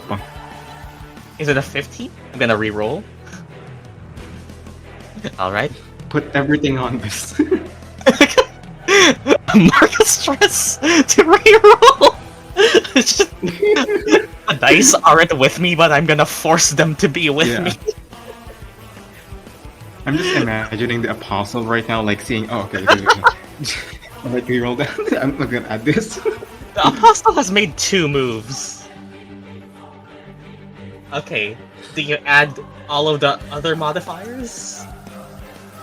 Spread hole. It's going to At be least- a 19, 22, 24. Okay, you hit the Apostle. Nice. Okay. Finally do some damage to it. It's still with hope, at least. We're starving by over here with fear. For once. For once. For this once. entire campaign. I mean, it's fair. You saw the attack. That you 10 damage. Ooh, just barely under its minor threshold. Okay, minor damage. So you will see the HP looks like this. Wait, I did not. I can't Oh my see. god. Oh my, wait. I don't no. think I can see Vi. Oh. Vi, I don't think I can see. Oh god. Alright. Are you gonna take Yeah, from the afar it's range really focus, hard or to do we see. still have the spotlight? Yeah, maybe hit this guy. Okay, that was a roll Yeah. with hope, right? Did something Yeah, that was a roll with hope. Yeah, that was a roll with hope. Alright, I'll spend 2 fear. Oh dear. Oh Well, my you know what? god. At least you only have two after this. Yeah, 2 after this. True. The Spirit Stone Golem is gonna go too soon, so I'm gonna force it to go now. That gained 2 fear, not use 2 fear. There you go. Alright. Flawed Spirit Stone Golem. Fuck it. 2 stress. I gain a favor to get a +1 to my evasion. Remind me when I hit. Oh lord. Let's roll the dice. 2d6s. This is fun. Is that the fire jets? Fire jets again. Alright. Oh. Alright. Spirit Stone Golem sears into the air and attacks everything within close range. Alright. That's going to be an attack +2. Safe. 12. Mrs. Syzygy. Oh. I think hits everyone else. Yep, hits Noia. Hits Zorik. What do you Other- mean? Wait, close range? How far is close range? Third. Oh, you are 35 feet, Noia. Ahaha. Yeah. Close Everyone is but 30. Noia Far and is everyone but Noia and Syzygy. Close is 30. Correct. Yeah, far is 60. Close is 30. Alright. And I guess... Okay, you 3 take 2d8 physical damage as it stomps into the ground and releases jets of fire, apparently, that it can do. I love randomization. The Spirit's Wail. And 9. That would be major for Vail. That would be minor for Zorik. And minor for Lulu. Anything being done? Vail is on dangerous HP right now. Still gonna armor that. Armor. Okay. So Vail takes 1 and everyone else takes 0. Okay, but it still rolled a second dice, which is 4. Shocking gas! Alright. I am reading most of these for the first time, just to let you know. I wanted to leave myself surprised. The Wow. golem releases sparkling gas in a range of, guess what range? Very far. Close ranged. Which is 15, isn't it? Yeah, just, okay, for Snow, I will tell you that Spirit Stone Golem is called the Battle Box. It's a tier 2 solo monster, normally. It's a random box of randomization. It is tier 2. Yeah, it's tier 2 solo. So, Shocking Gas, so Lulu, Vail, Zorik, and And Wait, does it reach Lulu? I don't think it reaches Lulu though. It's 15 feet. 25. Yeah, very close to 15. No, I said okay. It says close. It's just close. Close. Oh, close. Never mind. Yeah. This includes Syzygy because it says here that it is a finesse reaction roll or else Mark 3 stress. What the fuck do you mean Mark 3 stress? What the fuck you mean? It is very bad gas. Bad gas. What's the DC? Difficulty. It does not say, so I will just have to assume 15. It's finesse. Finesse reaction. Oh, Can I use my C1 dice? Oh. If you think it applies, use it. Alright, I'm Yes, gonna you can experience add, this. yes, you can add experience to reaction rolls. Alright, I'm gonna experience this. I mean, like, I just got almost hit with fire, now I'm getting hit by gas. Yeah. This is the battle box note. Speaking of clearing a stress, Thank you. hey, again, reminder, Here to I'm on counter. 2, so this is like actually spending for me. Yeah. Okay, so the Alright, best clear thing me a about this is that save against it, you don't get anything. It's safe. That's another it's all- crit! That's another crit! What the The heck? dice love Syzygy and Zorik. Alright? This is all or nothing. Oh, gee, I'm gonna die! Finesse reaction Lulu, roll. please. The dice love you too. Lulu, please, you gotta pass this as well. I'm rolling Oh, wrong. no, Lulu. Lulu, I'm afraid I fucking love you. Happy 1 a.m. 19. Oh my god, That all of works. you That succeeded. works. Okay, you all cover yourself Alright. before you inhale the gas. The screaming coalition of spirits is growing ever louder as the spirit stone golem is stressed out. Okay, spotlight's back on Alright. you guys. I have an idea. There's a very convenient spot in the middle, which I think is very close to 30 feet to everyone. Oh Yep. shit. So, I can if everyone exploit would be 30 feet, fine. I can exploit 30 feet as well. Yeah.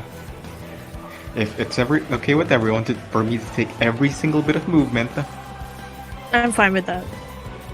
yeah. Alright. And I assume that also hits like the other guy in the left.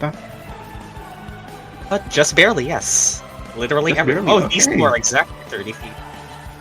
Let's go, fireflies! Veil dies takes Alright. care of it. Yeah. It something 10 million would not believe fireflies your lit eyes. up the night. Yeah.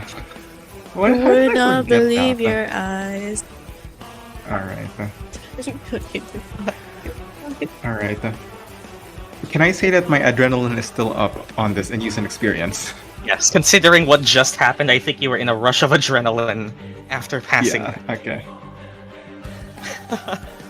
That is a 14 14 with with fear, fear. that's- Oh, I think you...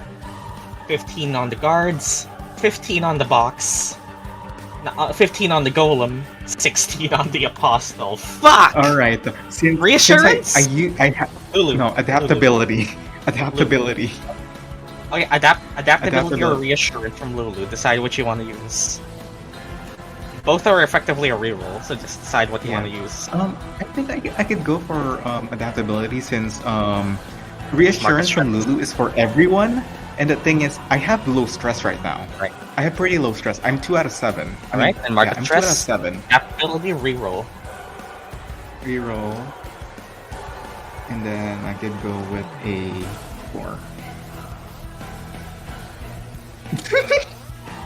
12. That's what. I mean, at least it's with hope now. Yeah. I have no stress, by the way, Vi. Oh, okay, thank you. Yeah, because of the crit, right? Alright. Spending my 4 prayer dice. Thoughts and prayers. That 12 is now 16. Lulu, what do you say? What do you say or do to transfer that 4 over? Give us an epic moment here as Syzygy is about to hit the entire function with fireflies. 16 is the maximum difficulty here, so he will hit everything now. What do you say That's great. as Syzygy hits the entire function? The dice just simply does not matter with Lulu. Like, hope? No. The dice, just raise that up. Why is Halfling kind of MVP? It's like Daggerheart. No, well, prayer dice is Seraph. Oh, Seraph, huh? You would not believe You would your not. eyes as 10 million fireflies go across the entire room. Alright, go ahead. I will say that Alright, these so- guys are at least tougher than skeletons, but it will still hit everything. Alright. That is 7. That's That is minor damage, I think, on all of them. But that's still like 1, 2, that's a 3, lot of 4, damage 5, still. 6 points of damage, actually. Because of the stone 6 hand points still of being- damage and 1 bit of stress on the golem. Yeah. Even if it's 7 damage, minor damage is still 1 HP mark. Like 1 HP damage in Daggerheart is a lot better. Yeah. Oh hey, a bar finally moved. Yay. Oh, that one's gone. Oh. It actually did take out one of them. Okay, one And 1 stress to the golem. and one stress to the golem. Oh, good. Yeah, I still have it on focus. All right. Alright, it's very stressed right now. Yep, it's almost. That's one more left. All right. I will use a reaction on the Golden Apostle. What is it called? Warding Sphere. The Golden Apostle has surrounded himself in magical defenses when it says wizard on the stat block, but when the sorcerer takes an attack from close range, deal 2d6 damage as a reflection damage. No hit, no save, just deal damage when Okay. you hit. This guy just But- does not give a fuck about the dice. But it can't use this again until it marks a stress to refresh this reaction. But that's when I get the Ooh. spotlight back. Alright. Come on, Need hit to me. attack him from far range. Alright. That's Okay, what does major that? damage, which I'm just gonna beetle it and also armor it. You're not Beetle gonna and armor. reduce my HP today. Nah, that's not a. Thankfully, not a crit. Alright, no damage. But yeah, it's burning through the Yeah. resources. Alright, and it will have to. Okay, I will put that on a recharge. Because I need to mark a stress to recharge that. He has not marked any stress. Alright, that was a roll look of cortisol. on you. Alright, who wants to go next? I go? Yeah, I can't move the stone hand because I haven't had enough fear. Go, Lulu!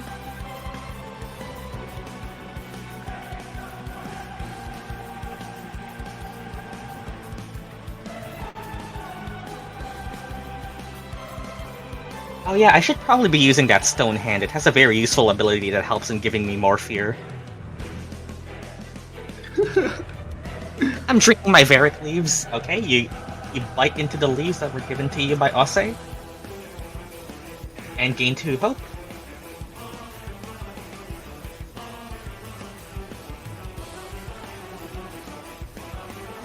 Vail is in a very dangerous position right now.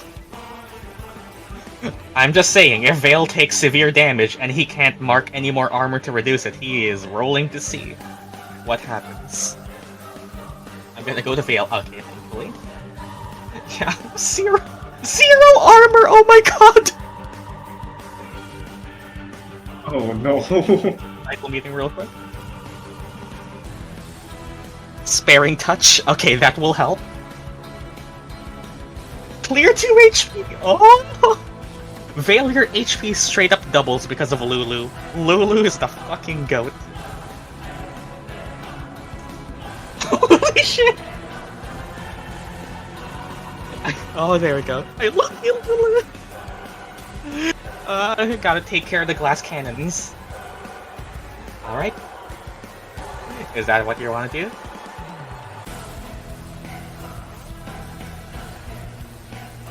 How much did I move? 15, I think. 15. Yeah. Was that my action? No, you just use an ability. Your action ends when you roll a dice. When you roll an action roll. I mean, 2d12. When you roll the duality dice. I should probably be saying duality dice more often, considering how much Daggerheart brands itself on it, but at the same time you say duality dice. It's too many syllables. Yeah. Duality dice, 5 syllables. Yeah, it's your 2d12. Fuck him up! Punch him, punch him, punch him.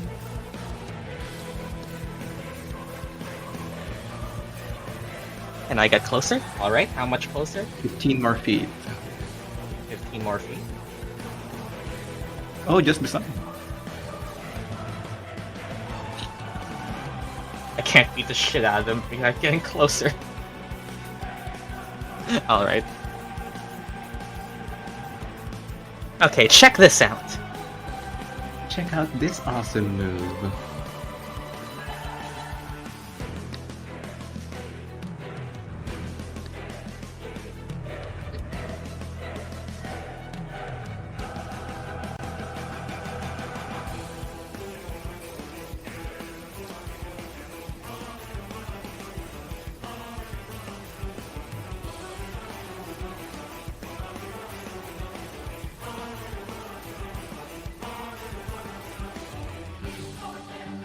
Yeah. See what I mean by the actual boss fight Daggerheart fights pretty much being the same as D&D fights in terms of length and intensity anyway? Yeah, this is what I meant. Yeah. It's still as It's a sweaty. balance, huh? Yeah. Yeah. I mean, like, it's very sweaty when you have opponents that literally ignore the dice. Again, I'm saying... What? You wanna know the funniest thing about the stat block for the Apostle? It doesn't even count Yeah. as a boss monster. Okay. Is it just tier 3 or something? No, it's just tier 2 ranged attacker. That's Are they all it sure? is. It's a tier 2 ranged attacker. Granted, it's a strong one. I selected it knowing that. But, like, if you look at its thresholds, it just has a high difficulty, 16, but its thresholds are only 11 for major damage. My father once said, when in combat with multiple targets, go hand to hand with the most dangerous target there is. I understand. Because that's what a hero would do! Oh my god, she's spamming all 3 experiences! I checked Ulting? and He's yeah. ulting? I checked and yeah, that's all 3 of her experiences. When my father once said, hand-to-hand combat, and that's what a hero would do. She's using all 3 experiences. That is legal. That is completely legal and within the bounds of the game. You can just do that if you are actually in the situation 20-fucking-8. Yeah, That's so fucking- insane. You can't- 28! You can stack experiences when you actually find a moment when they apply. Yeah, fucking hit him. Actually prove that this actually is like a fair enough monster. 24, because, like I said, that's severe damage. Oh my god. My fucking god, Lulu. You punch him, and that is a roll with hope again, Jesus. Oh my god! Yeah. I'm gonna take a fear, please. I'm gonna spend a fear, please. Yeah. Yeah, I'm gonna regain Yeah. some aura and spend a fear, please. Yeah. GM, I think you need some fear. I think I need some fear. Okay, I Let's keep gain. pressing gain. There you go. Down to 1 fear, but let's yeah, fucking pissed off at you, and you're the easiest one to hit. Grabbing you with the damn hand right now. Okay. Okay, so... this is fun. It can straight up go through stone. I'm gonna have it go underneath you and literally, yeah, palm you up from the floor. As it just attacks you normally with a +3, if I somehow fucking miss. The 9 Yes. difficult. You know what? That's kind of deserved. Holy fuck! Yeah, you kind of. Oh. Yeah. I think everyone here can agree that's kind of deserved. Yeah. Wait, I fucking love Daggerheart. I will just say now that yeah, I see the vision. I love Daggerheart as well. Maybe as much as D&D, maybe more. Maybe I'm just hyped up in the moment. Thankfully, it is just 2d8 plus 6 plus 2 times 8. So 2d8 plus 6 plus 16. I'm just having a basic attack.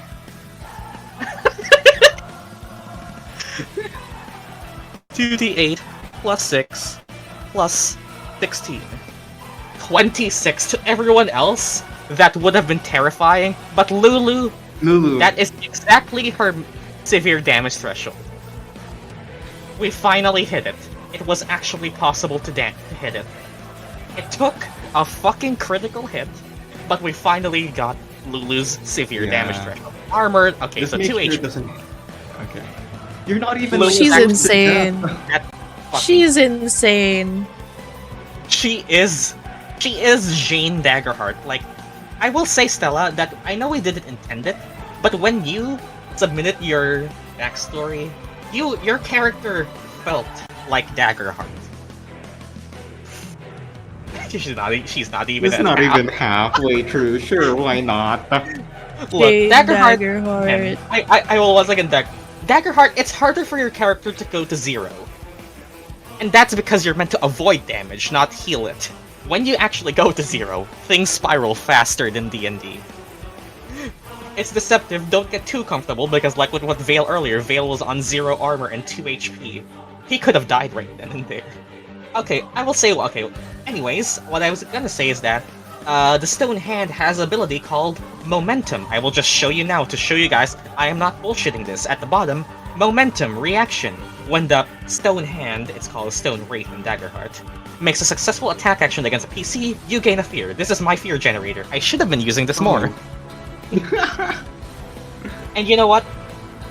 Should I immediately It's a use it? crit. It's a No, crit. you are not restrained. The restrained is specifically a different... It was a stress ability, restrain.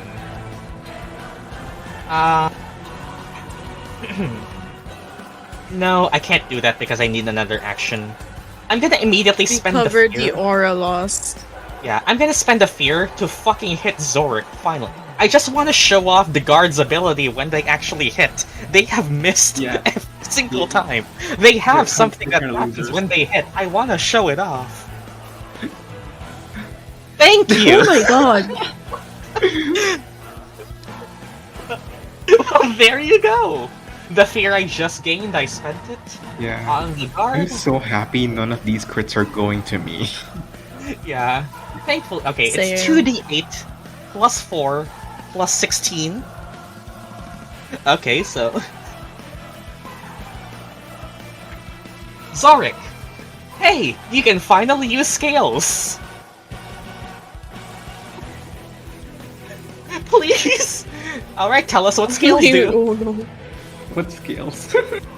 Dragonborn What do you scales. mean they hit that hard? What do you mean they it was- hit that hard? Normally 2d8 plus 4, they just kept fucking missing. Your Yeah. scales act natural reflection. When Yeah, you it's were the taking plus severe 16. damage, you can mark a stress to make 1 fewer hit points. You can mark a stress and an armor to reduce it to minor if you really want, or do you just want to reduce it to major?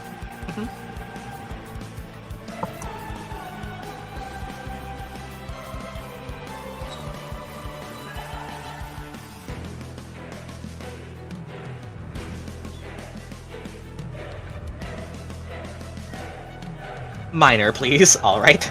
And that is very understandable. And I will show you, fucking finally, Vassal's Loyalty. When the soldier is within very close range of some other creature, in this case that I deemed that would take damage, mark a stress to make... No, I'm looking at Reinforce. Mark a stress to move into melee range. Okay, I read this wrong, but...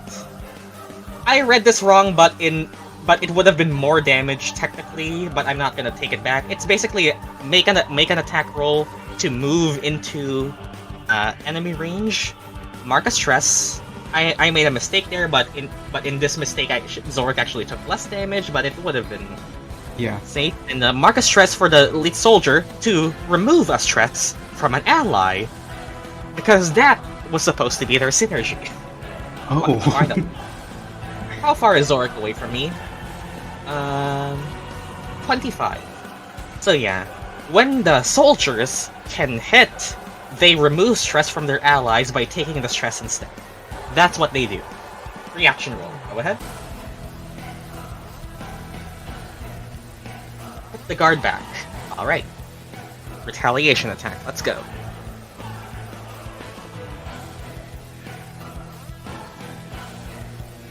Would hit. Thankfully, no hope or fear gained from a reaction roll. Hit through the golem. Go ahead.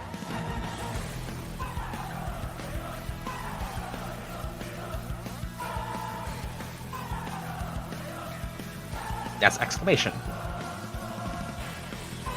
That's going to be 8, but then again, it's a reaction. I think 1 is enough. Another soldier falls. Only one left. The Apostle, the Hand, and of course the Golem. The I want roll to was attack. Yep, my GM roll is done. You guys can do it. You guys can do so. Please, I just want my attacks to hit. Bolt beacon on the apostle. Please. Want a tag team? Yeah, I can tag team. I have 3 hope.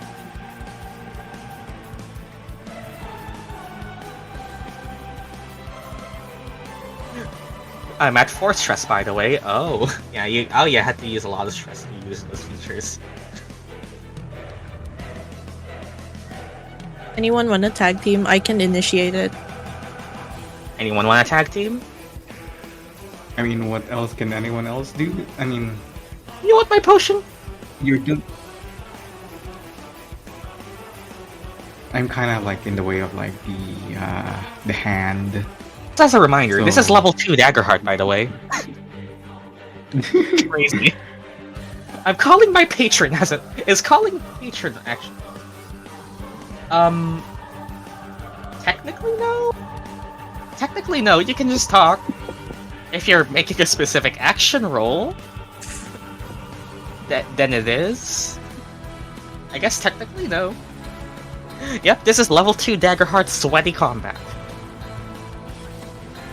And I mean, you guys have to admit, it's fairly balanced.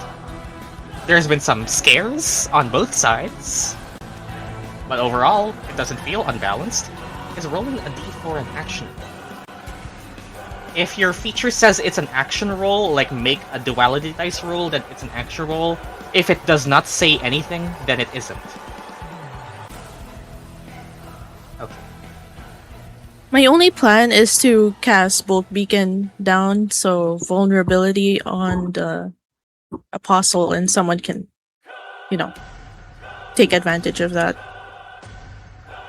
But would that be valid for a tag team roll? Yes, actually. It's valid to use your actual spells. As long as it's an attack roll, it can count for tag team attack. And you would use Bolt Okay. Beacon's damage for the total damage instead of your staff damage. Okay.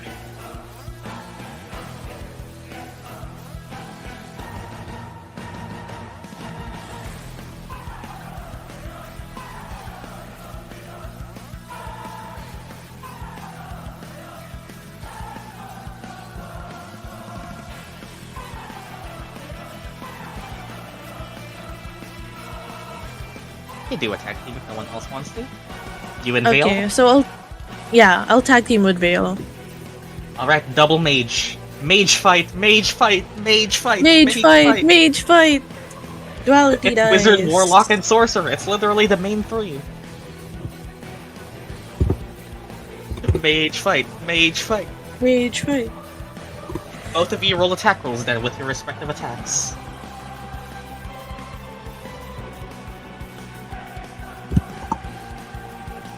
"16 with fear, experience and advantage." Fuck it. Yep, you can choose which one of these to use. Alright, Noia, spend the 3 hope. You're the one leading it. Yep.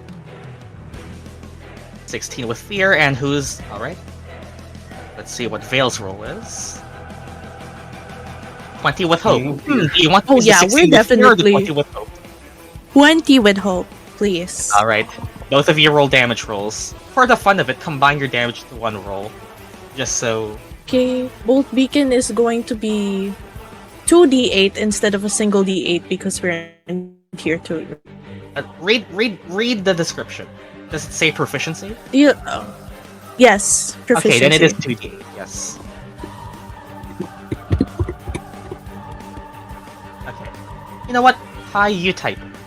Since it was your roll that got chosen. 2d8 plus 2 from Bolt Beacon. And this does mean that yes, the Bolt Beacon effect does stack onto whatever High is doing. Tag team rolls are literally combining everything into one. They're fun.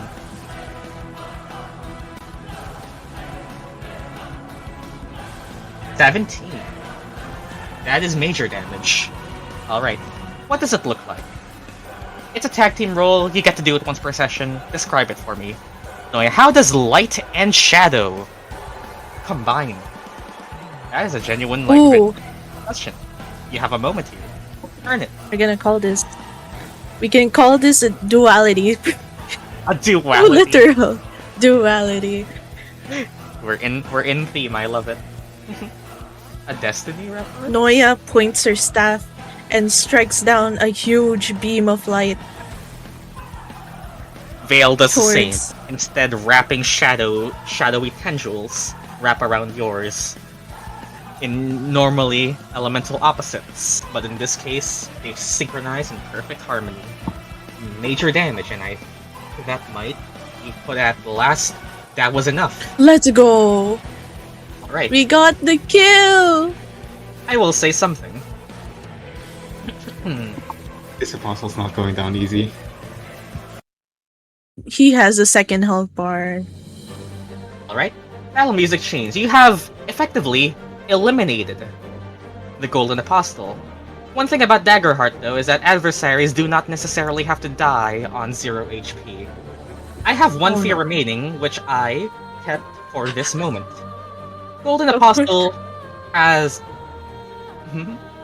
Fact. Oh god, this Daggerheart's OST. narrative. This theme, yes. Lord. With the Apostle's last stamina breath, he senses he cannot stay here long. Most of his energy has been spent conjuring this golem in the first place, and he sees that the battle of attrition is not in their favor. This last sphere will be spent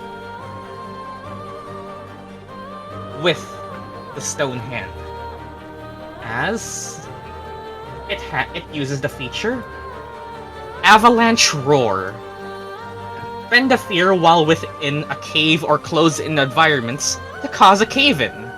All targets within close range of the hand, so everyone, please take an agility reaction roll. Or take 2d10 physical damage. Difficulty 14. It's 14, it's fine. It's 14. Agility reaction. Easy. Fuck! No hope or fear gained. Fuck! It collapses the tower. Well, not the entire thing, but enough of the roof, enough of the walls for rubble to fall on all of you. Reassurance on Noia. Noia, you can re-roll. God, Thank you. Carmelita is such a good boss Thank team. you. It is Thank you. fucking gorgeous. Gain a hope, clear Boss fight stress. as well, but I still have not. I still... You still fail. 14 is I a have armor. Don't worry. Let me double check something. Yep. Thankfully, I will say, Noia, thankfully, it does not say direct damage. If it said direct damage, you couldn't have used armor. Oh god. Okay, let's roll 2d10. Let's hope you spending that 3 hope was worth it, because 4! It was worth it. It was worth it. Absolutely worth it. Okay. Who failed? Me. Only Noia. Only Only Noia? Noia. So Noia, you take minor damage. I'm gonna use armor. None. With the rubble falling, all of you are able to defend yourselves. But with that,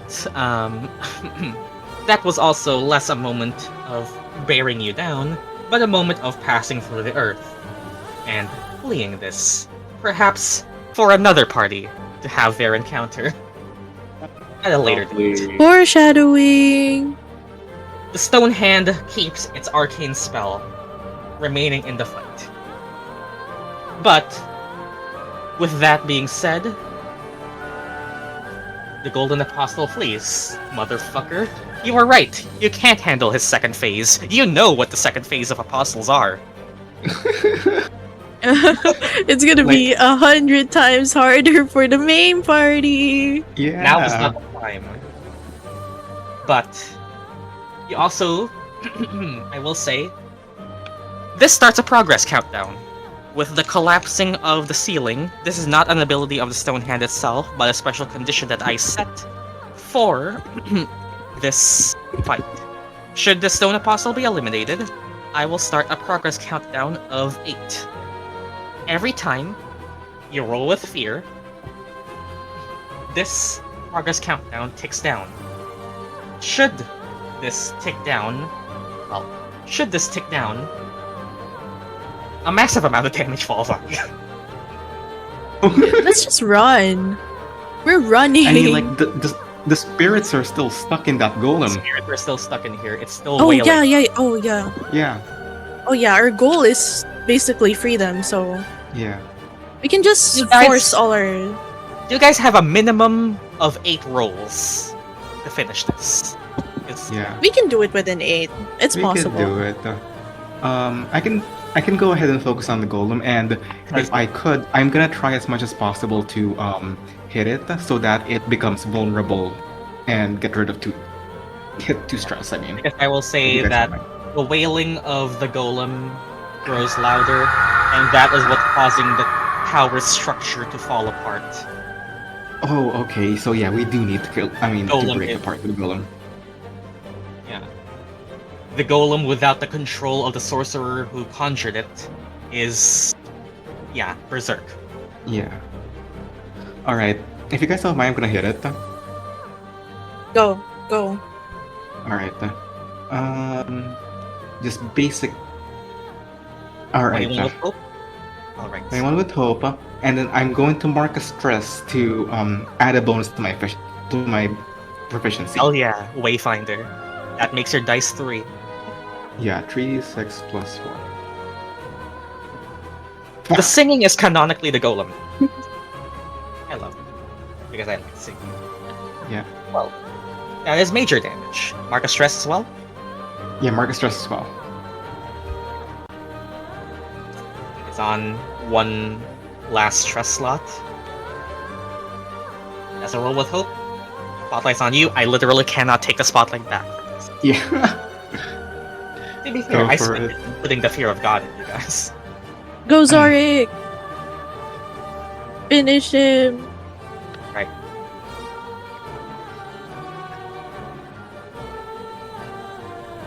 Marking stress.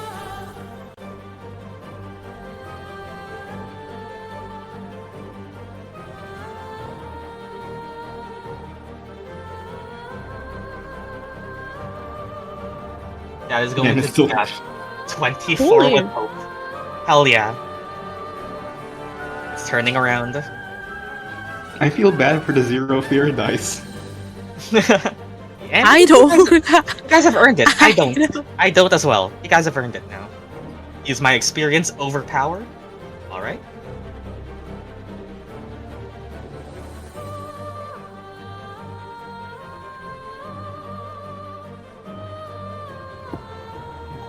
Oh, experience on a damage roll? Normally, I'd say that doesn't normally apply, but because of the situation, I'm allowing it. I mean, physically, it doesn't change the. It's still major damage either way. But for the flavor of it, sure. Major damage. Because. Nope, that's stress.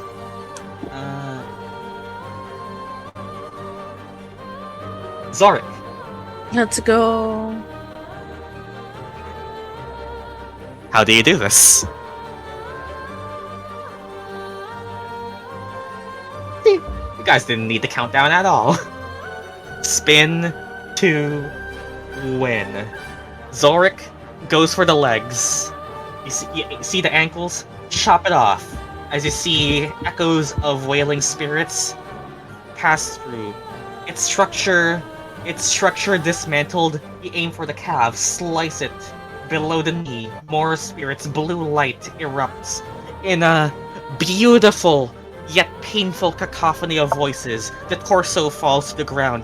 You slice the center of it open, bisecting it from bottom to top of the chest plate, cracking the crystal made of sorcerer's profane magic. At the center, hearing a loud wail as the helmet gets cut in half, as a collage, as a cacophony of voices of the departed. Embers brush on your coat, and the body of the spirits wail, and the rest of it sings. You see this. You see the scenario before you. As the stone hand turns around, grabs the last remaining soldier, and books it through the earth. As you hear a grunt from the soldier, making sure that no witnesses are left for questioning, fucking disappears. And with that being said, with the wailing Whisperwind tackled, Noia, you see one last wisp escape. It turns around. Oh. Hard to turn around, but you know, for some reason, it's looking to all of you. It gives one last little as it joins the rest of the departed in the voice of the Whisperwind. You hear, for some reason you feel like a thank you. And I'm just gonna let this vocal end.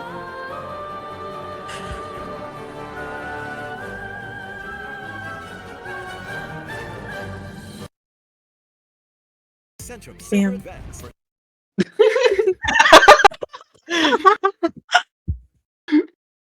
That's fine. Thank you. Alright. The wisps were sponsored, okay?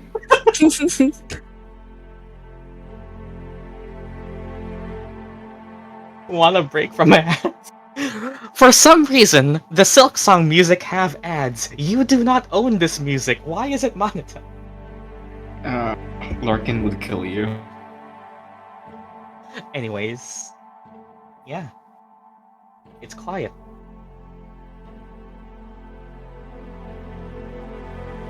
So, does the party want to finally talk to each other for once? Yeah, so hi, I'm Syzygy. I didn't catch your names earlier.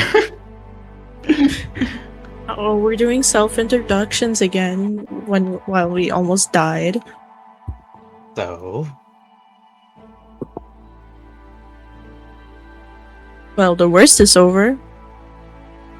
Well, is that it? y'all, you don't know if it's because of the wind, but you don't know if it's because of the wind that literally wept out of the Spirit Stone Golem. But at the edge of the hall, you hear a door creak open. It had to have been moved by the wind, but with all the thing going on, you aren't all too sure. It could be Pikachu. It could be It's Pikachu. It's down. Oh, opposite direction. Ooh. Well, There are hallways that are now revealed to you now that you aren't focused on the combat arena. Also, 3 dead bodies. of course. They kind of deserve to die. They were kind of ass.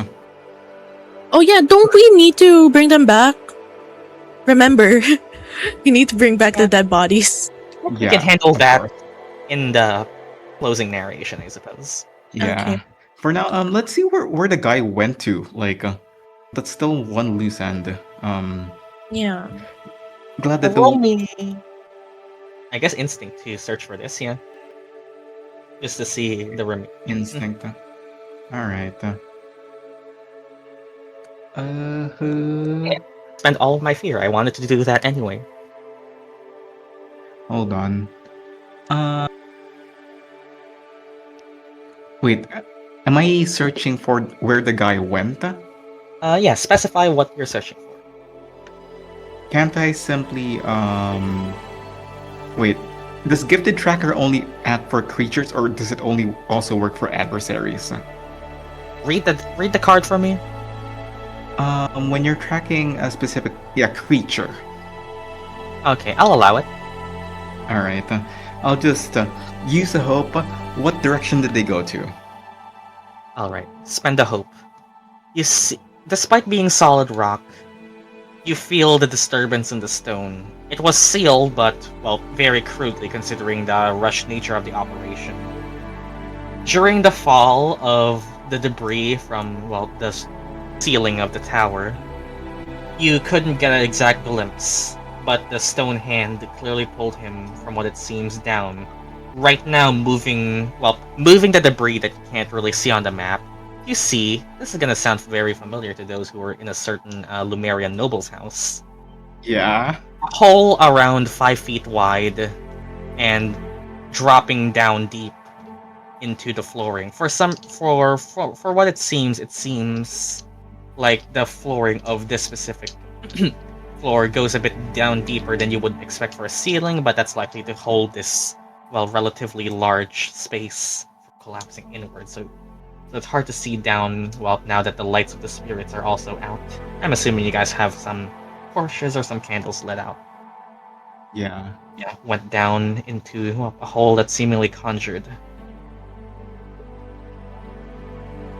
Anyone want to go down? I'm just kidding. Yeah, it literally goes straight down. It doesn't seem to be in the direction of anything else. You could chase it down, but, well, who knows? Not a good idea. Well, aside from that, other loose end to tie up. Forward, I guess. Mm-hmm. There are 3 hallways before you. One left, one right, one forward. I don't mind this. That was a copy token. I needed a copy of minions.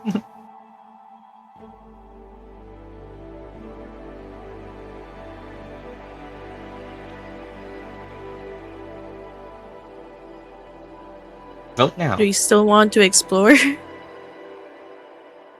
Something has to be up this floor specifically. Yeah.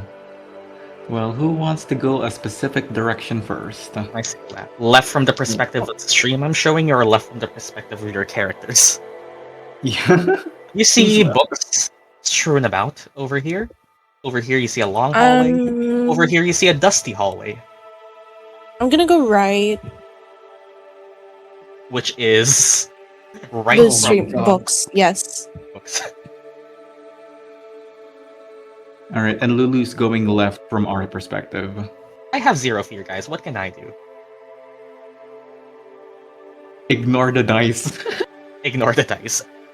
Daggerheart does have a note called Golden Opportunity that says that even if I don't roll with fear or you don't roll with fear, I can take what's called a Golden Opportunity, which is just game design way of saying, hey, just because you're out of fear doesn't mean you can't do anything anymore, GM. Yeah. Alright, I'll join Lulu. I'll go down. Alright, who do you want to do first? We are ending very soon.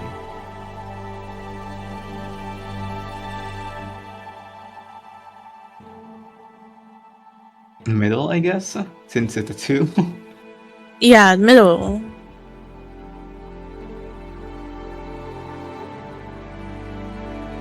You find yourself entering a study, Vail, and you see a sight that shocks you at first, but then kind of, well, dissipates as you see a vision of something.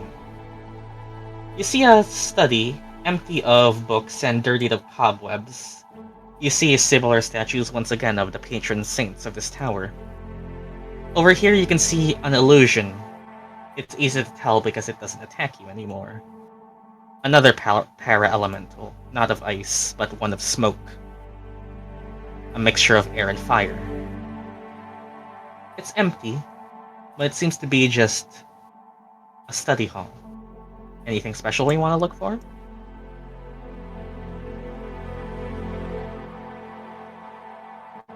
This is as fast as you guys make it. There is not much for me to say. It's just fun things to have some closure with. You see this wrapping illusion of smoke. You're impressed that it's held out for this long. Almost as if somebody was using this study right before you guys arrived.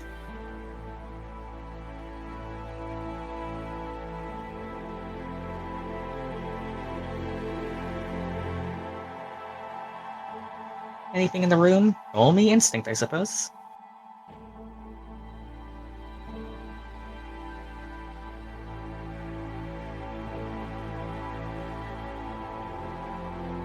$13. Alright. And I roll 2. You can roll to add or subtract a +1 to Vail. Vail leading a roll. Just to make sure that it's one roll, since it's contributing to one search of the room. Daggerheart doesn't really do multiple rolls until somebody succeeds. It's the leader. It's the leader roll. Alright. Well, that would subtract 1 from Vail, but it was a DC 12 anyway because, well, what you're noticing is the statues mainly. The tomes detail stuff that would surprise most people.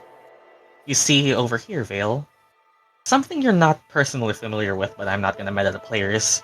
Crystals of various arcane forms, texts written in what you can probably tell to be Dwarvish or Giant script. Bones from probably dead things in the valley, and the conjuration of an illusion of a para-elemental. Frankly, that doesn't interest you at this moment. What you do instead is, well, gaze at the statues of Ranagar and Sheba once again. It's made of black marble, probably something material or something of the like. Getting close to Sheba though. Yes, strange pull. And have a sensation. I'm gonna send you a message in secret chat, Kai. Oh. Oh. You get that kind of, well, you get just that kind of sense. Okay. Okay. Alright, back to the others. That's fun. Give us a reaction, fun. Kai. Anyone else? Going back. Roll 1 and 2. Mm-hmm. Let's resolve the others first. Just so we know how messed up we are. Alright. Me and Here's the Wisp, you're no longer here. Okay, we got the boring room. You see what looks like to be a crystalline obelisk. That is actually on the map. I didn't put that there. It's quite... Actually, I think I have a actual picture of this. It's not lit up, but you essentially find yourself staring at this. Because I stole this map from something official, I actually get to use this. Oh, It's damn. Humming with arcane energy. We did not get the boring room. It's floating. It seems deep, but it's something. Alright, You Lulu, wanna I'm a bit stupid about this. Do you want to roll?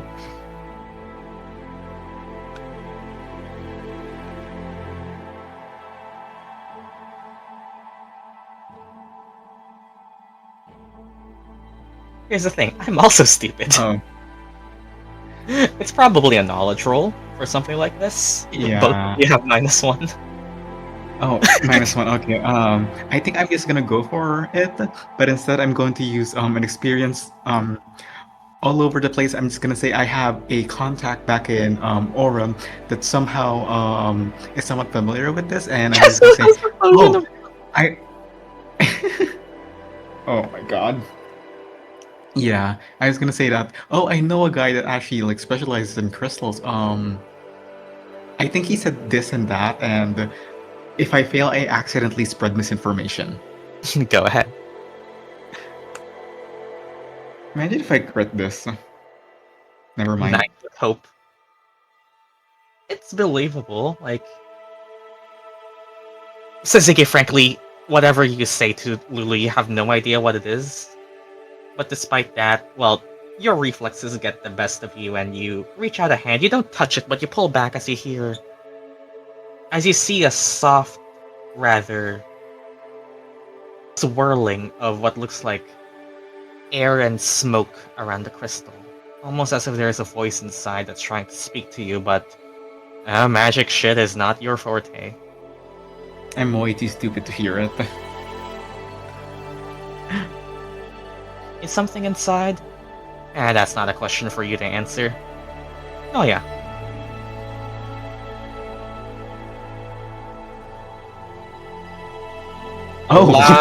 Messy, strewn about study. Tossed around and thrown aside books. Clearly ransacked. As a scholar, this disgusts you. Probably.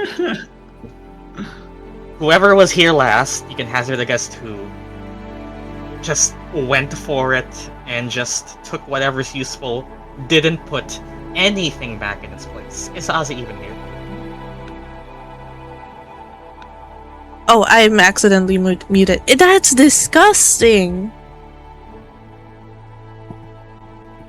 It's hard to tell something. It's hard to tell anything useful apart from the pile of ripped pages and broken spines, but I don't know. Could you find something useful here?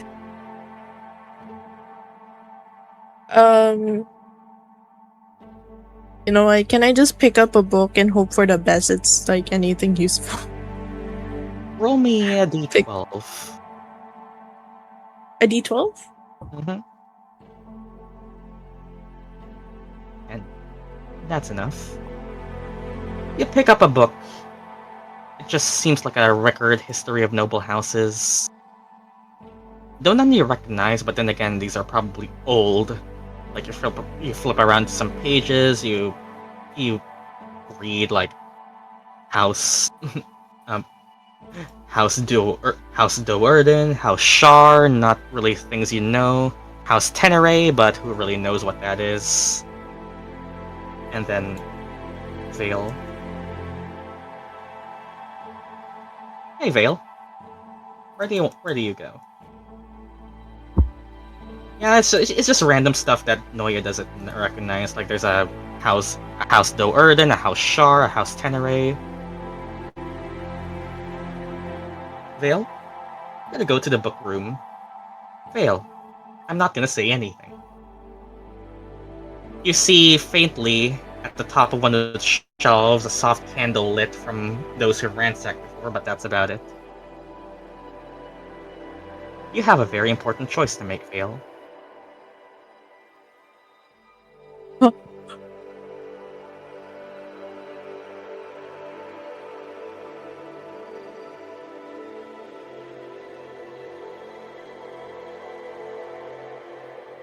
I'm gonna go.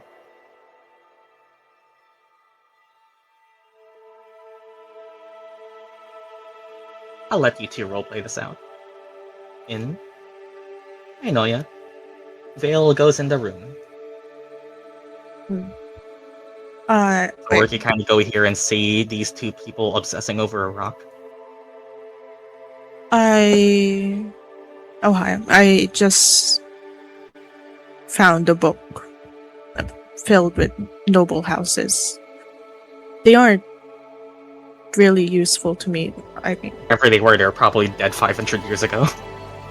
yeah. I just assumed that anything of importance has been taken away. And here we are. Also hard to read anything when all the light you can get is from a soft candle that's almost being put out now. It's pretty dark with all of the spirit light gone. And Noia just like gives the book over to him. I don't know. She doesn't know if he's interested in. Family is a power within like few years ago.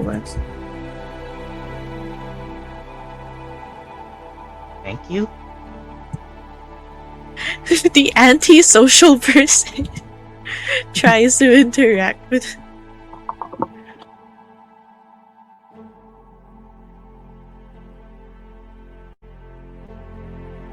Hey Noya, Zorik says there's a big crystal in here. Ooh, big crystal.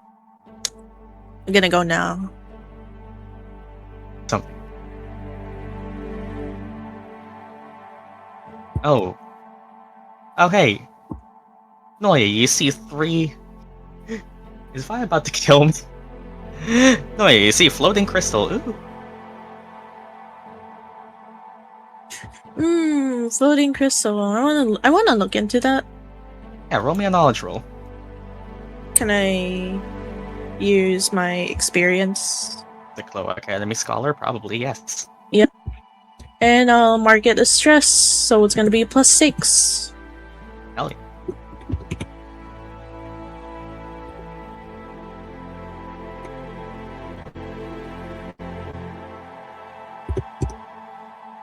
"21 with fear." Alright. Oh no. Noya.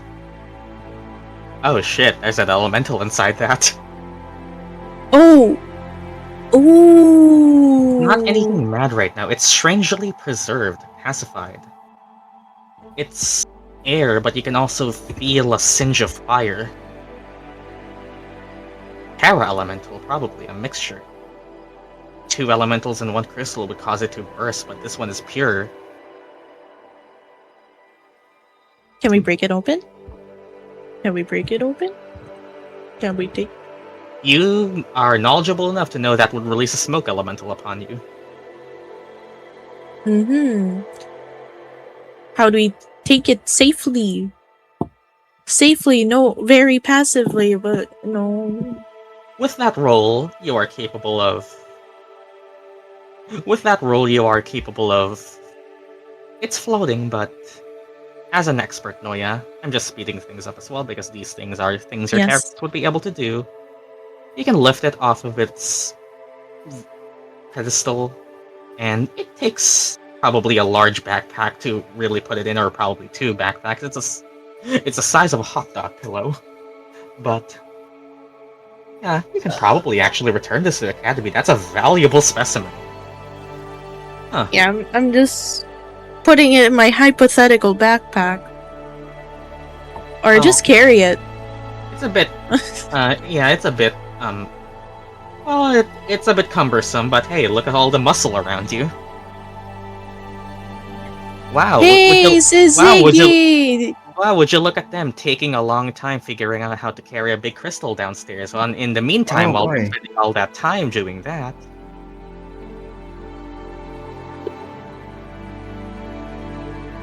Yeah, Vail's gonna die. Vail's gonna die. I'm just attracted to Crystal. Very funny I'm one just fear. attracted.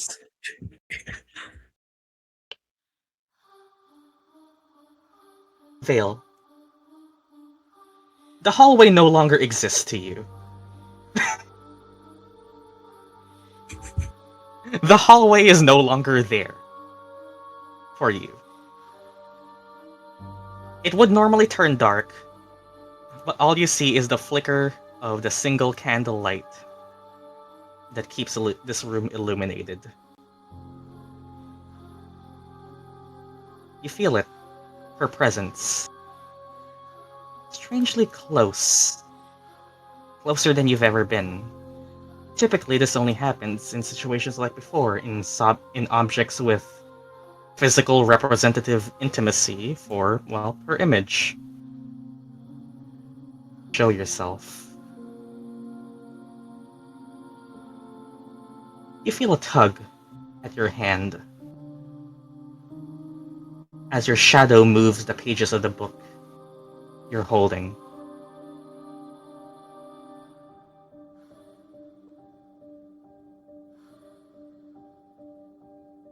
It does not need to.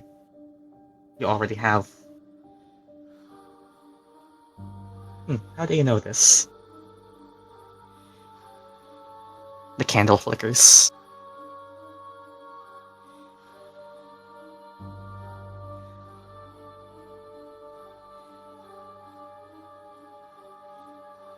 This is scary.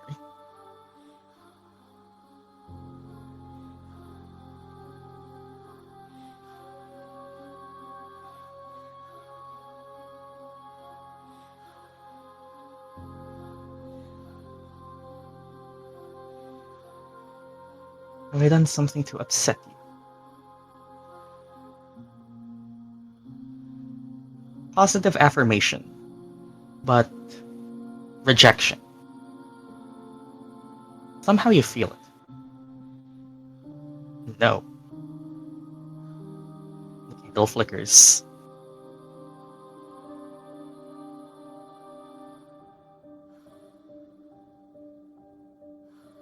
Disdain. Upset. Not at you. Directed elsewhere. The candle flickers.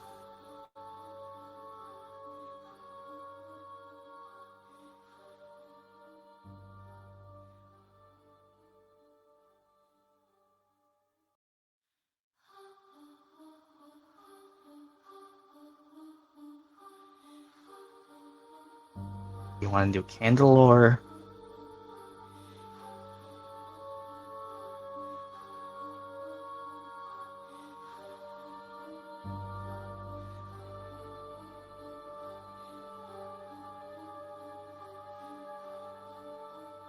What can I do?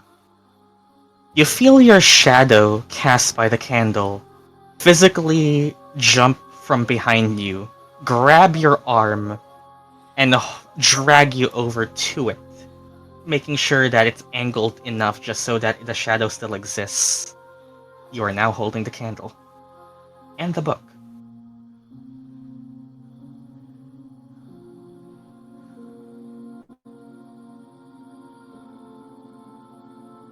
The candle flickers.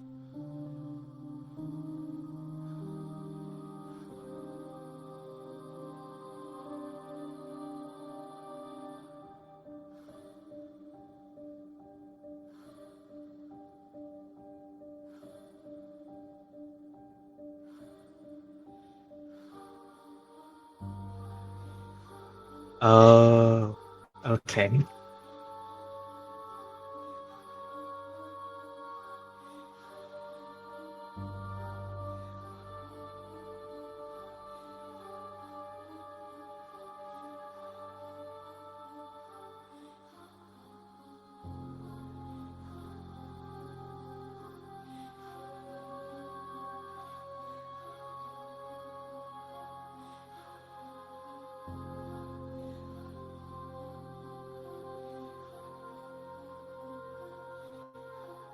Why should I do this?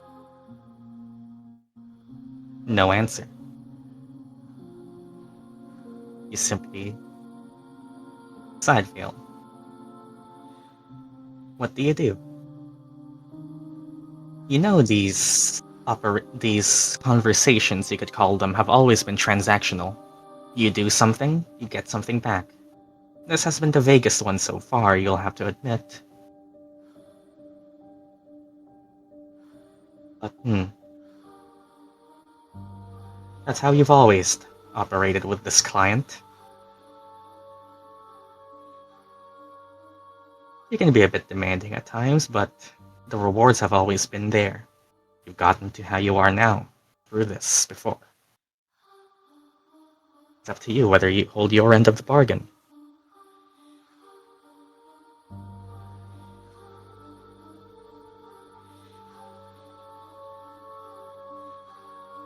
Okay, I'm doing it. Describe to me what you do.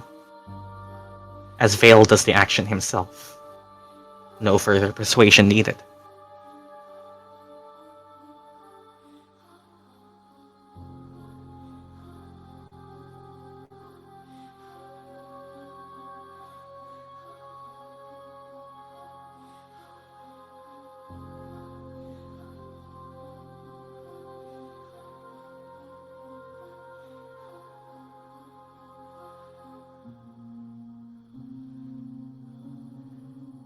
I'll rip the paper from the book, and I'll light it with a candle. The light casts itself, darkening your shadow across all of, well, the room. You can hear it crackle, burn. It's slow, methodical. The shadow you cast darkens for a bit.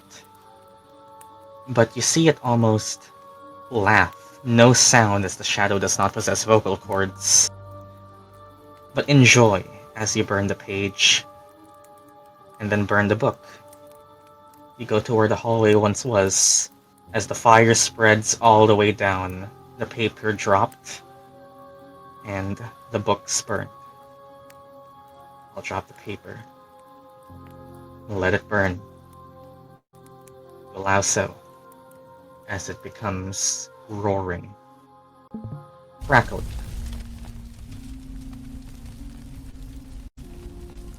Records, knowledge, and everything burned, forgotten, as they should be.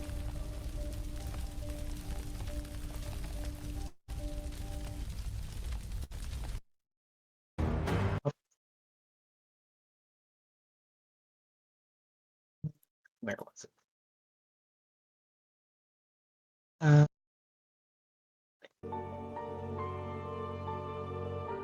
You find yourself in the hallway again, and the rest of the party dragging out Noia with a large crystal in her backpack.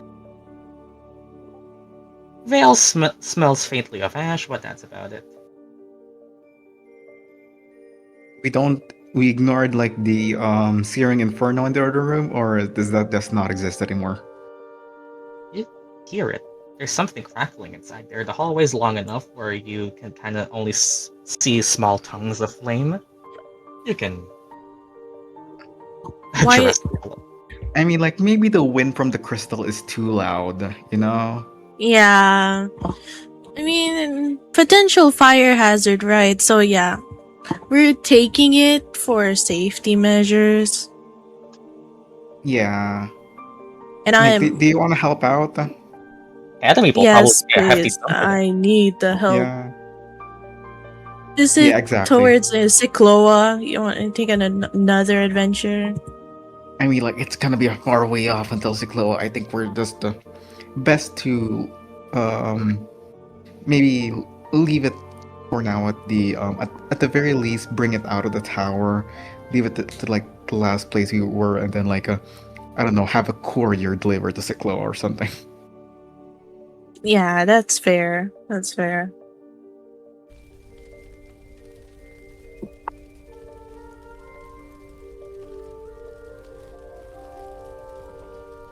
What is that crystal? Oh, this crystal is very special.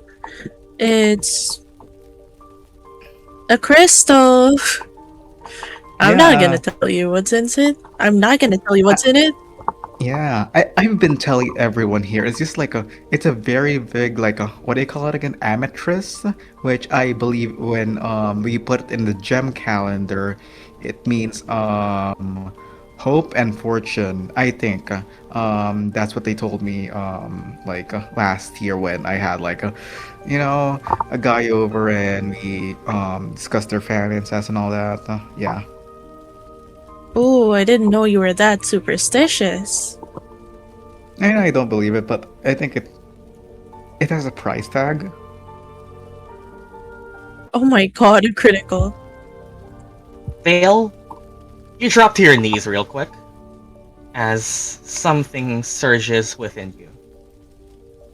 Oh, everyone else, yeah, you can pretty much notice this. Information, knowledge, history, houses, kingdoms, shadow, light, above, dark, nations, borders, blur, lines, cross, holy, unholy, light, dark, everything seeps into your mind. Is he okay? Pages and pages of information, privy only to you, privy to no one else. Useful ones. The Queen weakens, the Emperor ages, secret under the mountains. Theon, Empire, Eladovia. Distinguishing them seems trivial now. Everything given to you, years, decades, centuries of knowledge.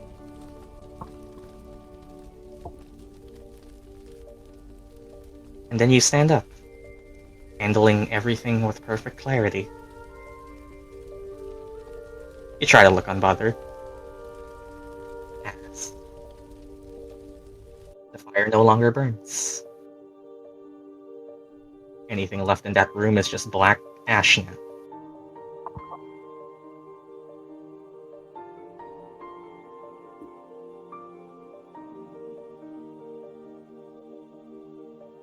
Anyways, are you okay? Yeah,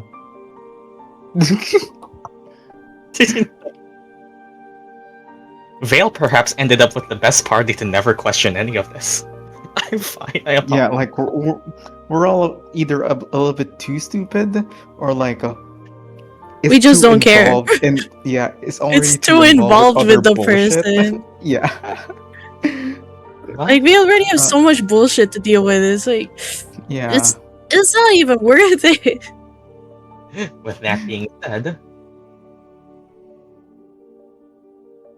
everyone other than Vail, because I have one last choice to offer Vail. How do you end this journey? Going back to the Conclave? Whatever. How do we part with them? Spotlight's back on you. Who wants to start? Pikachu stays with me. I'm cool with that. You can have Pikachu. You know what, Noya? You're the one with the giant ass crystal. Yeah. What do you do to end this? As you guys presumably head back, get paid double your asking amount because you actually solved the issue. The Whisperwind weakens. It's not entirely gone. The pain of Spiritwind Valley may be quelled, but it's never outright forgiven in just one night. Though this one seems to have brought peace as much as you can in this cold winter valley. How do you all make end of that? Make peace with that? Thank you, Des, for 2 chests of gold. Yeah. What do you all last do? You can all start typing.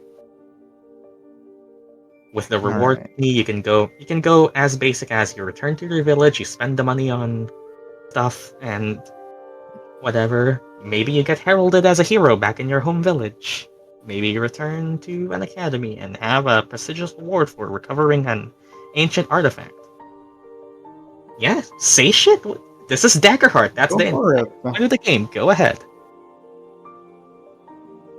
In reason, of course, but like I trust you guys enough. Do the funny.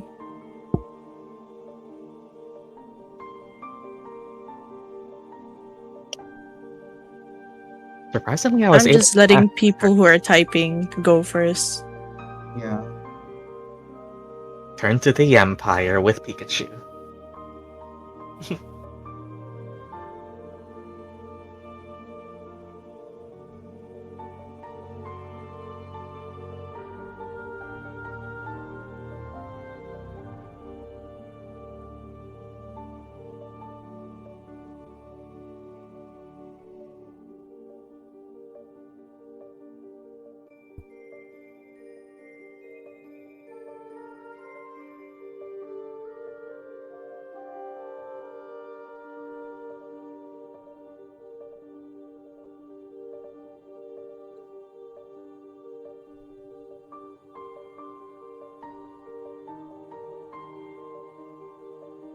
Noya is just going to go back to the academy and savor the glory.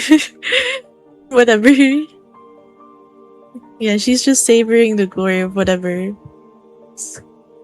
happened in What do you do with the Spiritwind. giant ass crystal? If only there was a specialist in crystal research in the academy. Hmm. If I only. wonder. Yeah, she's just gonna go hang out with her Umfi, Strixie, Yeah. savor the Oh. glory, chill out with the crystal bestie. Crystal bestie. All right. I'm thinking for a bit for Syzygy, but yeah, Zora could go first actually. Zorik Dragonface no Taku said if this is allowed, then it would be, cause I just find it funny. Okay, Zorik's gonna settle her rewards and stuff, fix her armor and all that, get her weapons polished cause oh lord all that snow probably ain't doing good. Before she goes to some place that's like a postal office emoji regal Mautu and sends a letter, to, HOPE. To share her journey to her. Before setting off to chill at a tavern somewhere emoji regal Mautu emoji regal Mautu emoji regal Mautu emoji regal Mautu Regular emoji. Wait, I Mautu. didn't know they're connected. I didn't know they're connected. I love that. Sure, it's both of your Oh characters. my You are god. allowed to do that. Is there anyone here who isn't connected? Our connections. Connections in the connection campaign? Oh hey, it's past That's midnight. You know wild. what that means. Connections. Oh my god. Welcome back. It has been a while. Connections! Okay, It's let's. All right. so well, we're later, so later, back. later. What are the Okay, others? okay. I'm just letting you guys have this because who knows if we get to use these characters again. Maybe it'll be during chapter 6 when they run Daggerheart because then in between Yeah. D&D again. So like, yeah. Give yourself some closure. This is Daggerheart. This isn't Yeah. D&D. We kind of encourage each other to just mix shit up. You guys tell the Yeah, story. make shit up. Right. Um, for Syzygy, of course, go back to the place where they started. Was it a bastion? Yeah, it's the bastion of the Rangers Conclave of Theon. Yeah, it is a bastion. And then meet up with Des and of course claim his reward, which is surprisingly enough money to pay his share for his house back at Orem for a year. Oh my god. Very arbitrary number, but I'm just gonna say a year. Alright. I am All cool right. with that. Alright, Like, and I kind of justify Syzygy leaving them and all this stuff. Before that, however, I'm just gonna share this habit, but I guess just a question. It's an ice crystal earlier, right? Mm-hmm. It was probably a Does it flown melt? ice elemental. Does it melt? Surprisingly, no. It's kind of like never melt ice. Perfect. I'm gonna take that home as a souvenir. Sure. Yeah, and it's going to be displayed alongside everything else that whatever the two of them has collected over time, go into places and here and all of that. And as he settles into Orem once more, he realizes that I actually did not get to read whatever it is that Kiku and Taylor actually left, and I actually have no clue what they're doing right now, being the responsible, co-parent, quote unquote, that I am. So he finally eventually gets to read it and, well, wonders a little bit. And even though that he technically has the house now for like the next year, because he now has it paid, there's a little bit of an inkling of interest inside of him regarding, that one final loose end that has been left in the tower. And it's that little bit of an itch at the back of his mind as he, chills it a little bit for a while and wonders when QQ or Taylor will get back here the next time and when he could share his journey alongside with them. I mean, share the details of his journey with them. And yeah, there we go. Right? I love that. Wait. Lulu Boxing Glove Stella Glowing Star said I'll keep traveling around the world in the name of the Conclave, although I would prob go to Fionn eventually to make my knighthood official.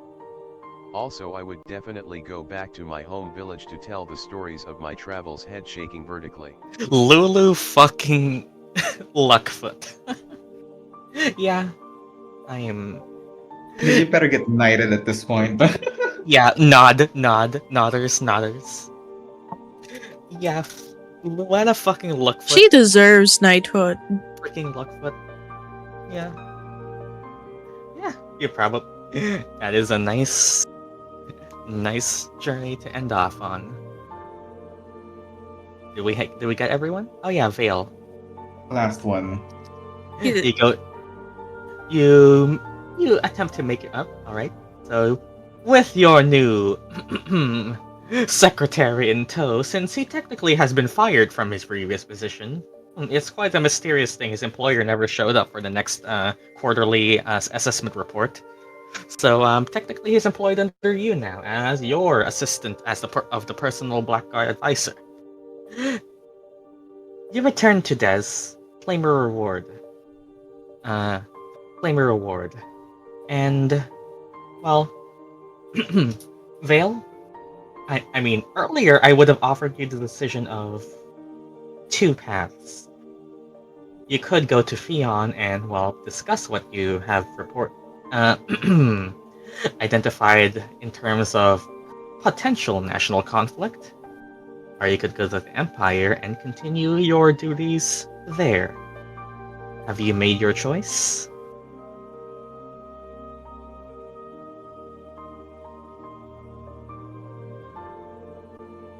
I think you already kind of said it earlier. Well, I choose both. Do you choose both? Yes. Well, alright then. As Vail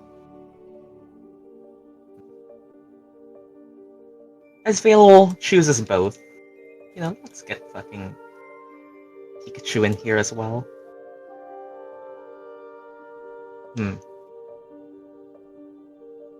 Your patron grants you one last reward, Vail. Pikachu kind of questions, how the hell are you gonna do both? You physically have to be in one place and then the other. Your shadow rises up, Vail, from behind you. One last gift. Stands up, forms into your silhouette. And you know what? I think I have this somewhere. Let me double check. My thread's closed because it's been a while.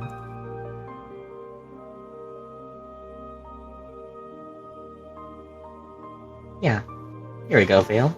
Let's make this easier for you, says your patron. Well, not literally. Your shadow stands up, forms around you, and grants you one last gift. You no longer have a shadow, but to make your job easier, Vail, how about a second you?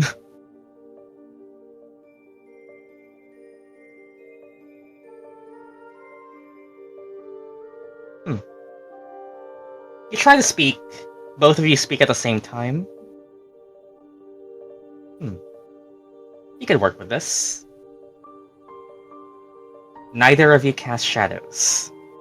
But that's a easy enough fix.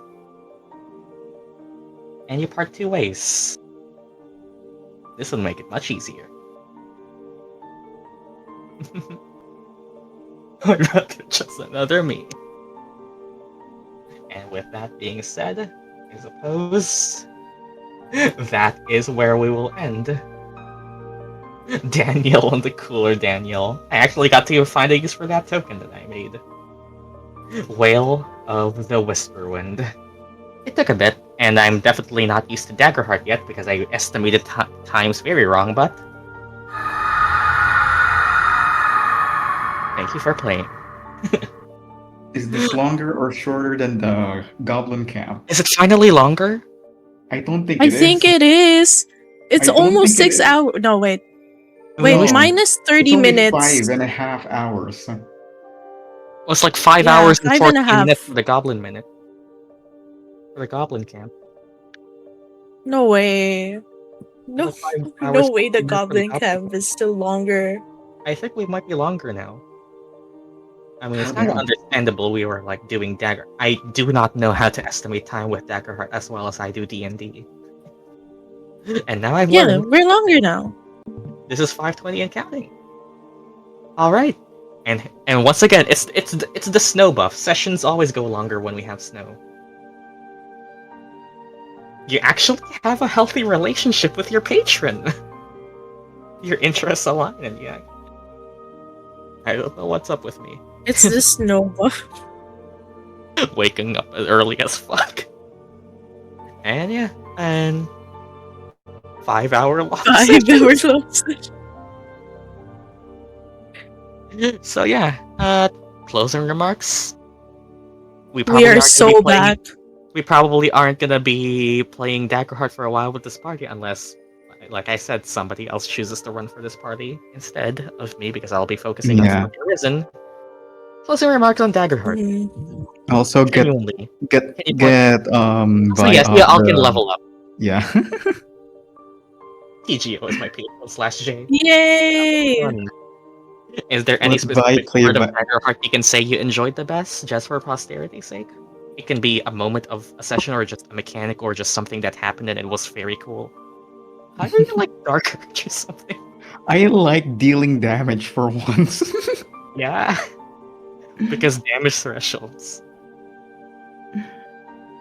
I just like how the dice is more unpredictable in Daggerheart more than D&D. Like, it really makes for good roleplay moments. Mm. And I enjoy roleplay, like, Daggerheart roleplay so much better than, was it, D&D? I don't know. Didn't expect to be so tanky and still hit like a truck. You can actually do tanking in Daggerheart, like, really well. Other than just spam your con mod and high AC. That's unrestricted. Hey! I enjoyed doing the talking and not being the DPS for once. Yeah, Vail. Despite this being an exploration game, I did make sure to put some social encounters for specifically Vail and his +3 presence. Yeah, and well, we got lore. So, Lord! totally normal sorcerer. Yeah, totally normal. Yeah, sorcerer. what I do you swear to mean- God, if one of yeah, you what guys do you are mean like an we're- apostle? Yeah, what do you mean we were up against an apostle? Good luck for the Arisen. What do you mean, golden apostle? I mean, I was literally describing the physical appearance. We're going Yeah. up. You guys wouldn't know their naming convention. It's our moment. Yeah. You know, I feel like it's only he's only called golden as in like the literal metal gold instead of But- like some like Hostile of metaphorical thing. Yeah. So You guys Earth. don't know the naming Mm. convention. I mean, yeah, we don't know the naming conventions. Why not dirt? I mean, what do you think the Empire is associated with? I don't think the Empire would like to be called dirt. Why is Vail fighting them? Good question.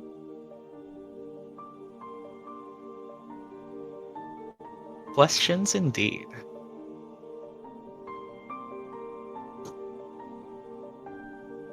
I wonder who Vail's patron is. Part of me was kind of scared earlier because like I saw that the HP bar for like the apostle was going down so quickly that a part of me was scared by like oh god, what if this was like a Bond Druid situation? If you guys like know Made in Abyss. Mm-hmm. No, maybe. Who knows? Gives info about the Empire for money. I wonder who benefits from the collapse of nations. Ally or foe.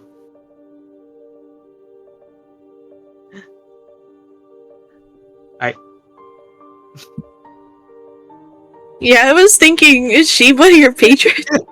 Okay, I fucking knew it. I knew it. I knew it from the start.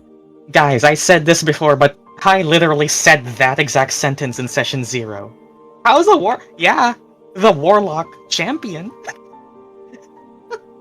Oh my god. How is the champion your patron? Good question.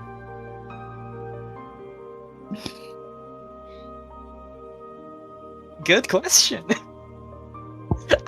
The funniest thing is, remember, you guys made your Whisperwind characters last year in like October. I chose this before knowing anything that for the Arisen party knew. So this was before like the Apostle. No, I haven't. This was So during before, the Apostle so this was Shadow. before Shiba, like before the Shiba reveal. Oh my god, my words! I just Oh my chose God. Holy shit! Shiba out of his own volition. Because Shadow Sure. I did Sure, not know. I guess. I did not know. You guys chose these characters in like October. And I just saw, oh. So it makes sense. I was like, oh, no wonder why he's allowed to do that. And now you know why I said that Vail's theme is double life.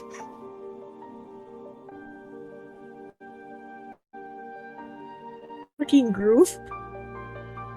Am I wrong?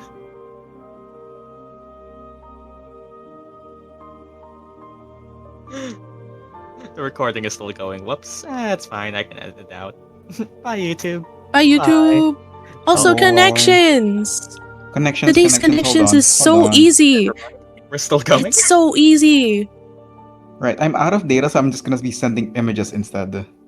Alright. If it's a grid, I don't know if Discord is still doing the thing. It shouldn't anymore. If I get banned, I get banned. It's Yeah, fixed. Okay. fuck. Oh, it's fixed. Oh, thank God. I work with map tools and Minecraft. Map tools and Minecraft. The grid issue would have fucked me over. Bye, YouTube. I can immediately Bye-bye. see gold.